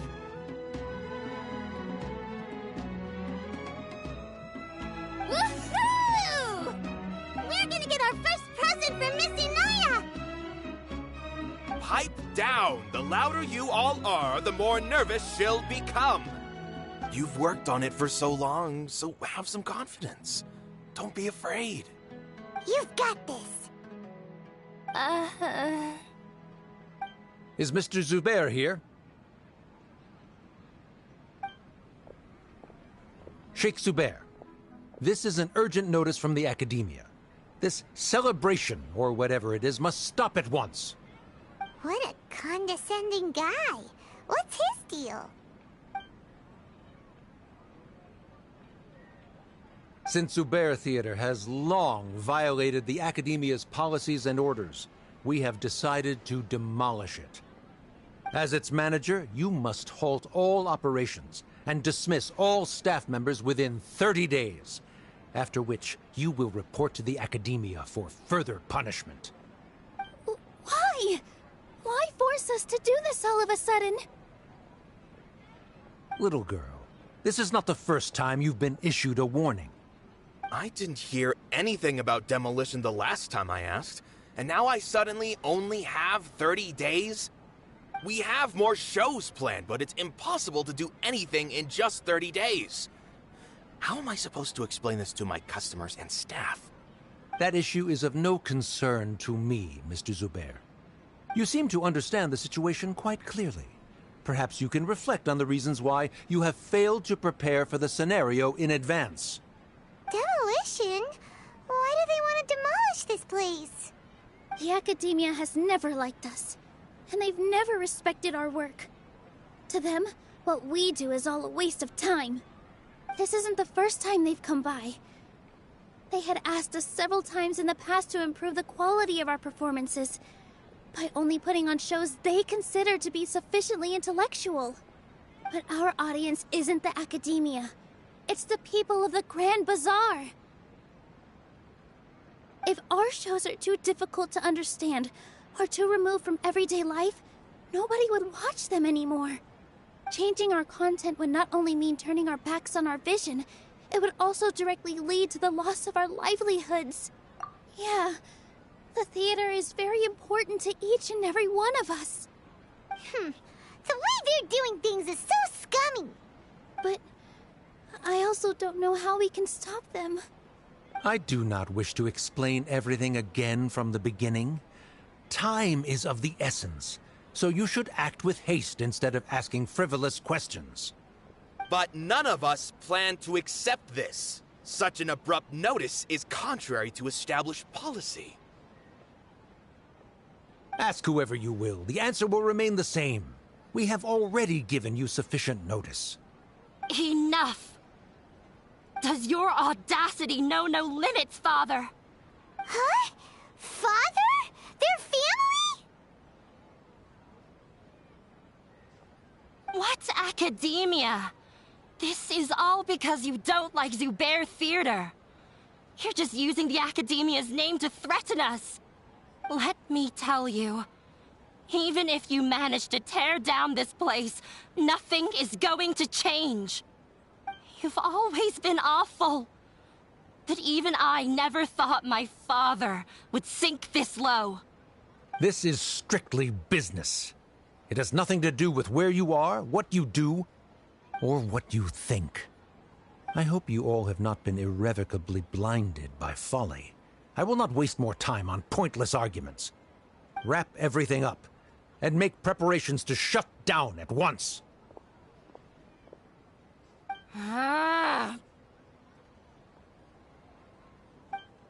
Why is he always like that? This is quite the misfortune, but there's nothing we can do. That's it for today, everyone. Let's clean up. I'll go talk to them again tomorrow. The storms that come out of the blue are always the hardest to deal with.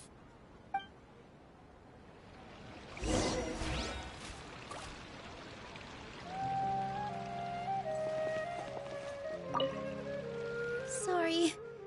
I invited you thinking this was going to be a happy occasion. I didn't know that things would turn out like this. There's no need to apologize, Nilu. No one could have seen this coming. Paimon just wishes she could have at least gotten to the food. Is what that guy said true?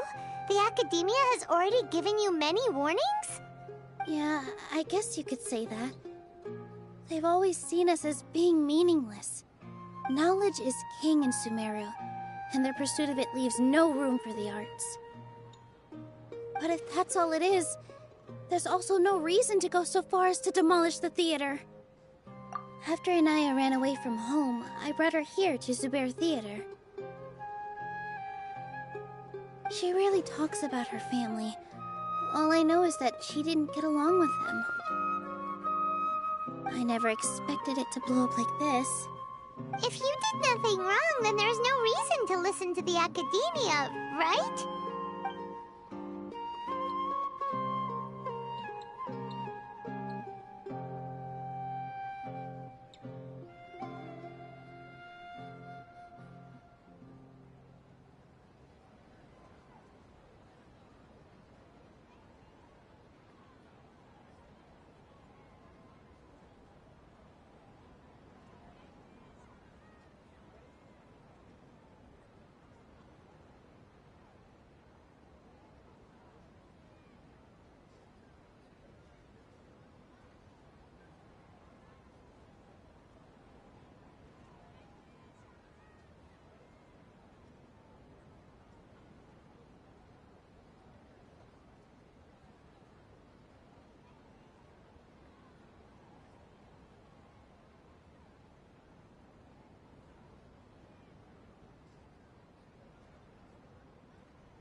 Nahida?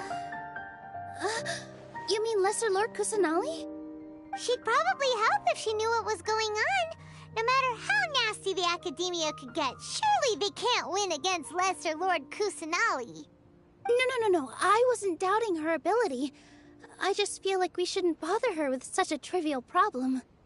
Plus, if the Dendro Archon were to intervene, then it wouldn't feel like our victory was earned. That's true. Who cares? Let's just take him in a fight.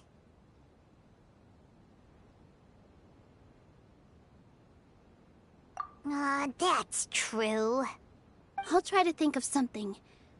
We can't just let everyone suffer in a perpetual state of fear and uncertainty. What to do? Can you pretend to shut down, but secretly continue to hold your shows somewhere else? Or we could go through a list of customers and try to see if anyone in there might be willing to help out. A debate? Huh. Well, scholars do love to use them to solve their problems, but how would that work in this case? Oh! If we can prove to Inaya's father that the Academia's position doesn't hold water, then they won't have a reason to demolish the theater! I see. Defeating him in a debate. It's a good idea, but which one of us could hope to win against a researcher?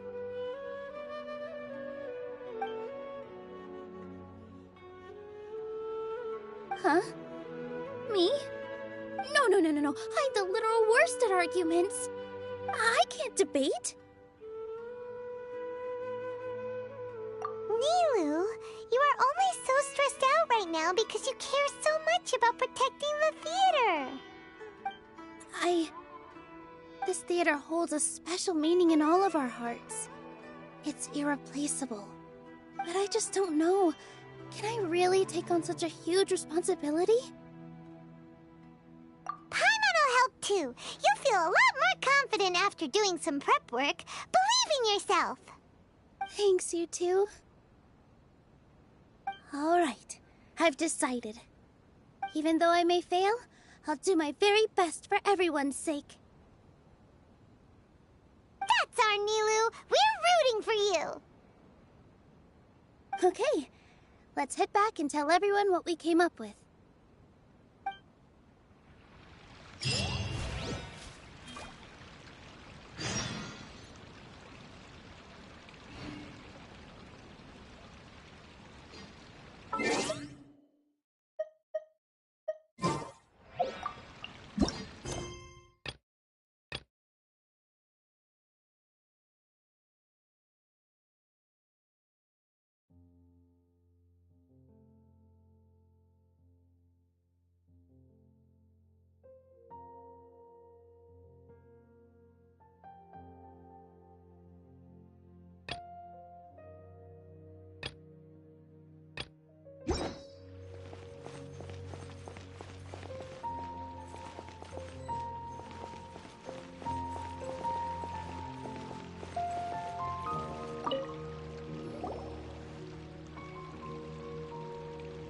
Trying to best the Academia in a debate is attempting the impossible.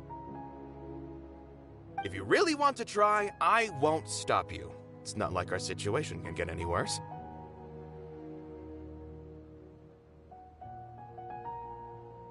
I don't think it's entirely hopeless. To Sharif, Nilou's approach will come off as naive, but that kind of frankness is exactly what they lack the most. Things might turn out differently from what you expect.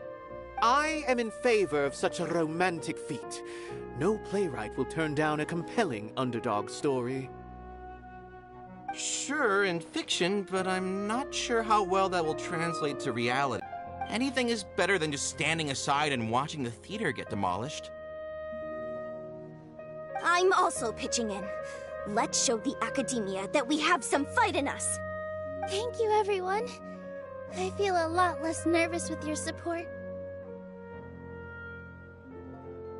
Not to rain on your parade, but my father is a real hard guy to deal with. He's erudite, meticulous, demanding, and exceedingly familiar with rigorous logic. It'll be extremely difficult to beat him in a debate. You all already knew that. But you just didn't want to hurt Nilou's feelings. But when all's said and done, aren't you hurting her just the same? That's enough, Inaya!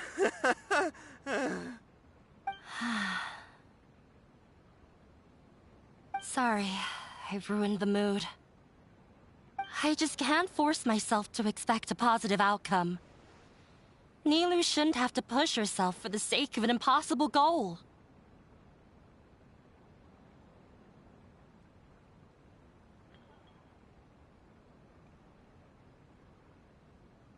Yeah, it's way too early to give up.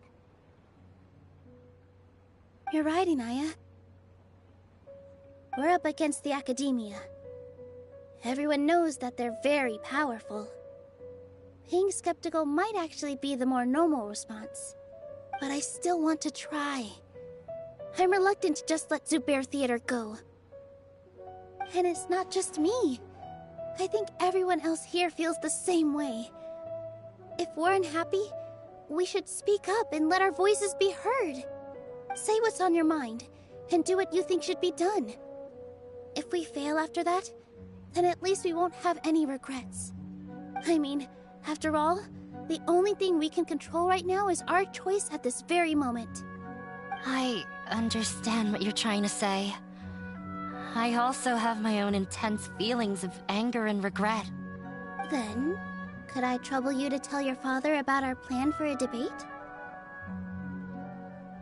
You can still get in touch with your family, right? Yes, I can. Then, please help us pass on my request. I've never participated in a debate, and truth be told, I'm still not really confident in myself. But since we've decided on a debate, I'll do my best to prepare for it. I'll gather everyone's thoughts and let them be known to all during the debate. I, by myself, definitely don't have enough wisdom to beat your father, but what about the entire theater combined? Then we should have a chance, right? Right. That's right, Miss Nilou! Beat the bad guy! Justice will prevail! Make him eat dirt! You two. We aren't getting into a fight. But thank you for your encouraging words. I'll do my best.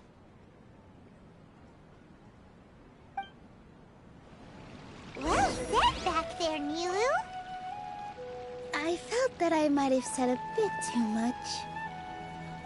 Anyway, we better start preparing now. When the day comes, I'll get my friends and the theater's customers to come and support Nilou.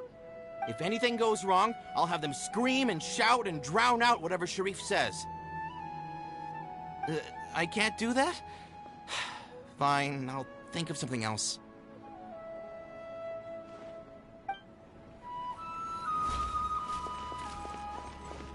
All right, time to pull everyone's thoughts.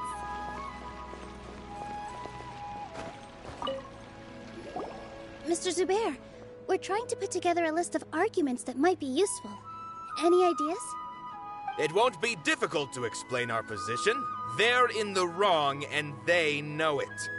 I have meticulously managed this theater's affairs for years, and I have abided by every procedure and obtained every permit. I did all of that to protect ourselves if something like this were to occur. I didn't expect them to disregard the rules altogether. Yes, I know. But anyone who's staying at the theater is one of us. If I can't even protect the members of the theater from outside pressure, then I have failed in my duty as a manager.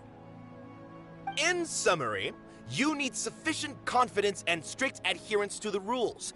At least for now, they don't have the authority to demolish the theater.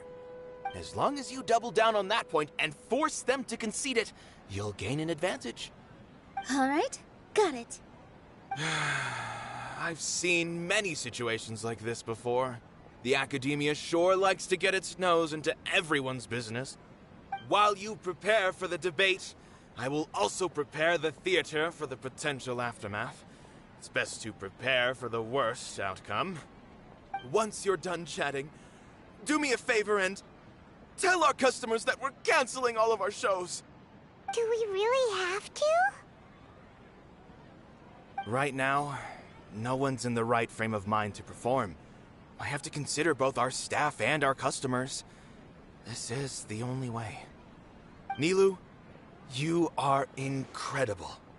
With your talent and youth, you had the least to lose out of all of us. And yet you were still the first to take a stand.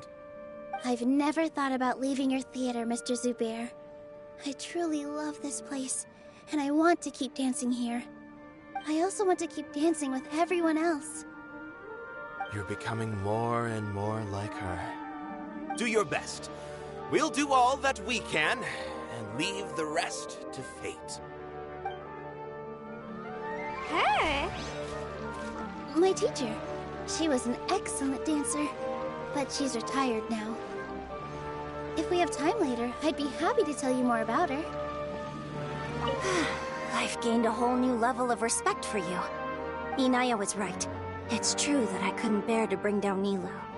It wasn't out of pity or anything, though. I just felt like I didn't have the right to say anything. After all, Nilou was the one who bravely stepped up and proposed to fight back. I didn't have that kind of courage or initiative.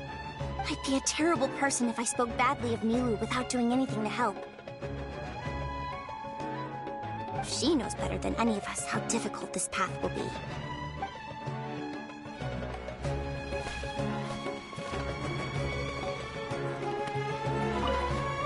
Just notify the customers when you have time.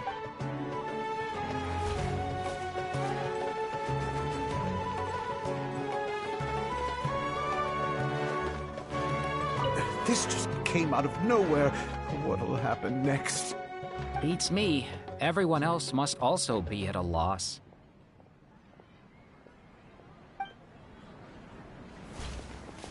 This just came out of... Beats me.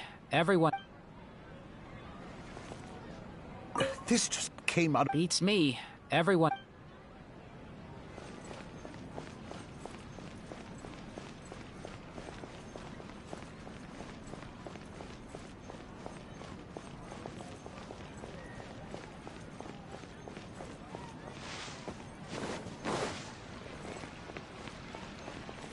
When the day comes, I'll get my... If anything goes wrong, I can't do... I didn't expect you all to challenge the academia. That reminded me of my younger years. Back then, I feared nothing and no one, and I was always charging into the most dangerous of places. I can't do things like that anymore, but those were some of the best times of my life. Sorry. If the theater really ends up getting demolished, then you, Soren, and Abi will all... It's all right. There's no need to think such heavy thoughts. Even if the building gets demolished, its people will still all be here. Have faith in the resilience of an adventurer. We can always figure something out. But won't you have regrets if things just come to an abrupt end? It'd be like when you were forced to stop adventuring. Ah, so that's what you were worrying about. Relax. I've had a lot of experience with regret. Things are painful at first, but as they say, time heals all wounds. Look at us now. Soren and Abi are happy. And Soren has also just passed his theater exam. He can start acting soon. He was thrilled because he can soon perform on the same stage as you. We wouldn't be here if it weren't for our past struggles. And would Soren have become a happier person? That's hard to say. Are you trying to make us feel better? Yes, but I truly do mean what I say. Being here at the theater has taught me an important lesson. The most important thing about an experience is how you choose to interpret it. I can choose to believe that my life ended with my husband's death. Or I can choose to believe that it was a blessing in disguise for Soren and Abi. Similarly, even if this theater disappears, A new beginning might just be around the corner. Good and bad are all human-made concepts. It all depends on how we choose to see things. You have a point. Nilou, I know how important Zubair Theater is to you. But you don't have to be so nervous. We're all here with you. The theater won't go down so easily. Thank you, Miss Raykar. No need to thank me. If anything, you inspired me with your bravery. You're too kind. All right, I gotta cheer up. I can't waste everyone's words of encouragement. I feel a lot better. Good. My children and I will be cheering you on at the debate.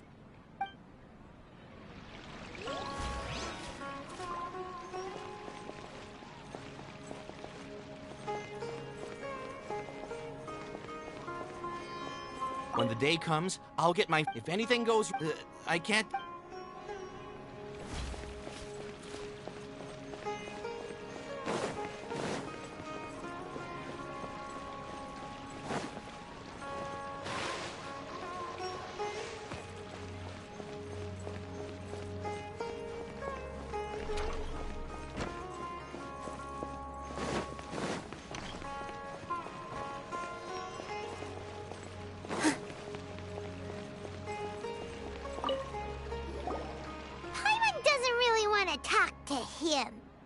So, you've already developed some prejudices against me.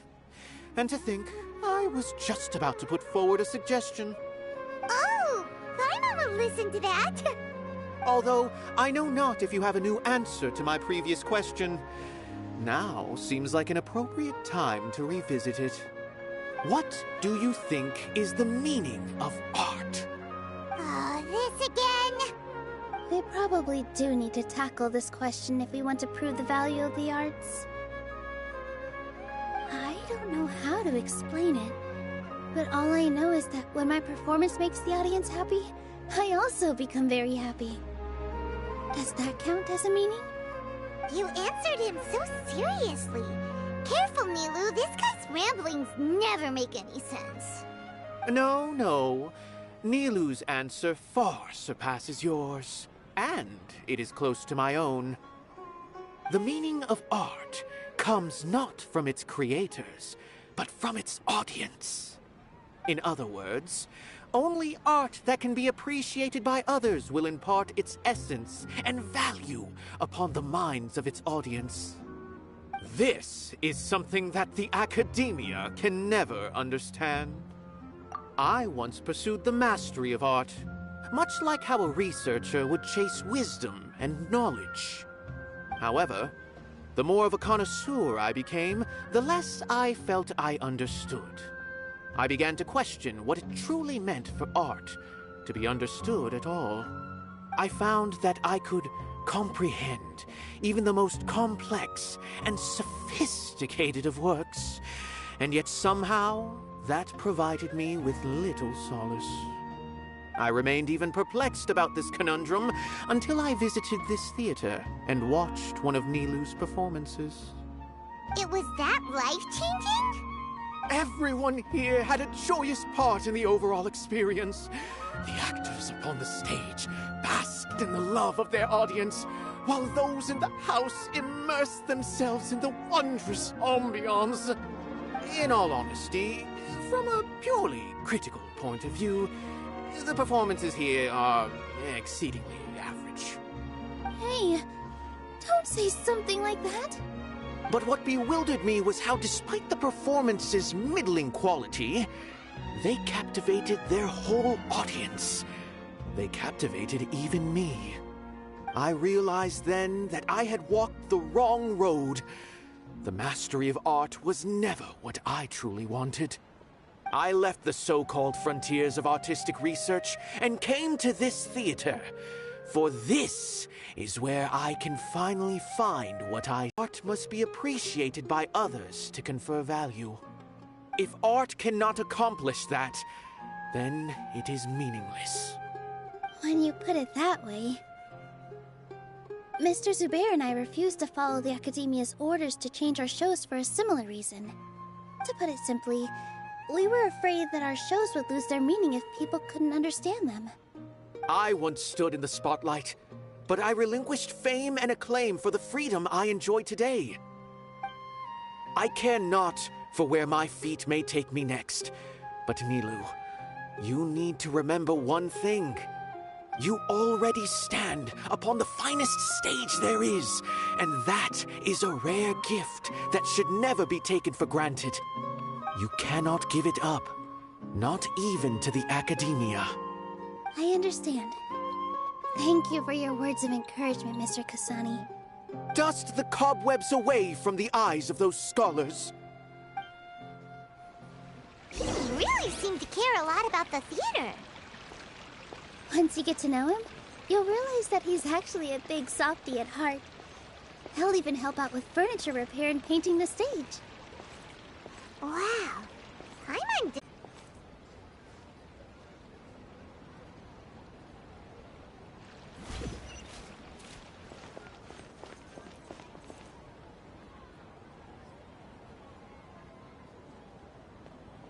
You're here. Is the theater actually closing? He's been worried sick for a while now. He wouldn't stop talking the whole way back. Hey, you two. What exactly happened? Did someone come down from the Academia? Yes.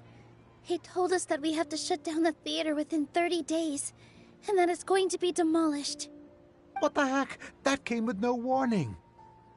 They're messing with us again. Don't tell me you'll have to listen to him. Come on. You know the answer to that. Yeah, it is a direct order from the Academia. There's no need to worry, though. I'm preparing for a public debate with the Academia. If I win, we might be able to overturn things and change their minds. Really? That's terrific. You have my full support, no doubt about that. Mine too. So what was their excuse anyway? They still not a fan of the theater's programs? Yeah, something like that.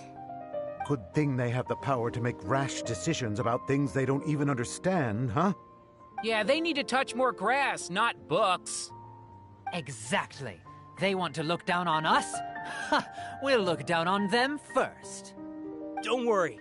Everyone here has your back. The Academia's recklessness won't get them any praise. Right. They might think that some forms of knowledge are more valuable than others, but everyone can equally appreciate art. If they don't believe that, send them my way. I got them beat on this subject. Maybe you can prepare some questions on the details of dance performance to make things harder for them at the debate. Sounds like a good idea. Maybe that's something I should do. Ignore him. He's joking. Just do things your way. No matter what, we will always support you. Thank you all so much. Your understanding and support make me feel a lot better.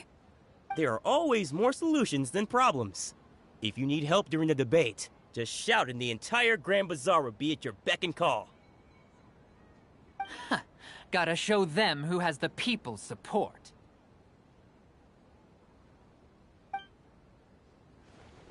I feel like the pieces are starting to fall into place. Let's head back to the theater and organize our thoughts. Abi, have you seen Miss Inaya? No, Miss Nilou. Miss Inaya isn't back yet. Wasn't she just passing on a message? Does she really need this much time?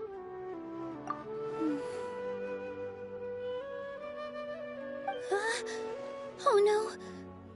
Traveler, Paimon, I think I've messed up big time. What if Inaya never planned to come back? What? It's just a gut feeling, but knowing her, she probably feels like she's completely responsible for what happened. She probably thinks that all of this happened because she was staying here. Oh, right. As soon as her father showed up, she said that her father was targeting her. So she's felt like that this whole time. She has a long-standing conflict with her father. That's why she ran away from home. She doesn't think that we can win the debate, and she doesn't want to implicate us, so she thought leaving was the best thing to do. And then she just quietly left afterward. Exactly. She's being too pessimistic. How will you know if you don't try? Anyway, first things first. We have to get her back. But where should we start? Sumeru is huge! I think I might know. Let's start by looking outside the city. Before I brought her to Zubair Theater, she was staying at a remote campsite. She got a fever from drinking unclean water, so I carried her back. If she has nowhere else to go after leaving the theater, she might go back and strike out on her own again. Then let's go take a look. Yes, let's hurry.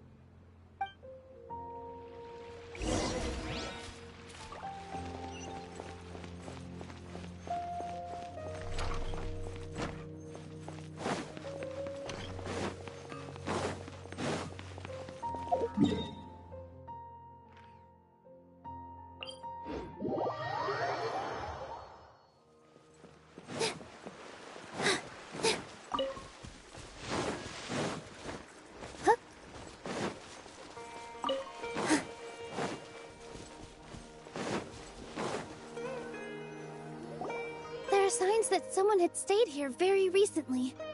But we can't confirm if it was Inaya or not. Let's take a look around first. Did you hear that? I heard it too. Let's investigate.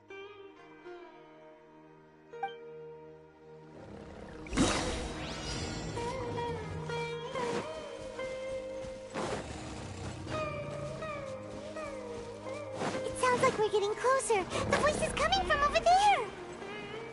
Yes, we're almost there. Stay back! It's Inaya! She's being attacked by wild animals! Inaya, don't be scared! We're coming to help!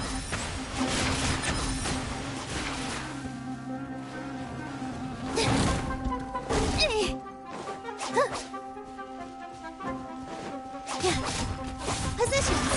Yeah!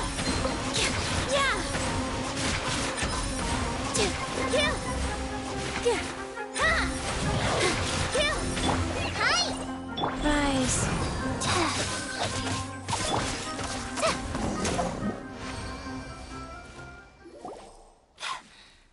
Thank you. There weren't so many big animals in this area before. They chased after me for a long time. Sorry. I'm causing trouble for you again. Why did you leave by yourself? You really don't think we have a chance at winning the debate? No.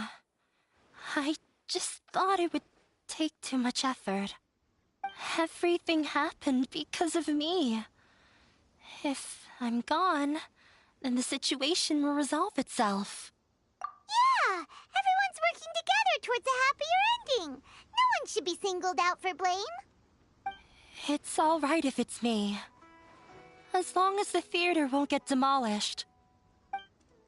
You guys are the kindest people I've ever met. You shouldn't suffer so much because of me. Listen to me, Inaya. Even if you were the reason that all of this happened, no one would blame you. Mr. Zubair said that you're one of us, so that means we will protect you. No matter what happens, we'll stand as one. Nilou, there will always be a victim. Whether it's me or the theater. You can't eat your cake and have it too. You can't win a debate against the academia.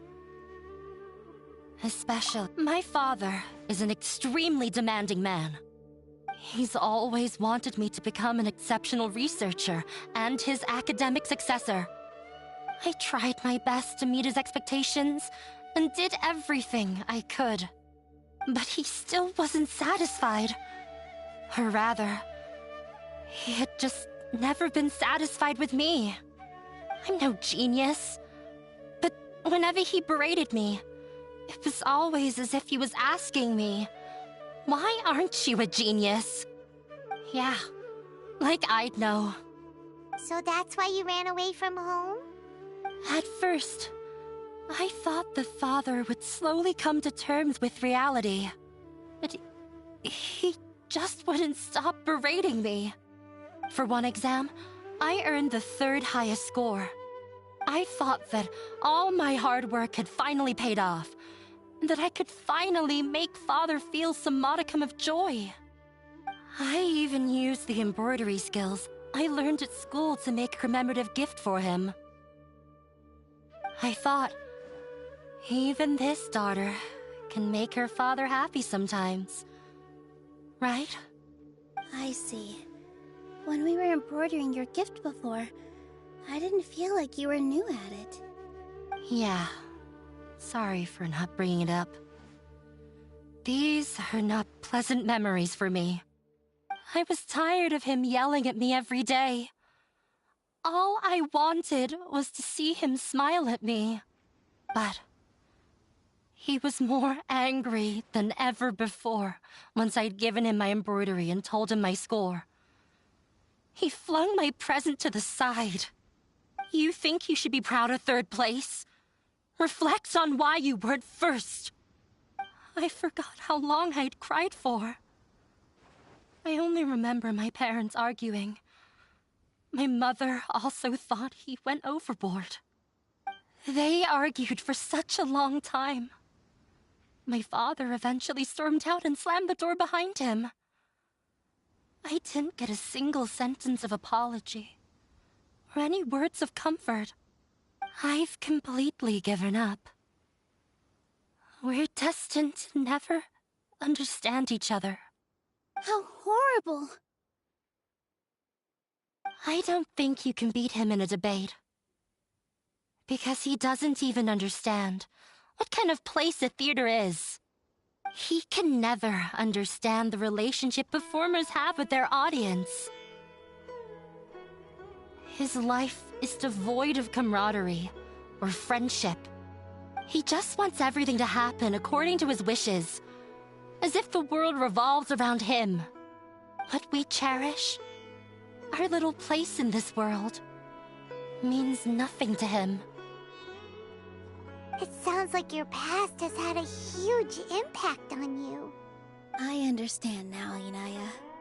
But when we were preparing for the debate, I heard something quite wise. Maybe it'll help you.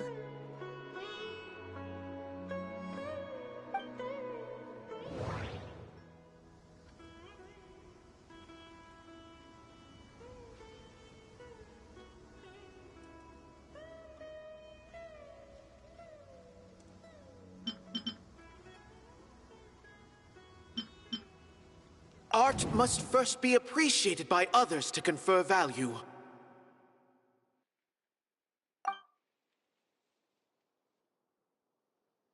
No, there should be something else that's more relevant. Everyone is free to appreciate art. No form of art is inherently superior.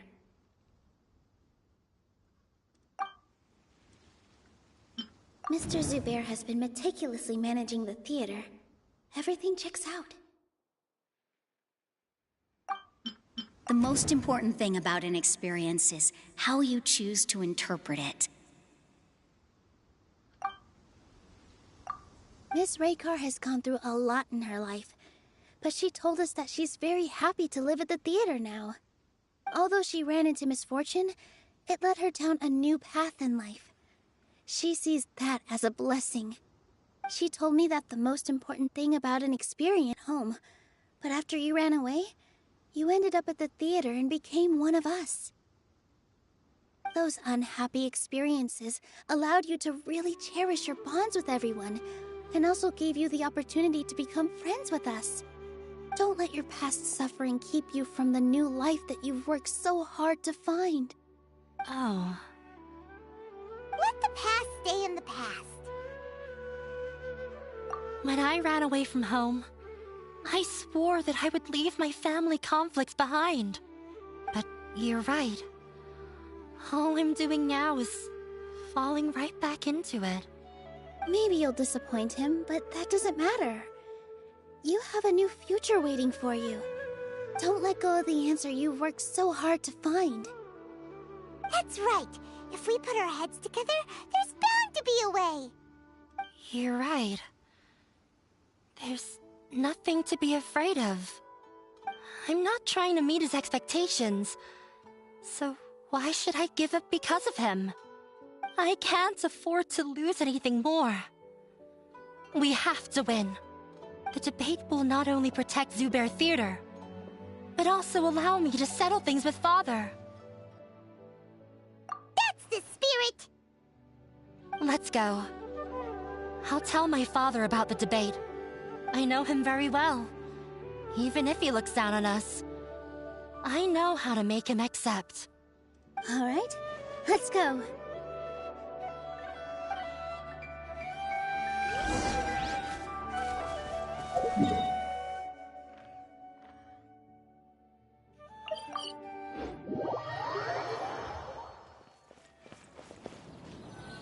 Well, I'm off to meet with him. Please wait here for me. Okay. Looking forward to your good news. That should be everything. The only thing left to do now is to wait until the debate. I'm not sure why, but I'm getting nervous again. You were great, Nilou! Your words won over Inaya! Talk like that during the debate, and you'll get an easy win! Thanks for that, Paimon. But I still feel like it'll be an uphill battle. I need to be calmer, cooler, and more collected. Yeah. I'm acting as everyone's representative, so I'll need to act brave. Even if I... Huh? What's left? Huh? What a strange question. Isn't a theater just a theater? Why would it need to be anything else? Wait. You're not asking what the theater does, but what it is. Let me think. How can I put this?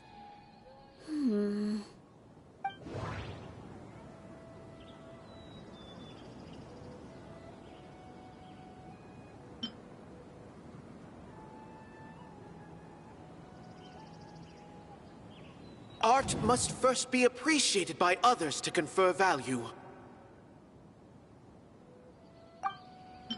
Art must first be appreciated by... Art must first... Not quite right. Mr. Zubair has been meticulously managing the theater. Everything checks out. Everyone is free to appreciate art. No form of art is inherently superior.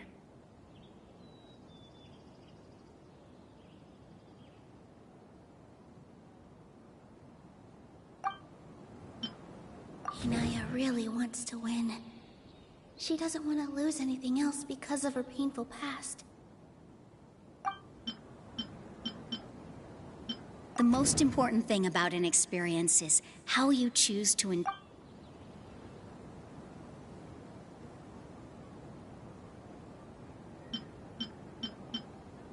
Everyone is free to appreciate art.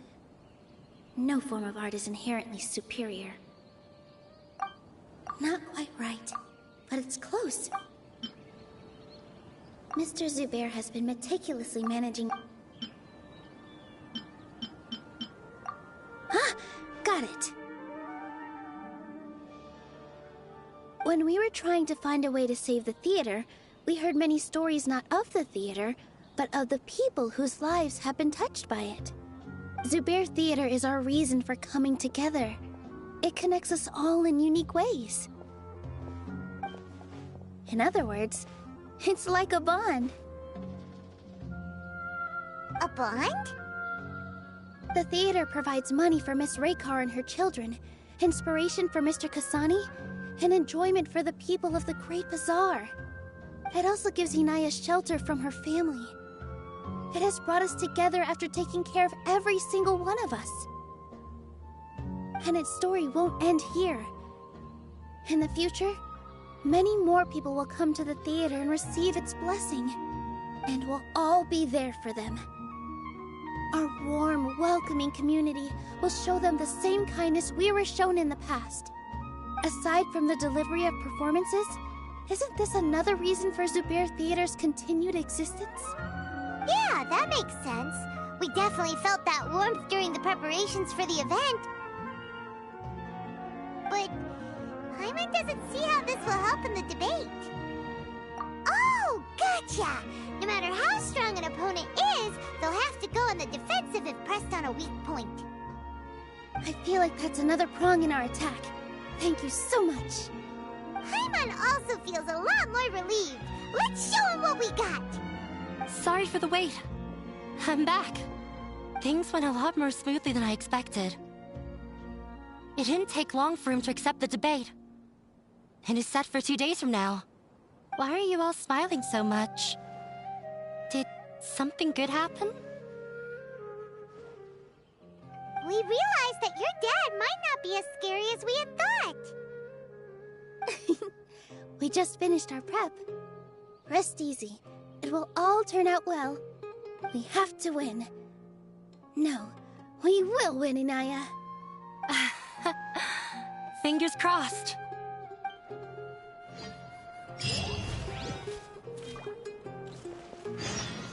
Huh? What are you talking about?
In the blink of an eye, it's already debate time!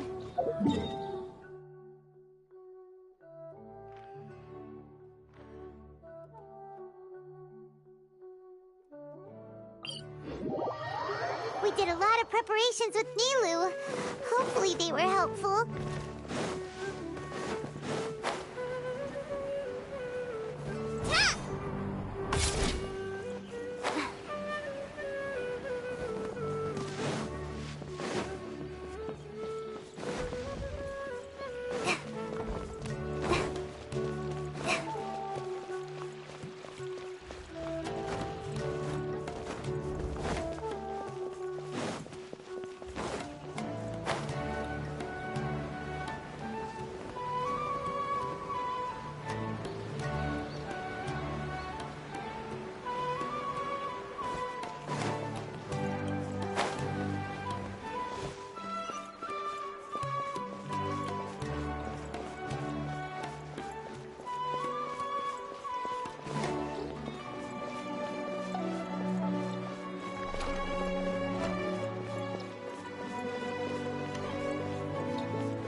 Hello and welcome, everyone. I am Safwan, a scholar from the Academia, and I will serve as this debate's adjudicator. I swear to judge both parties with the utmost wisdom and impartiality. I will neither interfere with the proceedings nor demonstrate bias. I ask for both parties to stand. May the Dendro Archon also serve as a witness to this duel of wits.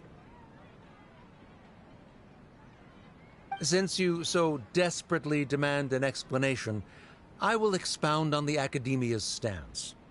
You may have misunderstood us from the outset and believe that the Academia is prejudiced against you. However, the truth is that the Academia wishes for every resident of Sumeru to be afforded opportunities to grow and cultivate their wisdom. Therefore, the works they consume should also possess qualities in the shows performed at Zubair Theater. In other words, instead of struggling against the Academia in pointless confrontations, if you had spent your time reflecting on improving the quality of your shows and enlightening your audience, Zubair Theater would not be today facing such a tragic fate. Aggressive from the get-go. He's really putting on the pressure. Can Nilu stand her ground? Calm down, Nilu. First, carefully analyze what he said. He said that we were shut down not because the Academia looks down on the arts, but rather because our shows aren't up to their standards. However,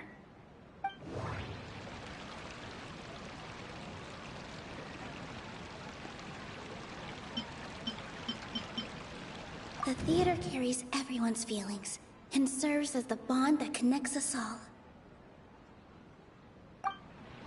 Don't think that would make for a good rebuttal. Inaya really wants to win. Everyone is free to appreciate art.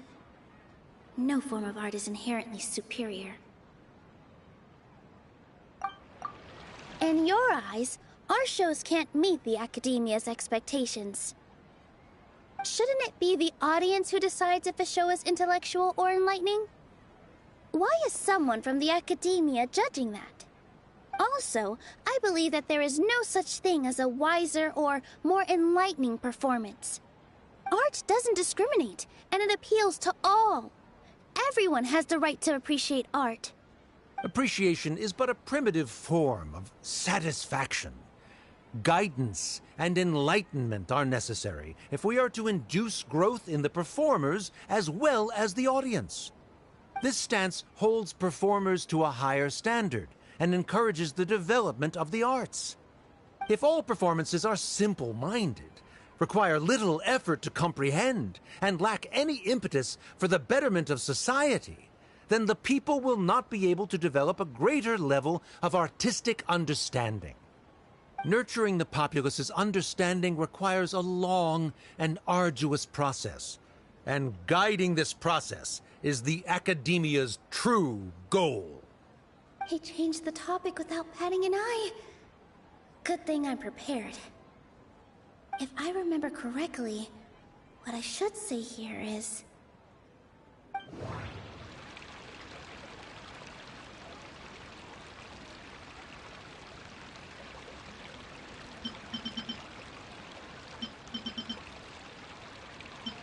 Art must first be appreciated by others to confer value.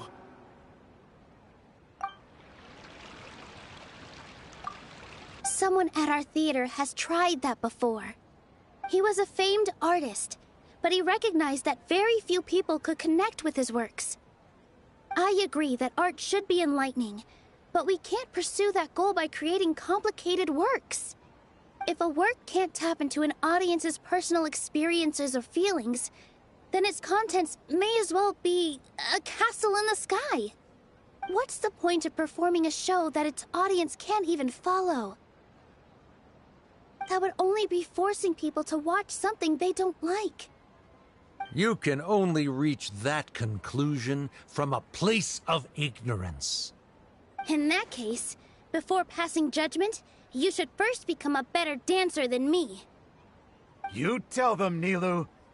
Looks like he's backed himself into a corner. As the party holding the burden of proof, Sharif has failed to provide sufficient support for his judgment of the quality of Zubair Theater's programs. Likewise, the definition that Nilu put forth is but her personal opinion. Neither party is the victor for this particular point of contention.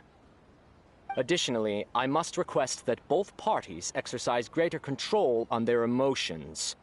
Keep it up, Nilu! You're doing great! In that case, I shall speak of more concrete matters. The essence of this issue is that you have violated the law, so you must now pay the price for your transgression.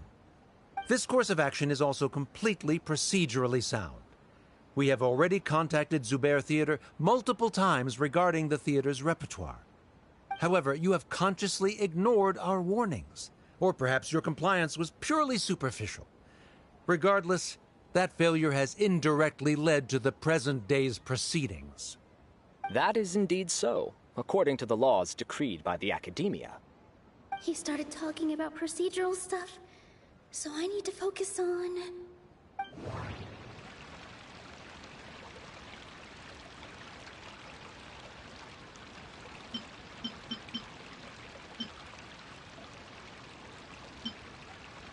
Mr. Zubair has been meticulously managing the theater. Everything checks out. The theater carries everyone's feelings and serves as the bond that connects us all. I need to rethink things.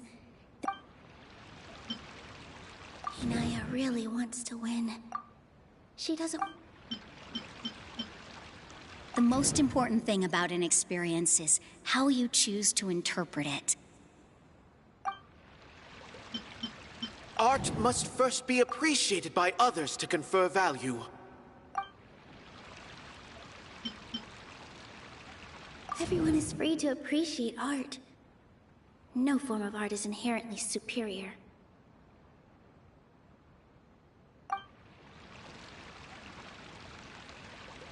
I need to rethink things. I need to rethink things. The most important thing about I need to rethink things. Mr. Zubair has been meticulously... Mr. Zubair has already provided signed copies of all documentation related to our operations. Everything is perfectly filled out and valid. Although the theater's performances don't align with the Academia's requests, the law doesn't say that Zubair Theater can be demolished only because of that reason. Demolition notices need to be provided in writing and made available to the public. Otherwise, the theater can continue to operate as long as its license is valid. Failing to follow these rules makes your stance procedurally unsound. Yeah! That's right! There are different ways to apply the rules. There is precedent for this. So long as this matter is discussed within the Academia, this course of action will come to pass.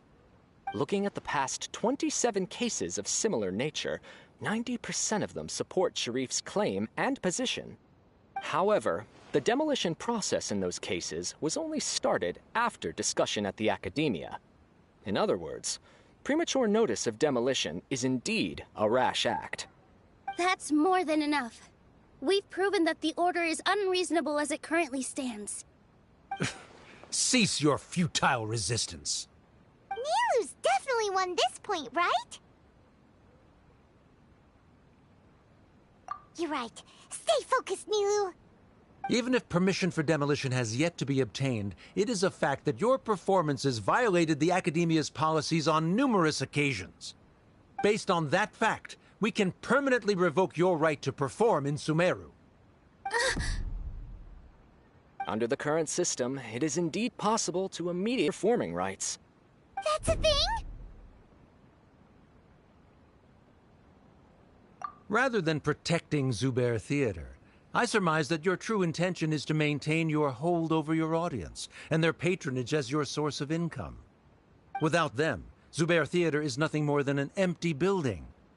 And without its performances, the theater has nothing else of value. What you said isn't true at all. Keep it cool, Nilu! Right. I need to keep calm, but he... Just a little more. Zubair Theater isn't just a performance venue to us.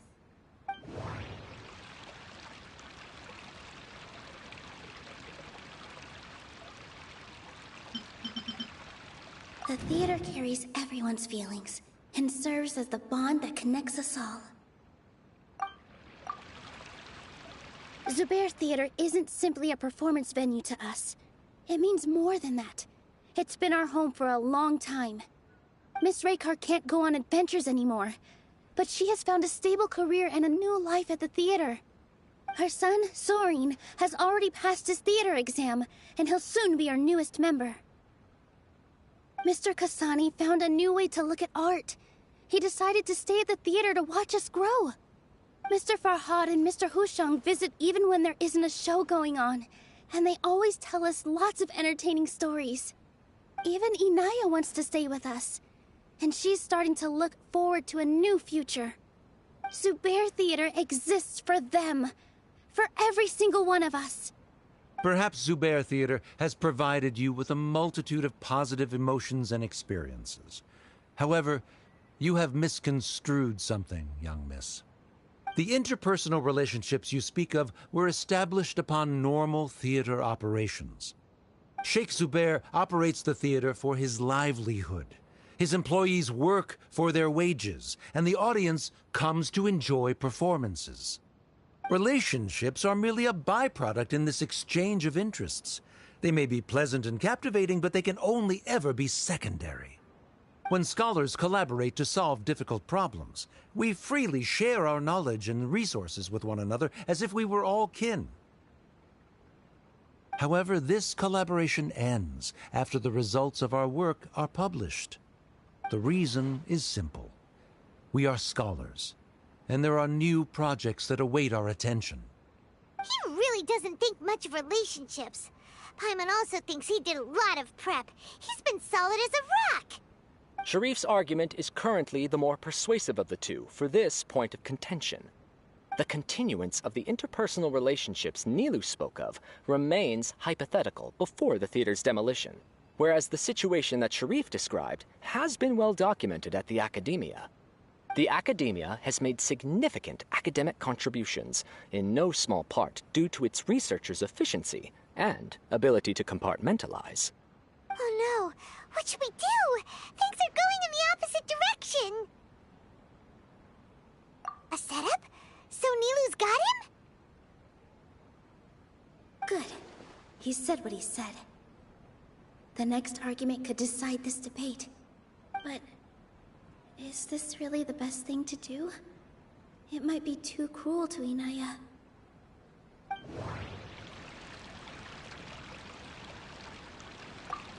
She already agreed to this. She wants to win, no matter what. Me too. Mr. Sharif believes that interpersonal relationships are a byproduct of working towards a goal.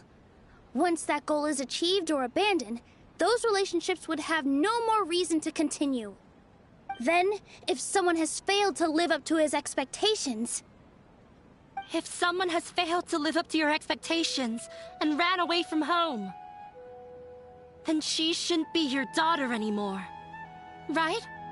Inaya... Sorry, Nilou.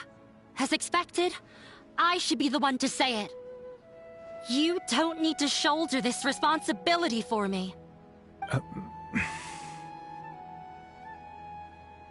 If in your eyes, the purpose of my existence is to become your academic successor, then that goal has ended in complete failure.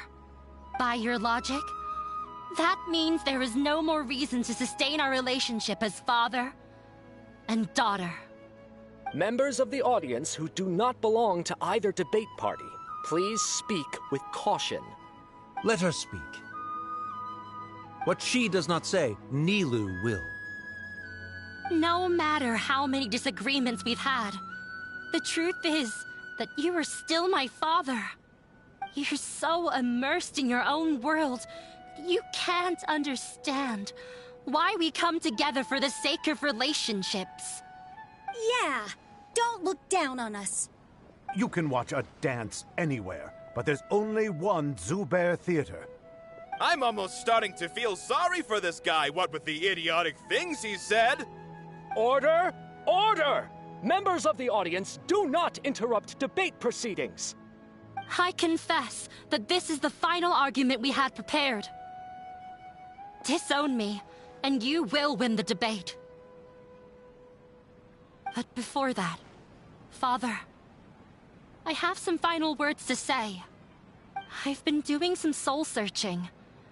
Not about whether I should have run away from home, but whether there was any point to my personal rebellion against you. I kept trying to earn your approval, but I only disappointed you over and over. The truth is, I ran away from home as a means to vent my recurring frustrations. That is to say, I was exerting pressure on you, and hoping you'd give up on your lofty expectations. But by doing that, wasn't I just doing the same thing as you? I won't force my expectations upon you anymore. At Zubair Theater, I have found the life I've always wanted. I will move on from my family troubles and strive towards my new goal. But if you dare to harm this place, then I will stand with my friends here and fight against you. This is not the time to space out, Sharif. The debate is still underway. You already consider them to be your friends. You should be asking us that question! Of course we are! Miss Inaya is a really good friend. It was a bit of a process, but we won her over. Make no mistake. All those who come to Zubair Theater become one of us. We will always be with her. Such puerile simplicity. However,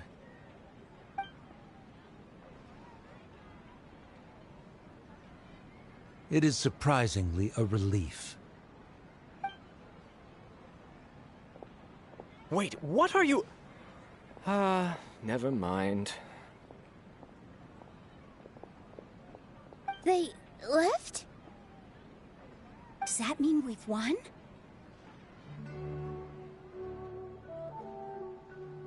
We won? Nilu, you're amazing!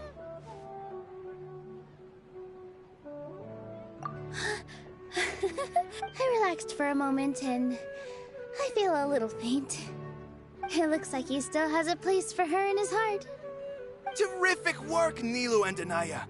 They likely won't cause any more trouble for us. Didn't know you could get so fierce. I have a lot of newfound respect for you two. This really took a lot out of me, though. I don't ever want to do this again. Both Miss Nilu and Miss Inaya were so cool! Should we throw a second round of celebrations?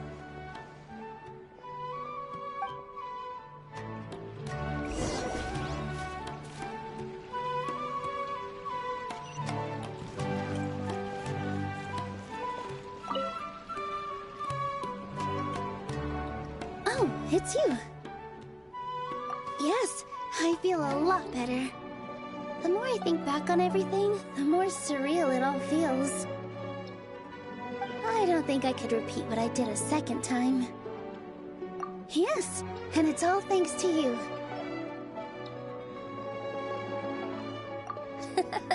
I see. You mean how fate brought me to the theater, right?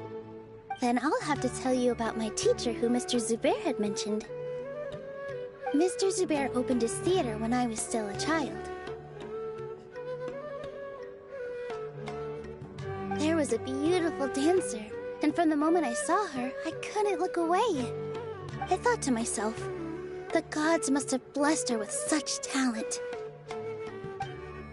But later on, she would actually smile down at me and say, just the opposite, in fact. Yeah. She said, dance is an art born from toil. It isn't a gift from the gods, but a creation by our own hands. It is a beautiful thing born from our life experiences. Whenever there is joy or something to be celebrated, people will dance. In other words, any place where people can effortlessly begin a dance will for sure be filled with the blessings of everyone's happiness. She wasn't looking for flowers and applause. All she wanted was to see her audience smile. Right. The same as what Mr. Kasani believes. I was completely moved by what she had said, so I started taking dance lessons from her. And later on, I began to dance here in her stead.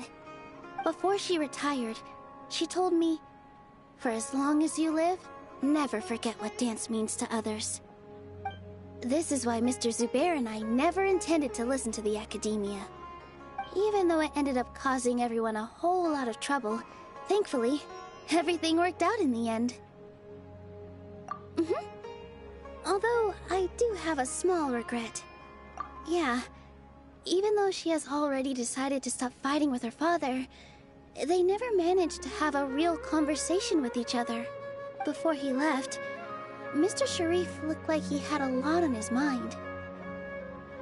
He probably has a lot of things he wants to say, but will now perhaps never get a chance to. Yeah, but I still hope that things can change. It never hurts to have hope. You and Paimon are more than welcome to keep attending our shows. Who knows? Next time, you might see Inaya on the stage.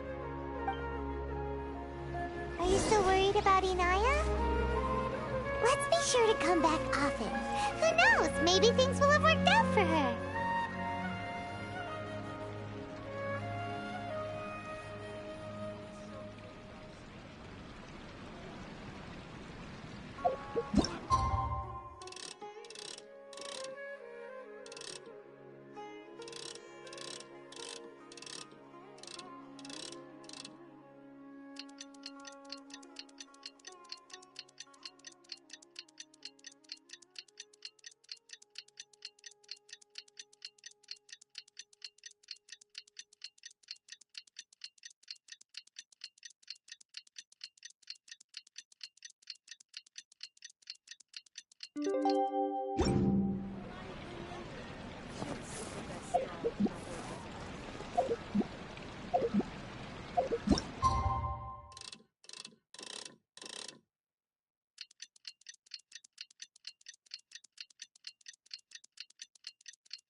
Everyone, I'd like to introduce you to our new member, Hinaya.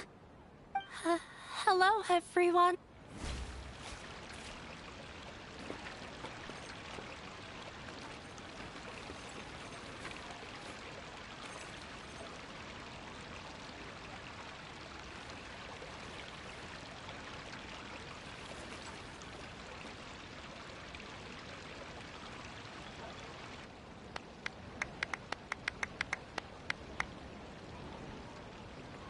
Everyone, I'd like to introduce you to our newest member. Hello, everyone. She'll be dancing for us from now on, so please give her your support.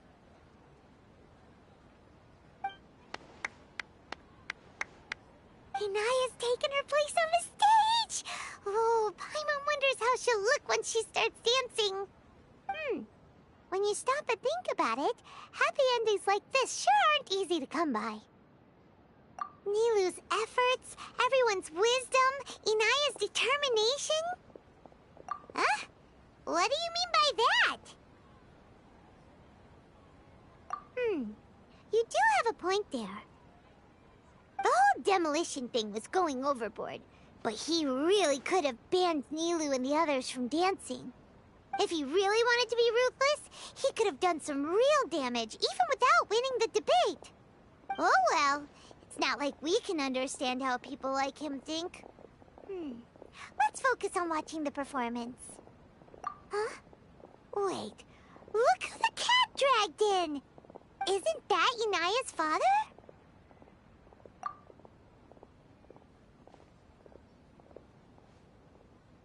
Oh, it's you two. I don't have much to do today, so I just came to look around this place. Are you looking for Inaya? No, I am simply here to watch a performance. There is no need to trouble her. Well, I was for a time. My loss at the debate caused quite the loss of face for the academia, so there was a period of unrest.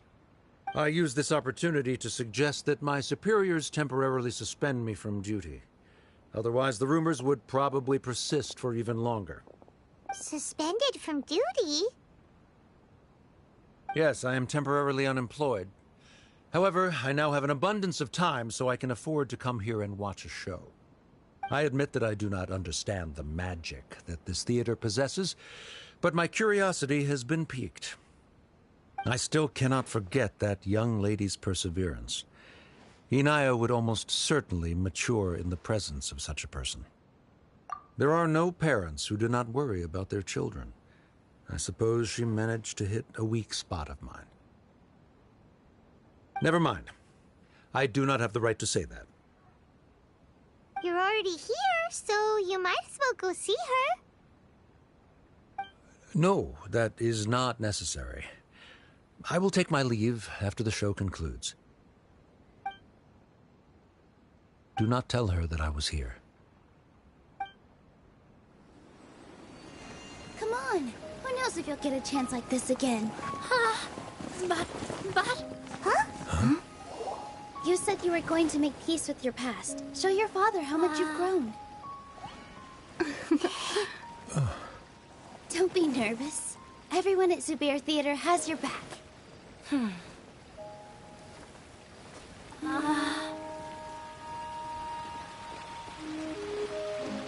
Hey, let's go somewhere else. We should give them some space. You sure they'll be okay? I don't know, but I think we should have faith in them.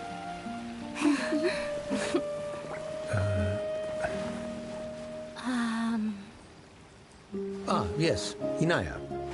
I have something for you. I'm still learning. It's hardly a masterpiece, but it's yours, if you'll take it.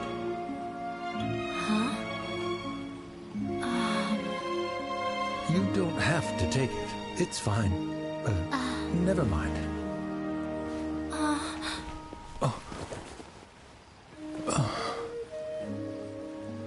Let's have a heart-to-heart, Father. Like father, like daughter. They're both so awkward with their feelings. Yeah, she probably would have snuck away as well if I didn't drag her back. Do you think they'll be able to reconcile? I'm not sure. A complete reconciliation may also not be the best thing for them right now. All those years of arguments and misunderstandings can't be settled overnight. It might be best if they continue to keep some distance for now. But no matter where their hearts and bodies may be, they will always be family.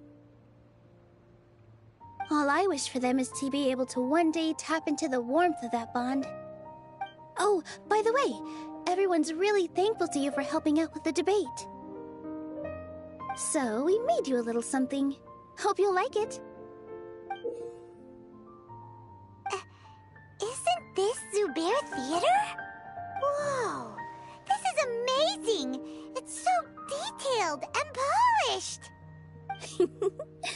We've also never made anything this complicated before. Mr. Zubair and Mr. Kasani took charge of the design, while Inaya and I made all the little pieces with the help of others. Miss Reika or Miss Nadia made and assembled the centerpiece. As adventurers, you two will doubtlessly travel to many more lands and see many more things.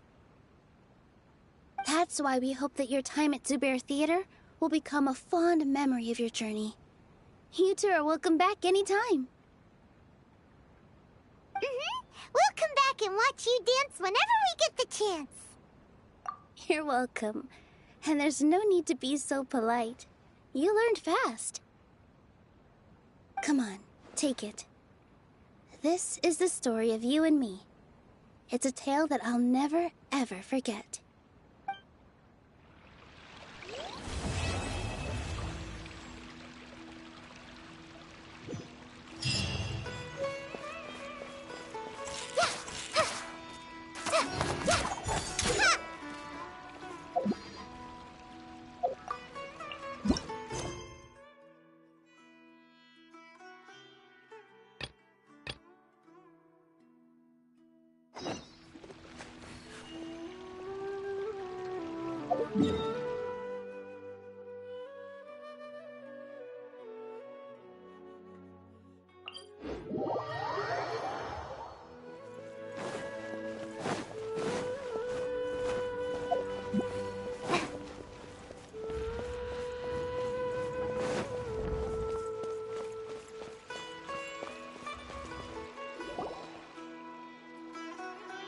Wait, you two!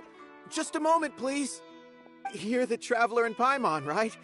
I thought you two looked familiar. People have been talking all about you. It's a pleasure to meet you. Do you have a moment? There's something I'd like to discuss with you. My name is Nabil. I'm a Matra in the Academia. You're friends with Sino, right? I've heard him mention you before. Currently, Sino is out investigating a case involving smuggled canned knowledge. It's been days since we've last heard from him. Oh no. Do you think he's in trouble? Well, to be completely honest, it's pretty hard to imagine anything that could pose a threat to Sino.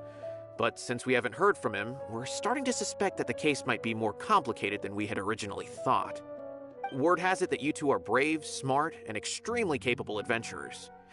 Do you think you could lend us a hand and help investigate the smuggling? Alright, since you asked so nicely, we'll help. Large amounts of canned knowledge from unknown origins have been appearing on the market recently. Sino suspected that there's a secret route being used to move the capsules. According to some research, using large amounts of canned knowledge could lead to some serious consequences. And unfortunately, most people have yet to realize that. Rumors also have it that some particularly dangerous canned knowledge has made its way into the market. Regardless of whether the rumors are true or not, this case calls for urgent action. Last we heard from Sino, he was investigating somewhere outside Sumeru City. It seems that he had found some leads at the time, but we haven't heard from him since.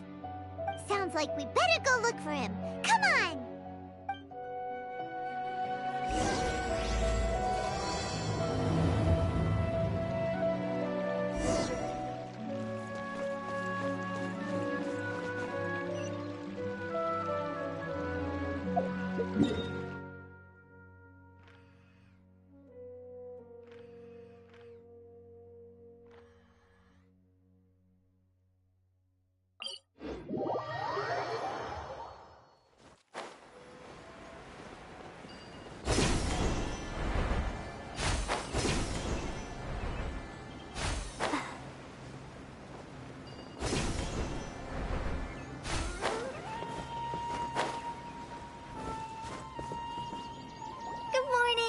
Looks like you're awake.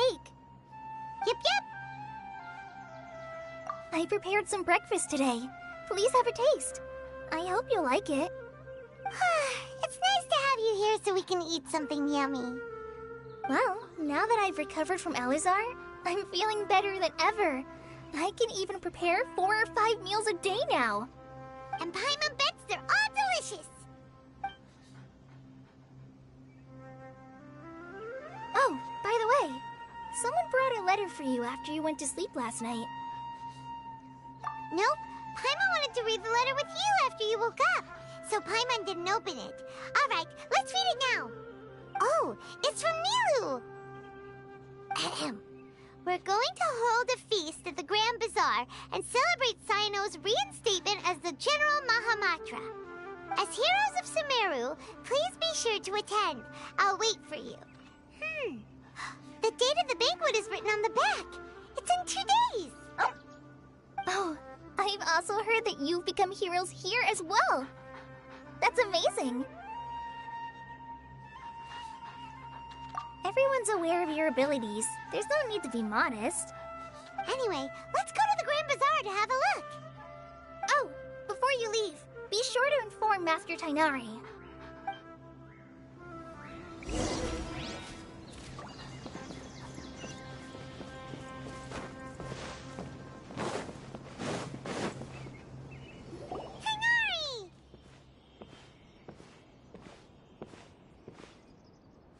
Good morning. How do you feel today? We feel much better. How about you?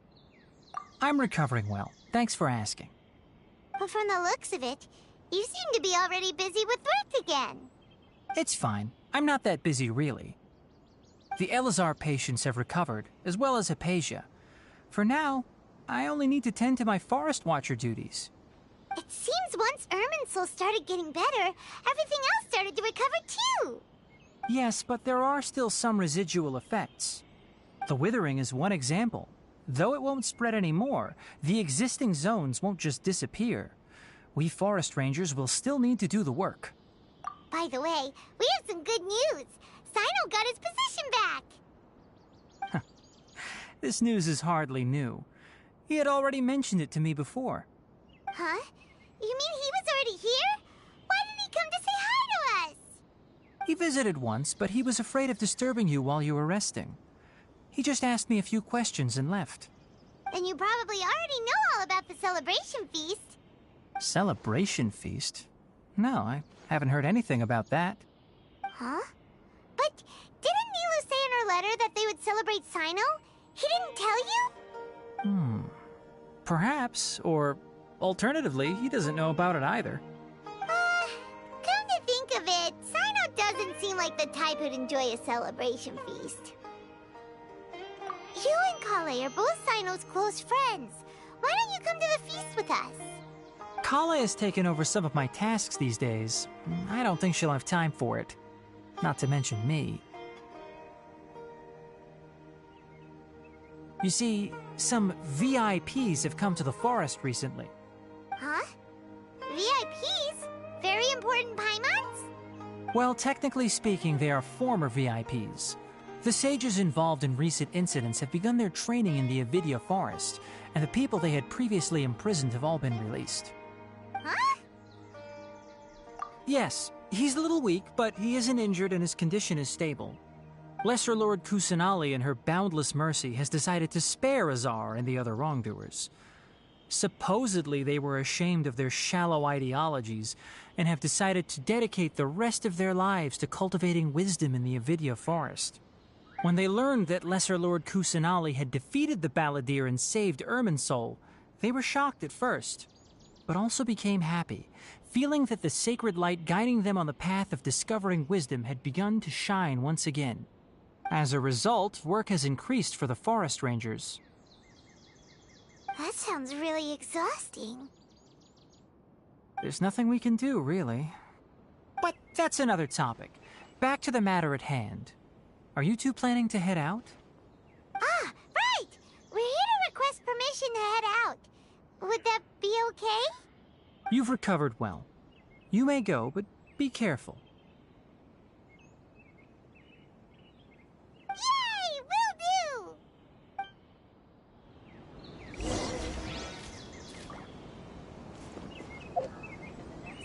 The rainforest is the best.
Well, there won't be any problems if the feast starts at that time.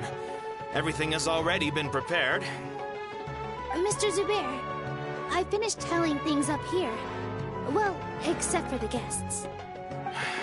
Is a simple reply really that much to ask of our guests? It's affecting our arrangements. Oh, it'll be fine. Besides, it never hurts to get things ready in advance. I was thinking the same thing. The feast will be held sooner or later, right? Hey, Nilou! Traveler, Paimon. We got your letters, so here we are! You're the best. The other guests haven't even replied yet. Huh? Are we the only ones that have arrived? Yeah. I had someone deliver letters to all of our guests. But maybe everyone is still busy with other things. Look, I get it. Sumeru is in an extremely important period of transition right now, but even if your friends are important figures, they shouldn't just ignore your request like this. Nilou is Sumeru's #1 celebrity, after all. You have no idea how happy I am to talk to people with good taste. If you consider enjoying Nilou's dances having good taste, then almost everybody has good taste. Because Paimon thinks everybody will love her performance. That's right. We all think she's amazing too. Nilou is an absolute favorite among those of us who frequent the Grand Bazaar. For Outlanders, you have a great eye. Master Zubair, let's have a vote for the most outstanding audience members next time. I think these two may win. Nonsense! It is not for us to determine the value of an audience. But indeed, we could try giving gifts to people with particularly good taste. I heard there's a device in Fontaine called a camera that can record people's appearances as pictures. Such pictures would make superb gifts. Ooh, good idea. I wonder where we can find one. I don't want you giving pictures of me to everyone. I'm satisfied just being able to perform here. There's always a lot going on at the Grand Bazaar. Yeah, and that's why I love it here. Traveler and Paimon, could you help confirm if the letters were actually delivered? If for some reason they didn't receive the letters, then please tell everyone that there will be a feast here. Yeah, we can also check out how everything in Sumeru is going now. When I wrote the letters, I heard that Dia was in Port Ormos, and Alhaitham was at the Academia. As for Sino, we've only heard that he appears at the Academia from time to time. I'm not too sure about Ramon's whereabouts. My guess is that he's with Dia. As for Dunyarzad, I just hope she's feeling better. I sent her a letter, but I was afraid of disturbing her. If you have time, please ask about her for me. Okay, got it. Let's go, Traveler.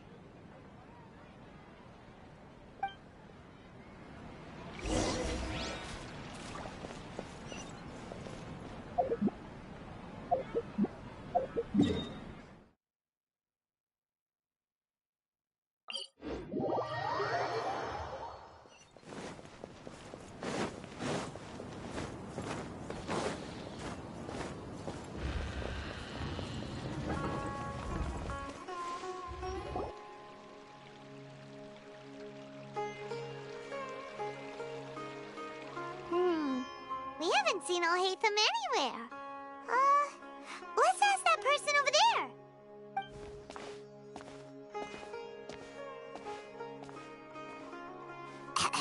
Hey there, have you seen Alhaitham around? Yes, it seems Scribe Alhaitham has gone to the House of Dana. You should be able to find him there. But you're already the second group of people I've seen looking for him today. He must be quite the busy man. Oh? Who else was looking for him? Mr. Cavey was just here asking about him. You wouldn't believe how terrible their relationship is. And now you two are here. Don't tell me everyone's here looking for gossip about the sages. No way! We're strictly here on business. Ah, I see. Sorry, I thought maybe everyone's as interested in rumors about the sages as I am.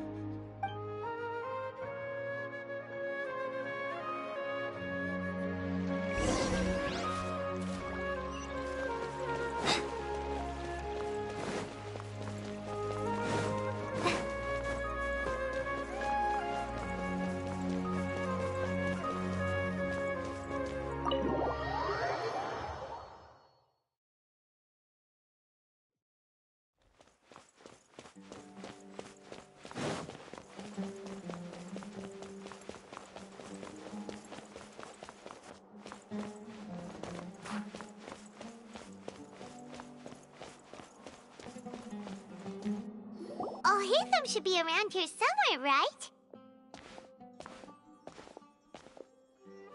Oh, he's over there! But it looks like he might not have time for us. Just put down that worthless book and tell me what happened in the academia. This is not just some worthless book. Do you have any idea how difficult it is to find a physical book like this in Sumeru? It doesn't matter. It's probably just another thing that you used your authority to get your hands on anyway. Just put it aside. Listen, I came back today only to hear that the sages have disappeared. Oh, you sound surprised. I thought you would already know the inside story. Would I be here asking you if I knew? You're the scribe, not me. So just tell me what you know already. Well, I almost became a sage. Huh? Oh, don't sound too surprised now. You're the renowned Kaveh, light of the Ksharawar. Besides, as a master builder and craftsman, chances are you'll be appointed as a sage too. Why do I feel like you don't really mean it?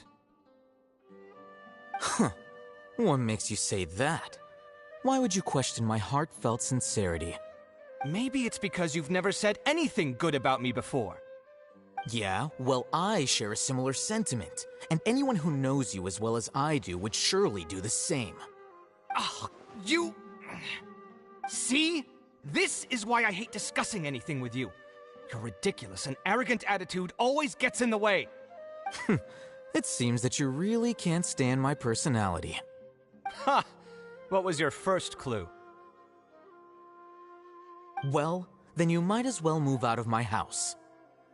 Are you threatening me? Stooping to a new low, I see. Ugh, and don't change the subject. You, a sage? What a joke. The academia might as well just close tomorrow. Are they having a fight? Forget what's going on with the academia. Haven't you been busy with your construction project? Tell me, when are you going to build yourself a mansion? Don't get me started. I get angry just thinking about it. So, what great building did our master architect work on this time? Like I need to tell you. Keep your nose out of my business. No, I think we deserve to know. Where were you when Sumeru needed you most? I was in the desert for a large project, but considering Haravatat's utter ignorance of architectural and aesthetic matters, you probably wouldn't understand. Which is truly unfortunate. I can only pity the man who doesn't understand the first thing about beauty and romance. Unlike a true... hold on, wait a second. What do you mean by when Sumeru needed me most? Well, while you were out fiddling around in the desert, many people came together to save Sumeru from a crisis. Ha! And you think I'd believe that? Look, All you really need to know is that Azar and all his accomplices have all been overthrown.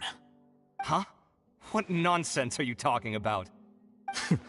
It's no skin off my nose if you don't believe me. It's not like my Darshan was the one trying to apply for funding from the Grand Sage. Yours, though, on the other hand... You know what? I'll ask around. I'm sure someone knows what's going on here. You're dead if I find out you're lying to me.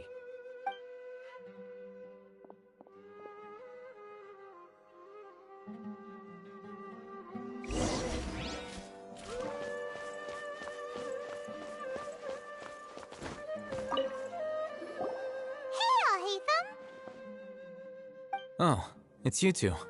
What's the matter? We're running some errands for Nilou. Have you received her letter? Letter? Nilou said she sent out a letter inviting everyone to a celebration feast in 2 days at the Grand Bazaar. We'll also be celebrating Zaino's reinstatement as General Mahamatra.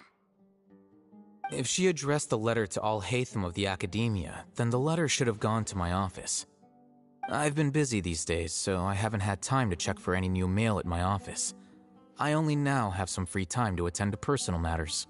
Have you always been so busy with your work? Of course not.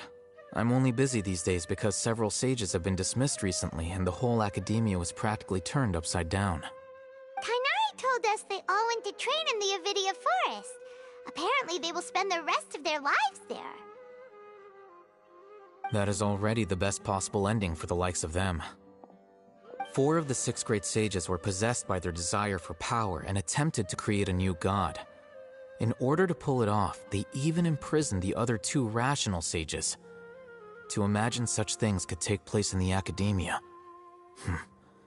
I don't know where to begin. Yeah, you're right.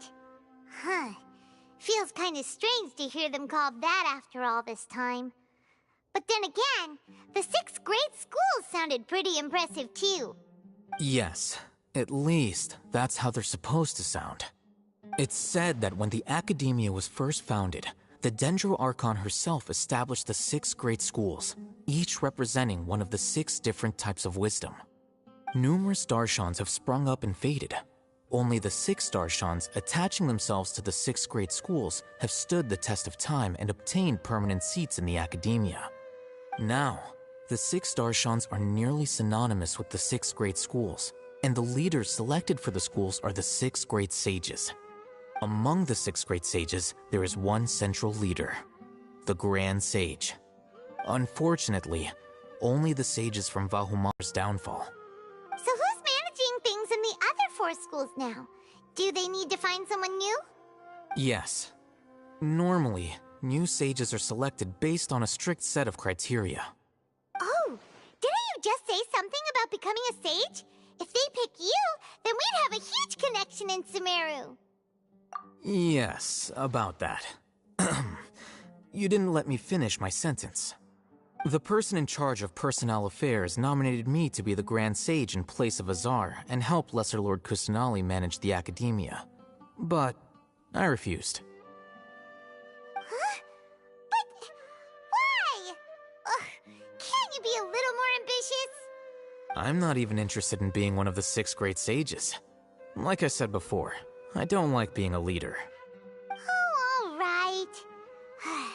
So are you busy these days trying to find others to take the job? That's not my job either.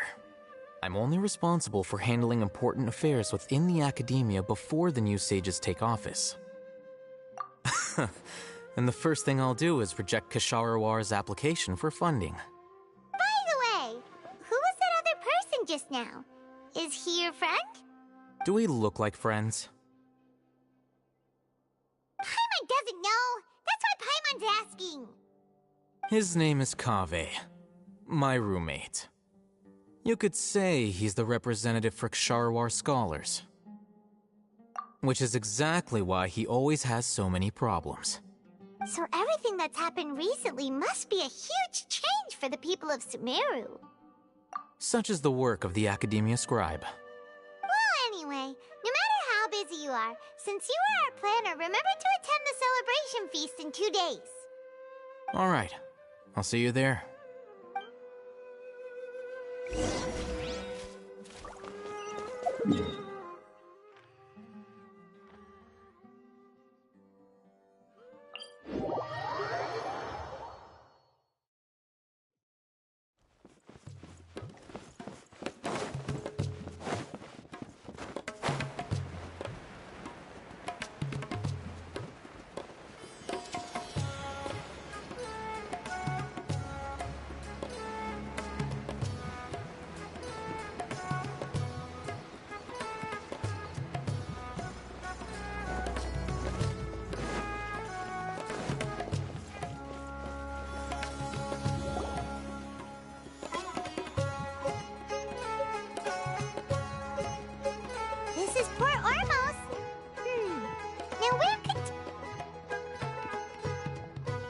Is that Paimon I hear?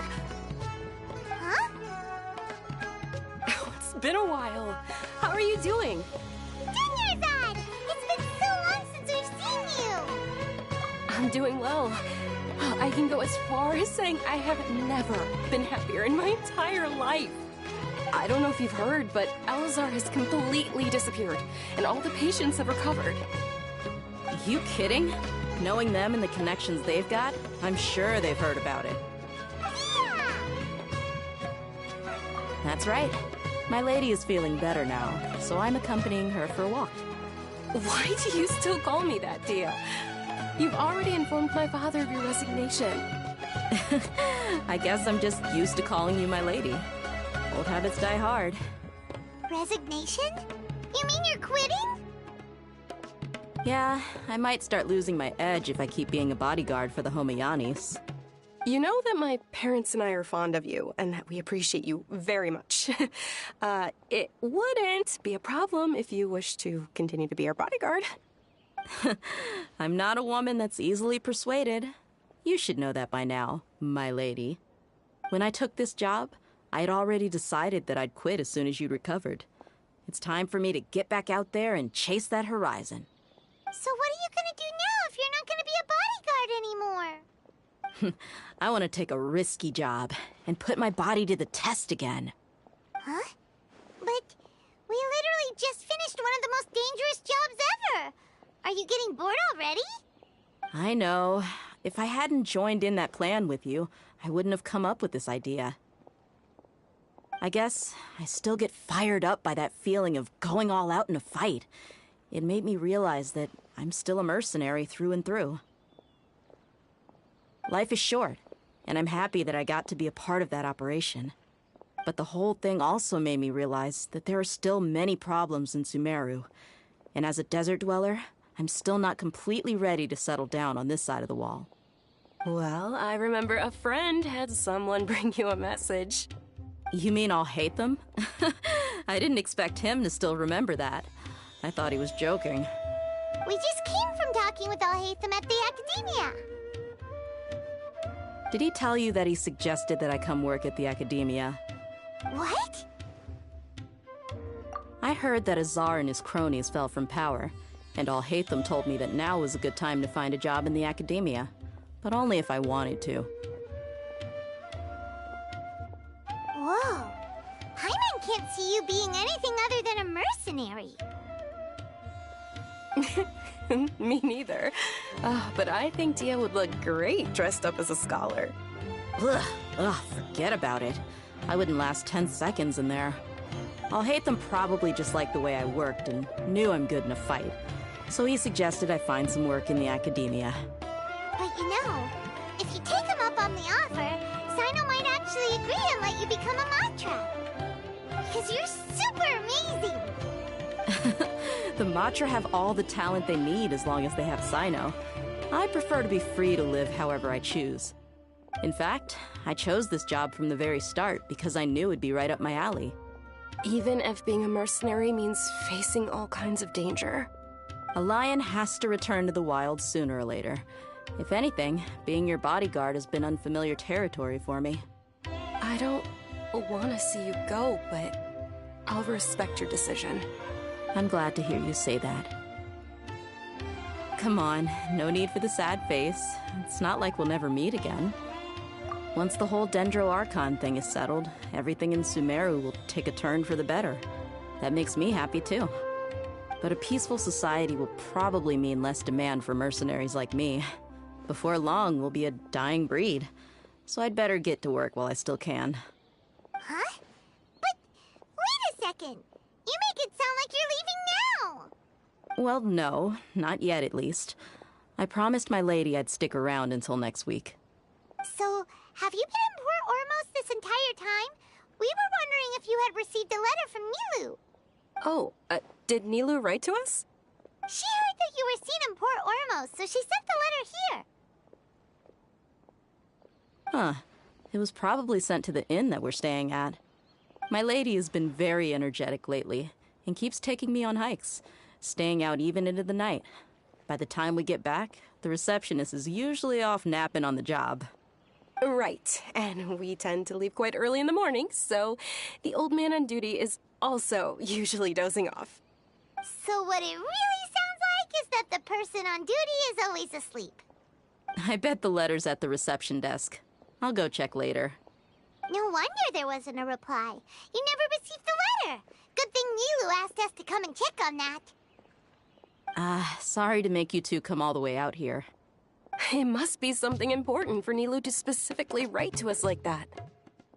Yes, she said they were preparing a victory feast in the Grand Bazaar, and will also be celebrating Sino's reinstatement as General Mahamatra. She was hoping you could come. Great! I'll be sure to attend. Count me in too. But is there some sort of dress code or anything for the feast? Can I just show up looking like this? Since it's being organized by Nilu, I don't think she'll be too picky about that. If anything, I think she wants to see us as our most natural selves. All right, then this is how I'll show up. The feast will be held in 2 days, so don't forget. Sure. Thank you so much for letting us know. We'll see you there. Oh, by the way, do you happen to know where Sino and Raman are? The General Mahamatra always comes and goes without a trace. Normally no one knows his whereabouts. Oh. But last time we met, he mentioned that he had something to do in Aru Village. You can try your luck there. As for Raman, your guess is as good as mine. I only remember he said that he had something to discuss with Sino. You can ask Sino when you meet him. Don't mention it. We better get going. All right, on to our next stop.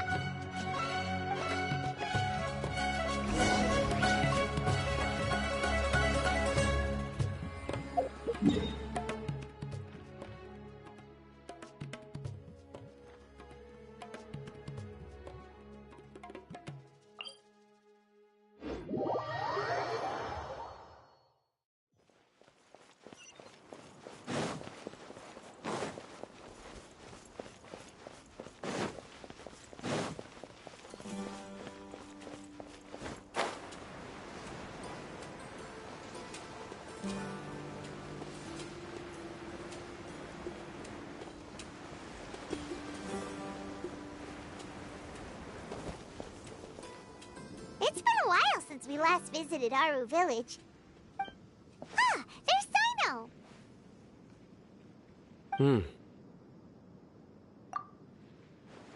What brings you here? We recovered well, and Tanari agreed to let us leave, so now we're out and about again. It seems Gandharvaville's medical treatment is still as good as ever. Mm-hmm, and Tanari is recovering well, too. That's good to hear. Yeah, you're the one who brought us to him when we lost consciousness, right? Thanks for that. You're welcome. Tainari has excellent medical skills, and Kale is quite attentive. It was the best place for you. But why are you just standing here like a dead tree? I'm meeting some people. Oh, you mean Candace? I've already talked with Candace and the village chief. They're still at the usual place. You can go there if you'd like to see them. But you know one of the people I'm meeting as well. Oh, by King Deshret's blessing, my friend suddenly appears in the desert. Don't tell me you've run into trouble and need us to help now. Roman! And... huh? Sataria? Oh, you know me? Oh, well, you're pretty famous in the academia. Don't worry, these are our friends. No need to be so guarded. I see. I'm doing well. Many good things have happened recently. Same here. Really, I feel that my whole life has started to shine after suddenly finding a new direction. Oh, tell us everything. Yeah, you go ahead. Alright, well, I suppose I should start by saying I've decided to leave the academia. What? It's not that I've given up on being a scholar. Instead, you could say I've found a new identity. I will no longer pursue research like a typical scholar, but I have not completely given up on my relationship to knowledge either. I can see what you're saying now. What do you mean? I plan to leave the academia and return to teach here in the desert. Wow, so you want to become a teacher? Eremites all over Sumeru. She came to discuss a collaboration with me and hoped that I could bring her ideas to the Eremites. Yes, it's my hope that the Eremites can help me select a group of smart people with the best aptitude for teaching. I'll teach them, and after they've finished learning from me, they can go educate more people. That is the true meaning of education and the spreading of knowledge. The people of King Deshret suffer from sandstorms, exile, and ignorance. Miss Itaria is more than welcome to come teach here. Her arrival is like a star shining in the desert night. The stars have always guided caravans, thieves, soldiers, and travelers who get lost in the night. They lead those in the dark out of trouble and back to safety. Oh, please. Where's all of this coming from? I'm starting to feel a little embarrassed. You deserve these compliments. Mercenaries are accustomed to danger and don't fear death, which is why we recognize extraordinary actions that common people would easily overlook. Sataria's idea will bring much good to many people. At first, I feared it was destined to fail. Everyone knows that the academia doesn't allow scholars to teach in the desert without permission. As you know, all knowledge is under their surveillance and control, and very few desert dwellers are as lucky as me.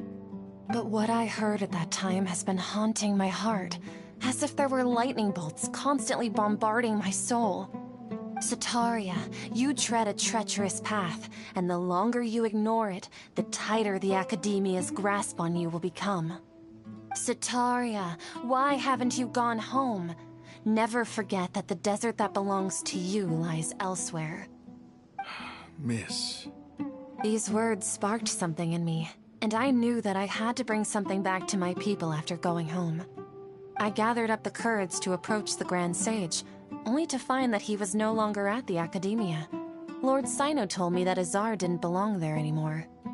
Azar has received much-needed punishment. Though, if you ask me, it may have been too light. You probably have already heard. Lord Sino helped me obtain permission to leave the Academia for the desert, and accompanied me here to discuss collaboration with members of the Eremites.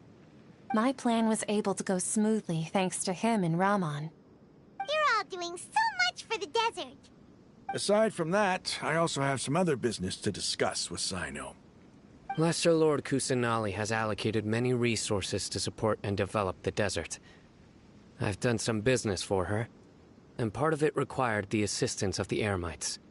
I applied for a few batches of educational materials from the Academia, and sent them to several groups in the desert, as instructed by Lesser Lord Kusanali. I believe the people will make good use of them. That's exactly what the people here need. Physical books and other related items. If it weren't for Sino and Lesser Lord Kusanali, I'm afraid we'd never be able to get our hands on them. Apart from this, the Academia is also recruiting scholars that are willing to teach in the desert. I'll let you and Sataria know as soon as I have any more news. We must be persistent about this, and maintain these resources to ensure long-term effectiveness. This is the first time in hundreds of years we've had a glimmer of hope. I think this may be the turning point for the desert. Remember these words. Here lies our faithful priest, Kasala. His wisdom is a miracle among the people, deserving of high praise and admiration. I hope people with wisdom like that priest will rise again among the desert dwellers. Then we'll once again see the wisdom and glory that once shook the world. Enough about us. Are you here to discuss some business too? No, not at all. We're actually here on behalf of Nilou. Nilou wanted to write to everyone, but she wasn't sure where the letters should be sent, so she asked us to come find everyone personally. A celebration feast will be held in 2 days at the Grand Bazaar. She hopes that all of you will be able to attend. At the feast, we'll also be celebrating Sino's reinstatement as General Mahamatra. Although, Judging from your appearance, it seems you've already been reinstated. Paimon thought you would only start working for the Academia after the feast. Celebration? Feast? It's the first I've heard of it. Tighnari was right. He really didn't know. This feast is for you, Sino. Sounds to me like you'll have to be there. It's rare to see that kind of expression from Lord Sino. You must not like feasts very much. No, not really. But I'll go. Well, I still have a lot to handle here. Besides, I need to look after Miss Sataria in the desert, so I'll have to pass. I'm afraid I won't be able to join you. Although, if you'd be so kind, please give a message to Miss Nilou for me. The message is, I'm sorry for how I treated you before, but now I understand the beauty of your dance. It's like a light shining in the sky. You and the art you symbolize are not only beautiful, but also lively and powerful, so much so that it was prohibited. Please keep dancing, and someday, I'll be able to appreciate your art in person. Okay, we've got all that down. Our job here is complete as well. Oh, Sino, remember, party's in 2 days. Make sure you're there. Got it.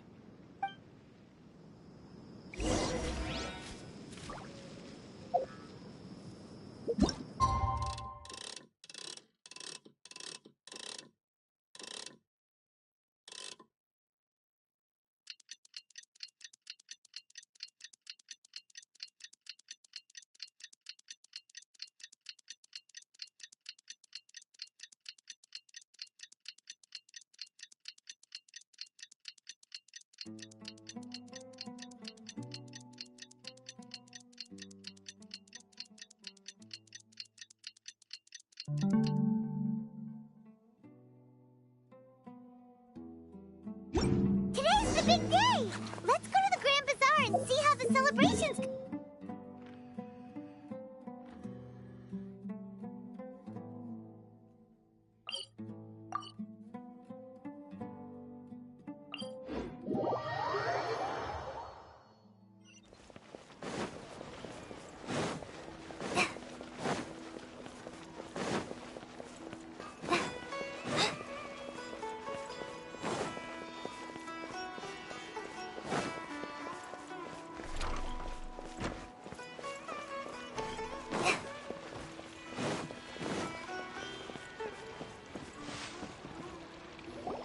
Everybody's already here. Looks like we're the last ones to arrive.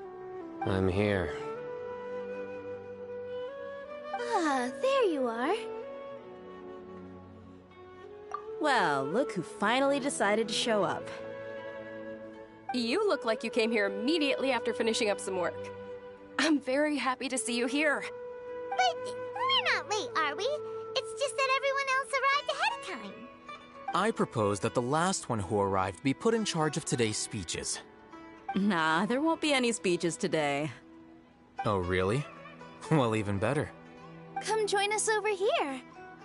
Let's share some great food and drinks, and chat about all sorts of fun things. Everything looks quite good. Wow! Paimon can't wait! Traveler, just look at all the delicious food here!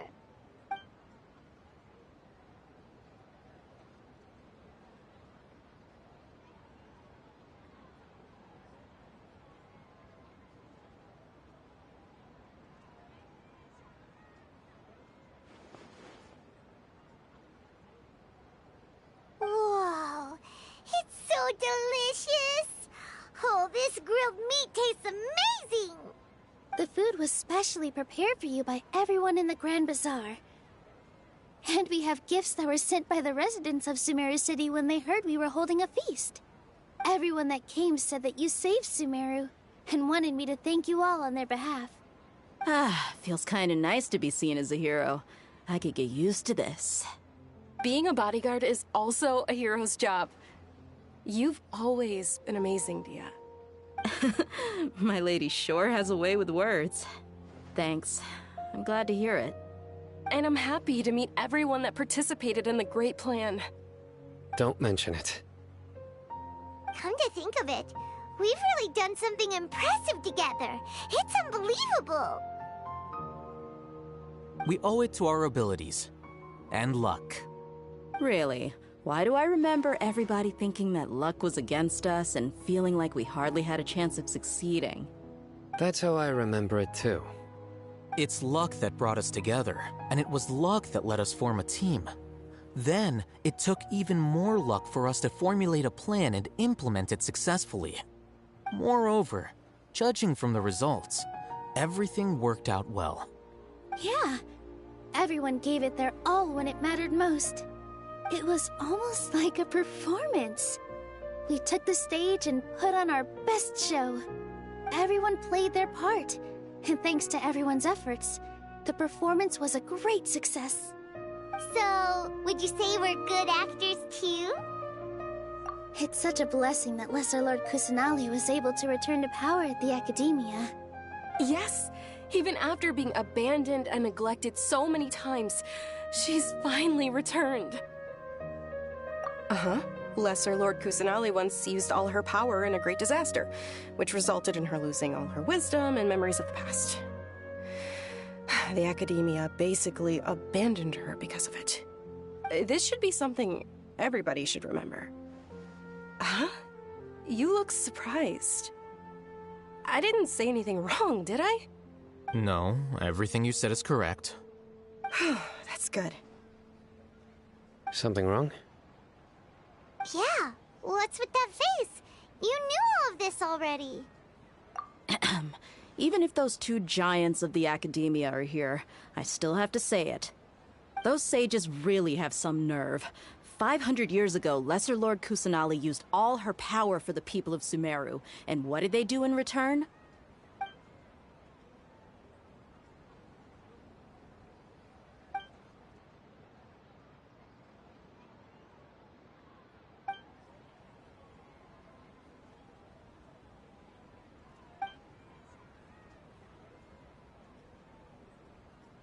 If you bite the hand that feeds you, don't act surprised when it turns into a knuckle sandwich, right, Sino?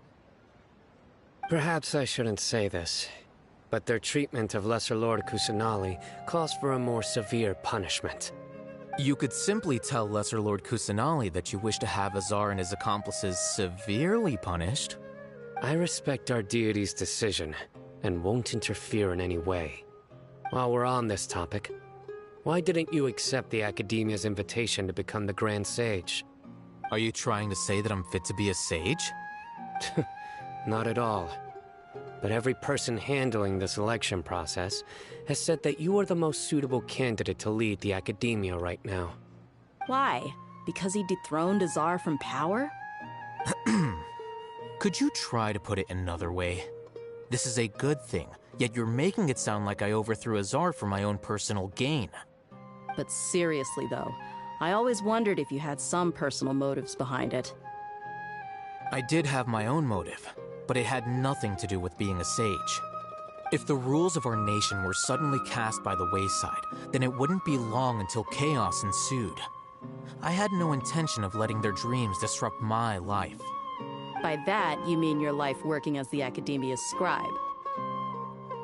Precisely. Wait, is that all? So, that's the only reason why you joined us and came up with all those plans? It's reason enough. You've certainly got quite the personality. You flatter me. Will you be happy with that life? It's not about being happy. There are merely a lot of things that I must do. Even so, keep your spirits up and try to be happy, okay? And try to smile more every day, just like I'm doing now. Thank you. I'll keep that in mind.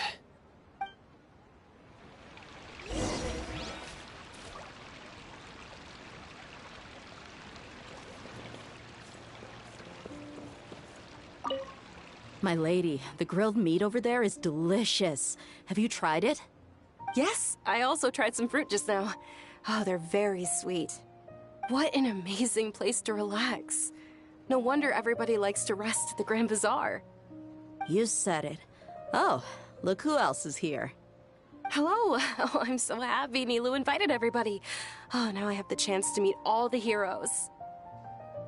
Hey, less of that polite chit-chat and more eating and drinking. The feast is about having fun, not stuffy formalities.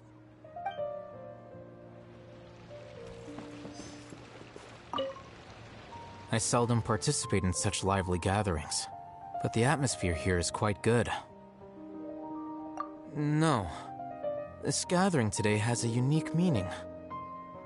The Grand Bazaar is lively because the people here feel happiness from the bottom of their hearts, unlike the farces at the Academia. That happiness is an emotion that'll be forever alien to those bookworms who have driven themselves insane by studying.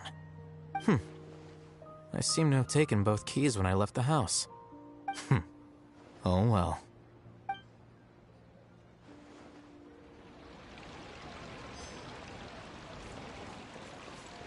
Ah, there you are, traveler. Well, how is it? Are you enjoying the feast today? If there's anything you're unhappy with, just let me know. I'll be sure to take note of it. That's good. It's the first time I've ever invited so many exceptional people to one place. I was a little nervous myself. You see, every guest here is quite extraordinary. It's unbelievable that we've got everyone together here. Almost like a fairy tale. Make sure you live it up tonight. I'll be happy as long as you're enjoying yourselves. I'm honored to have her think of me this way. If I have a chance in the future, I would really like to invite her to one of my performances. I can't explain why, but I just feel elated right now. Thank you.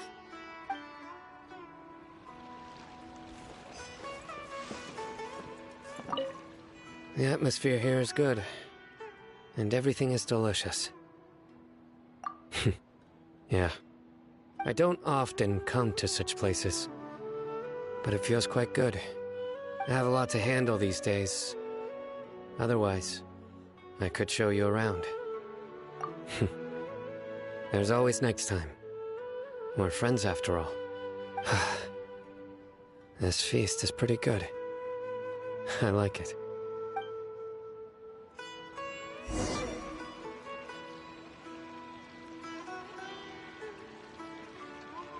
Hey, what's wrong? Your head is starting to droop.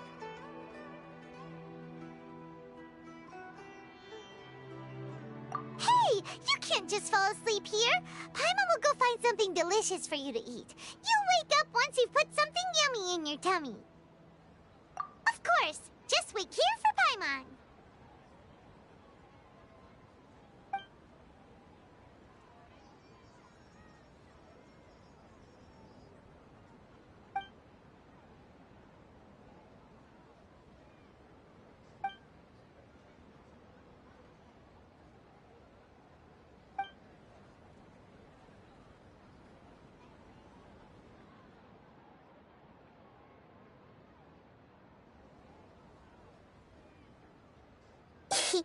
It's me.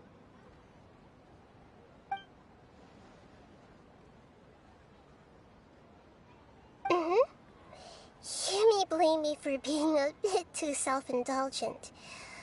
I was thinking about talking with you, and the next thing I knew, I had made a connection with you.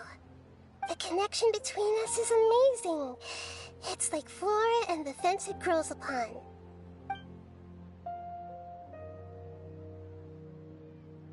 I heard there's an amazing celebration feast today at the Grand Bazaar. I wanted to have a look for myself, so I snuck in. Lately, I've been so busy dealing with all the fallout from recent events, so I really haven't had any free time. Although you've already helped me with a lot, there's still one more thing I hope you can help me with.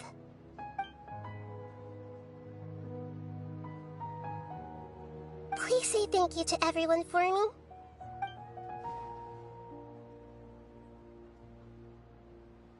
Oh, is it not convenient for you to do that for me?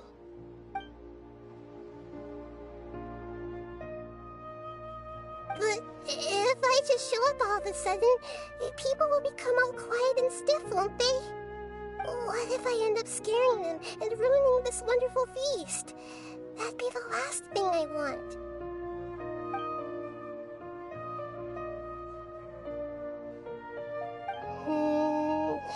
Let me think about it.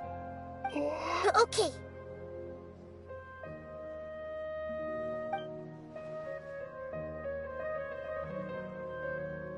Yes, I have.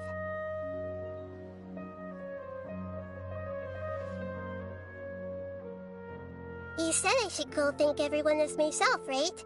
So... I've decided to borrow your body for the time being. Please don't blame me. The flora also climbs up to the fence to get closer to the sky.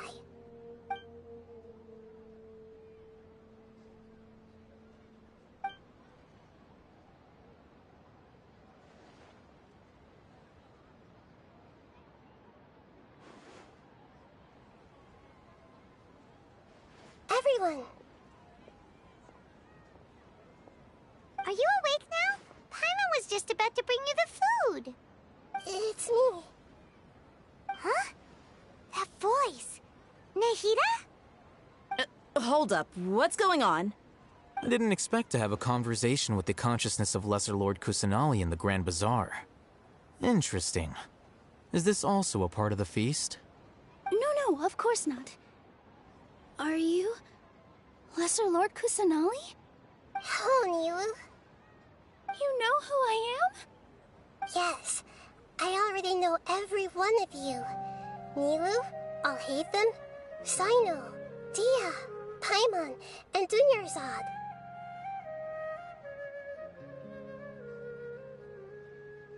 Lesser Lord Kusanali? I took the liberty of occupying the Traveler's body so that I could thank all of you in person. Thank you so much for rescuing me, even if that meant placing your own safety in peril and taking the risk of becoming enemies with the Academia, the Sages, the Doctor, the Balladeer, and even the entirety of Sumeru. Without you, without any of you, I would have been in a much more difficult situation. Had you not helped me to resolve the crisis, not only I, but Sumeru and even the entirety of Teyvat would have suffered great misfortune. People refer to you as the heroes who managed to rescue a god. I'm quite fond of this name. It not only explains your identities, but also bears witness to your relationship with me. Please, allow me to present to you my most sincere gratitude. Lesser Lord Kusanali, you have done so much for Sumeru, and I didn't even have a chance to do anything for you. You don't have to do this. Dunyarzad, the suffering you endured during your illness is also proof of you being with me and praying for me. Thank you. You don't need to be so ceremonious. It's always been my duty to protect you. This is how the relationship between the Academia and Dendro Archon should be. We just did what was necessary and set things back on the right path. You're an Archon, but you act so humble. You really don't need to be so polite with us. I'm honored to have been able to take part in this plan. I hoped you liked the dance I dedicated to you. Thank you, all of you. Thank you so much.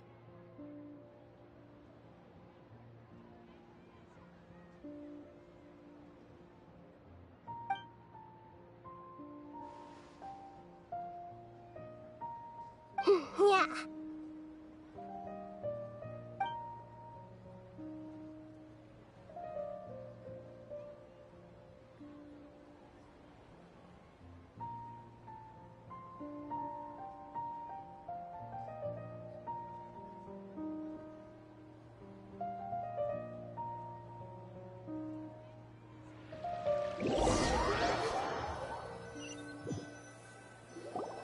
Are you awake? Did you rest well? After Nahida left, you ate a lot of food. You've become a glutton.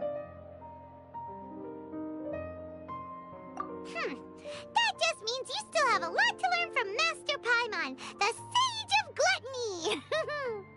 Alright, since you're awake now, should we go and have a chat with Nahida? She should be in the academia right about now. If you have any questions, now's your chance to ask.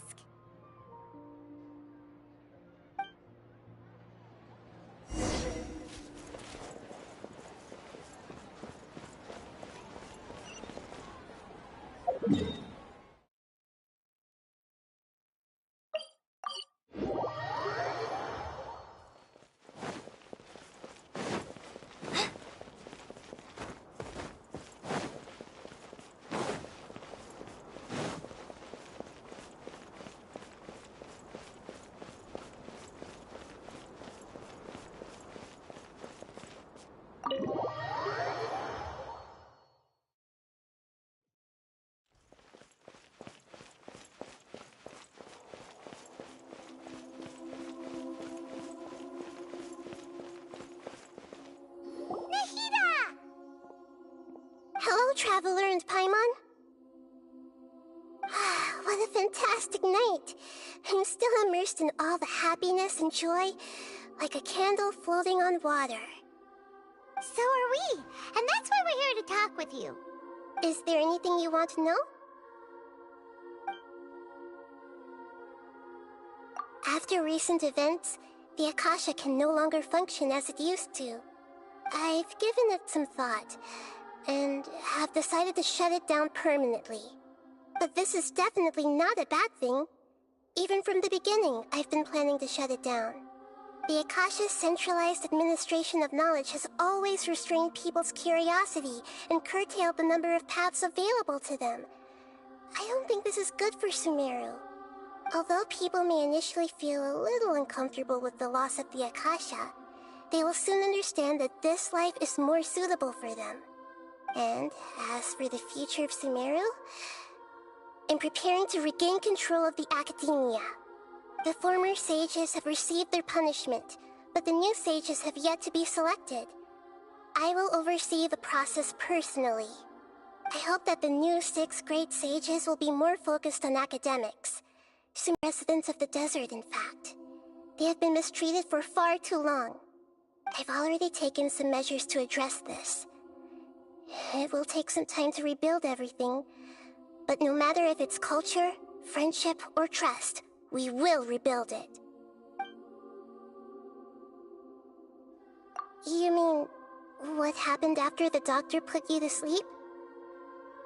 Not exactly. The top-ranked Fatui Harbingers, up to number 3, possess power comparable to that of gods. I was no match for him in that kind of situation. However, in spite of the bad situation, I still managed to make a fair deal with the doctor. I'm sure you remember the entity that changed your fate, the Heavenly Principles. In fact, the Heavenly Principles has been quiet since the Conria disaster 500 years ago. I used this point as leverage against the doctor. I told him that the Heavenly Principles may be awakened if I destroy the Gnosis. Although it's just a bluff, he still fell for it. I assumed that the Heavenly Principles wouldn't just stand by and let such extensive damage to its laws take place.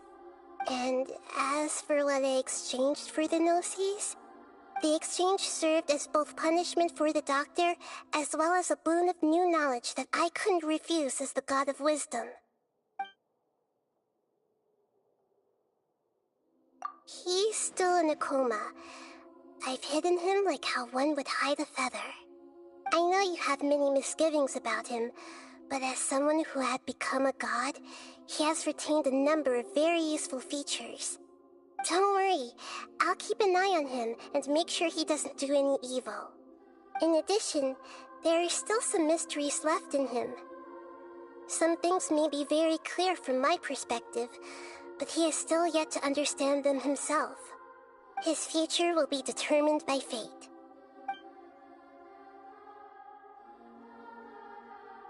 Is that where you're headed next? Fontaine, the Nation of Justice?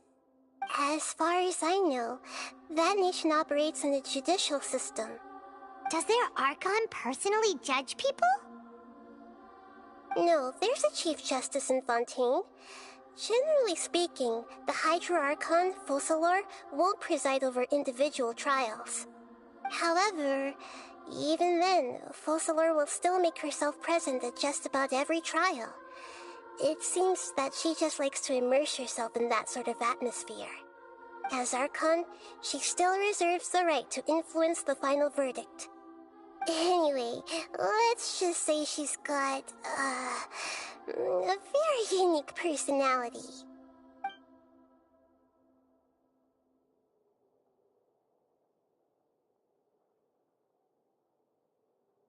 Are you sure? Isn't there something else you haven't asked about yet? Huh? You mean... About your brother.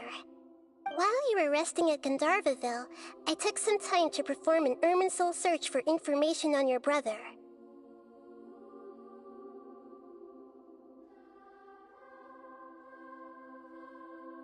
Yeah!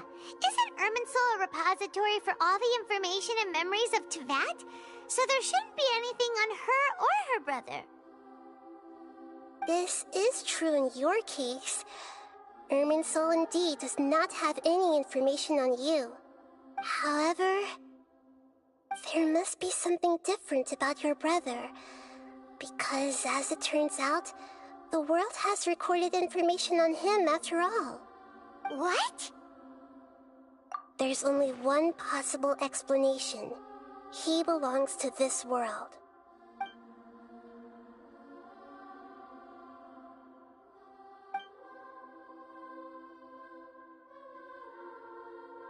But nothing about this makes any sense! Wasn't this your first trip to Teyvat?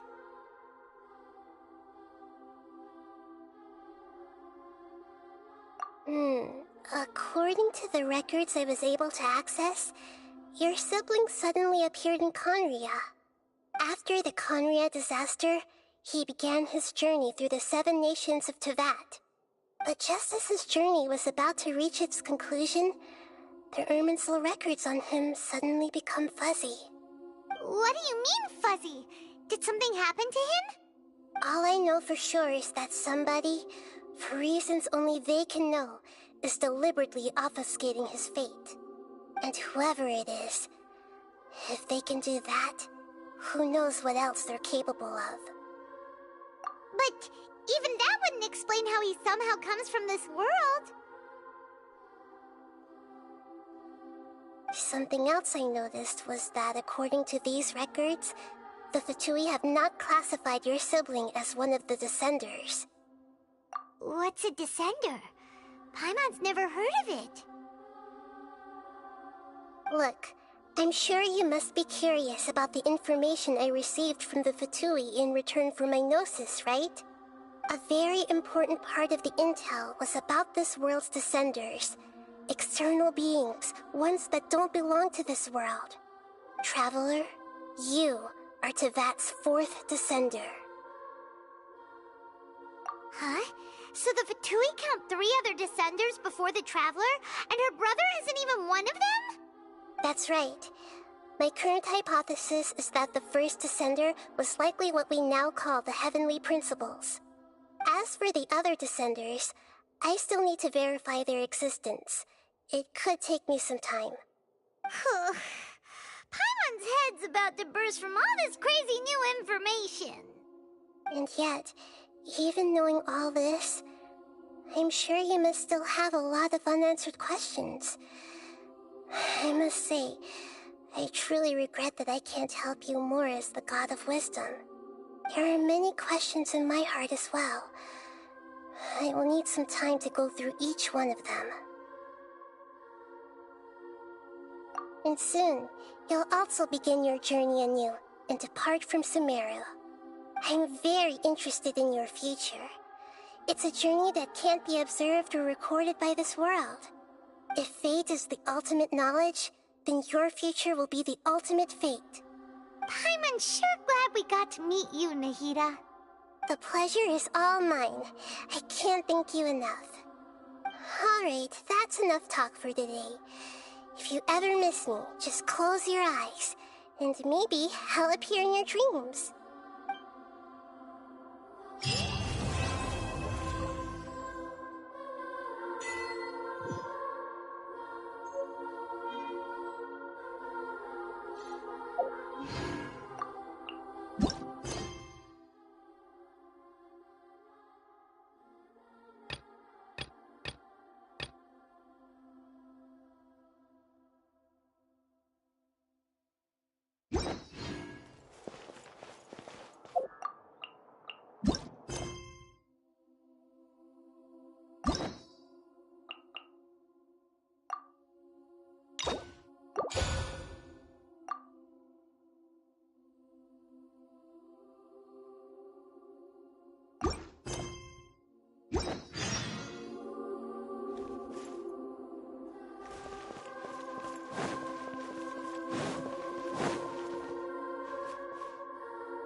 Is there anything you want to know?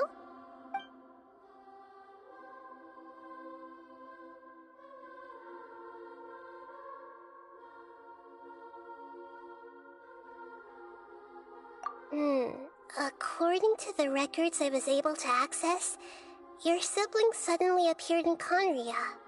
After the Conria disaster, he began his journey through the 7 nations of Tevat.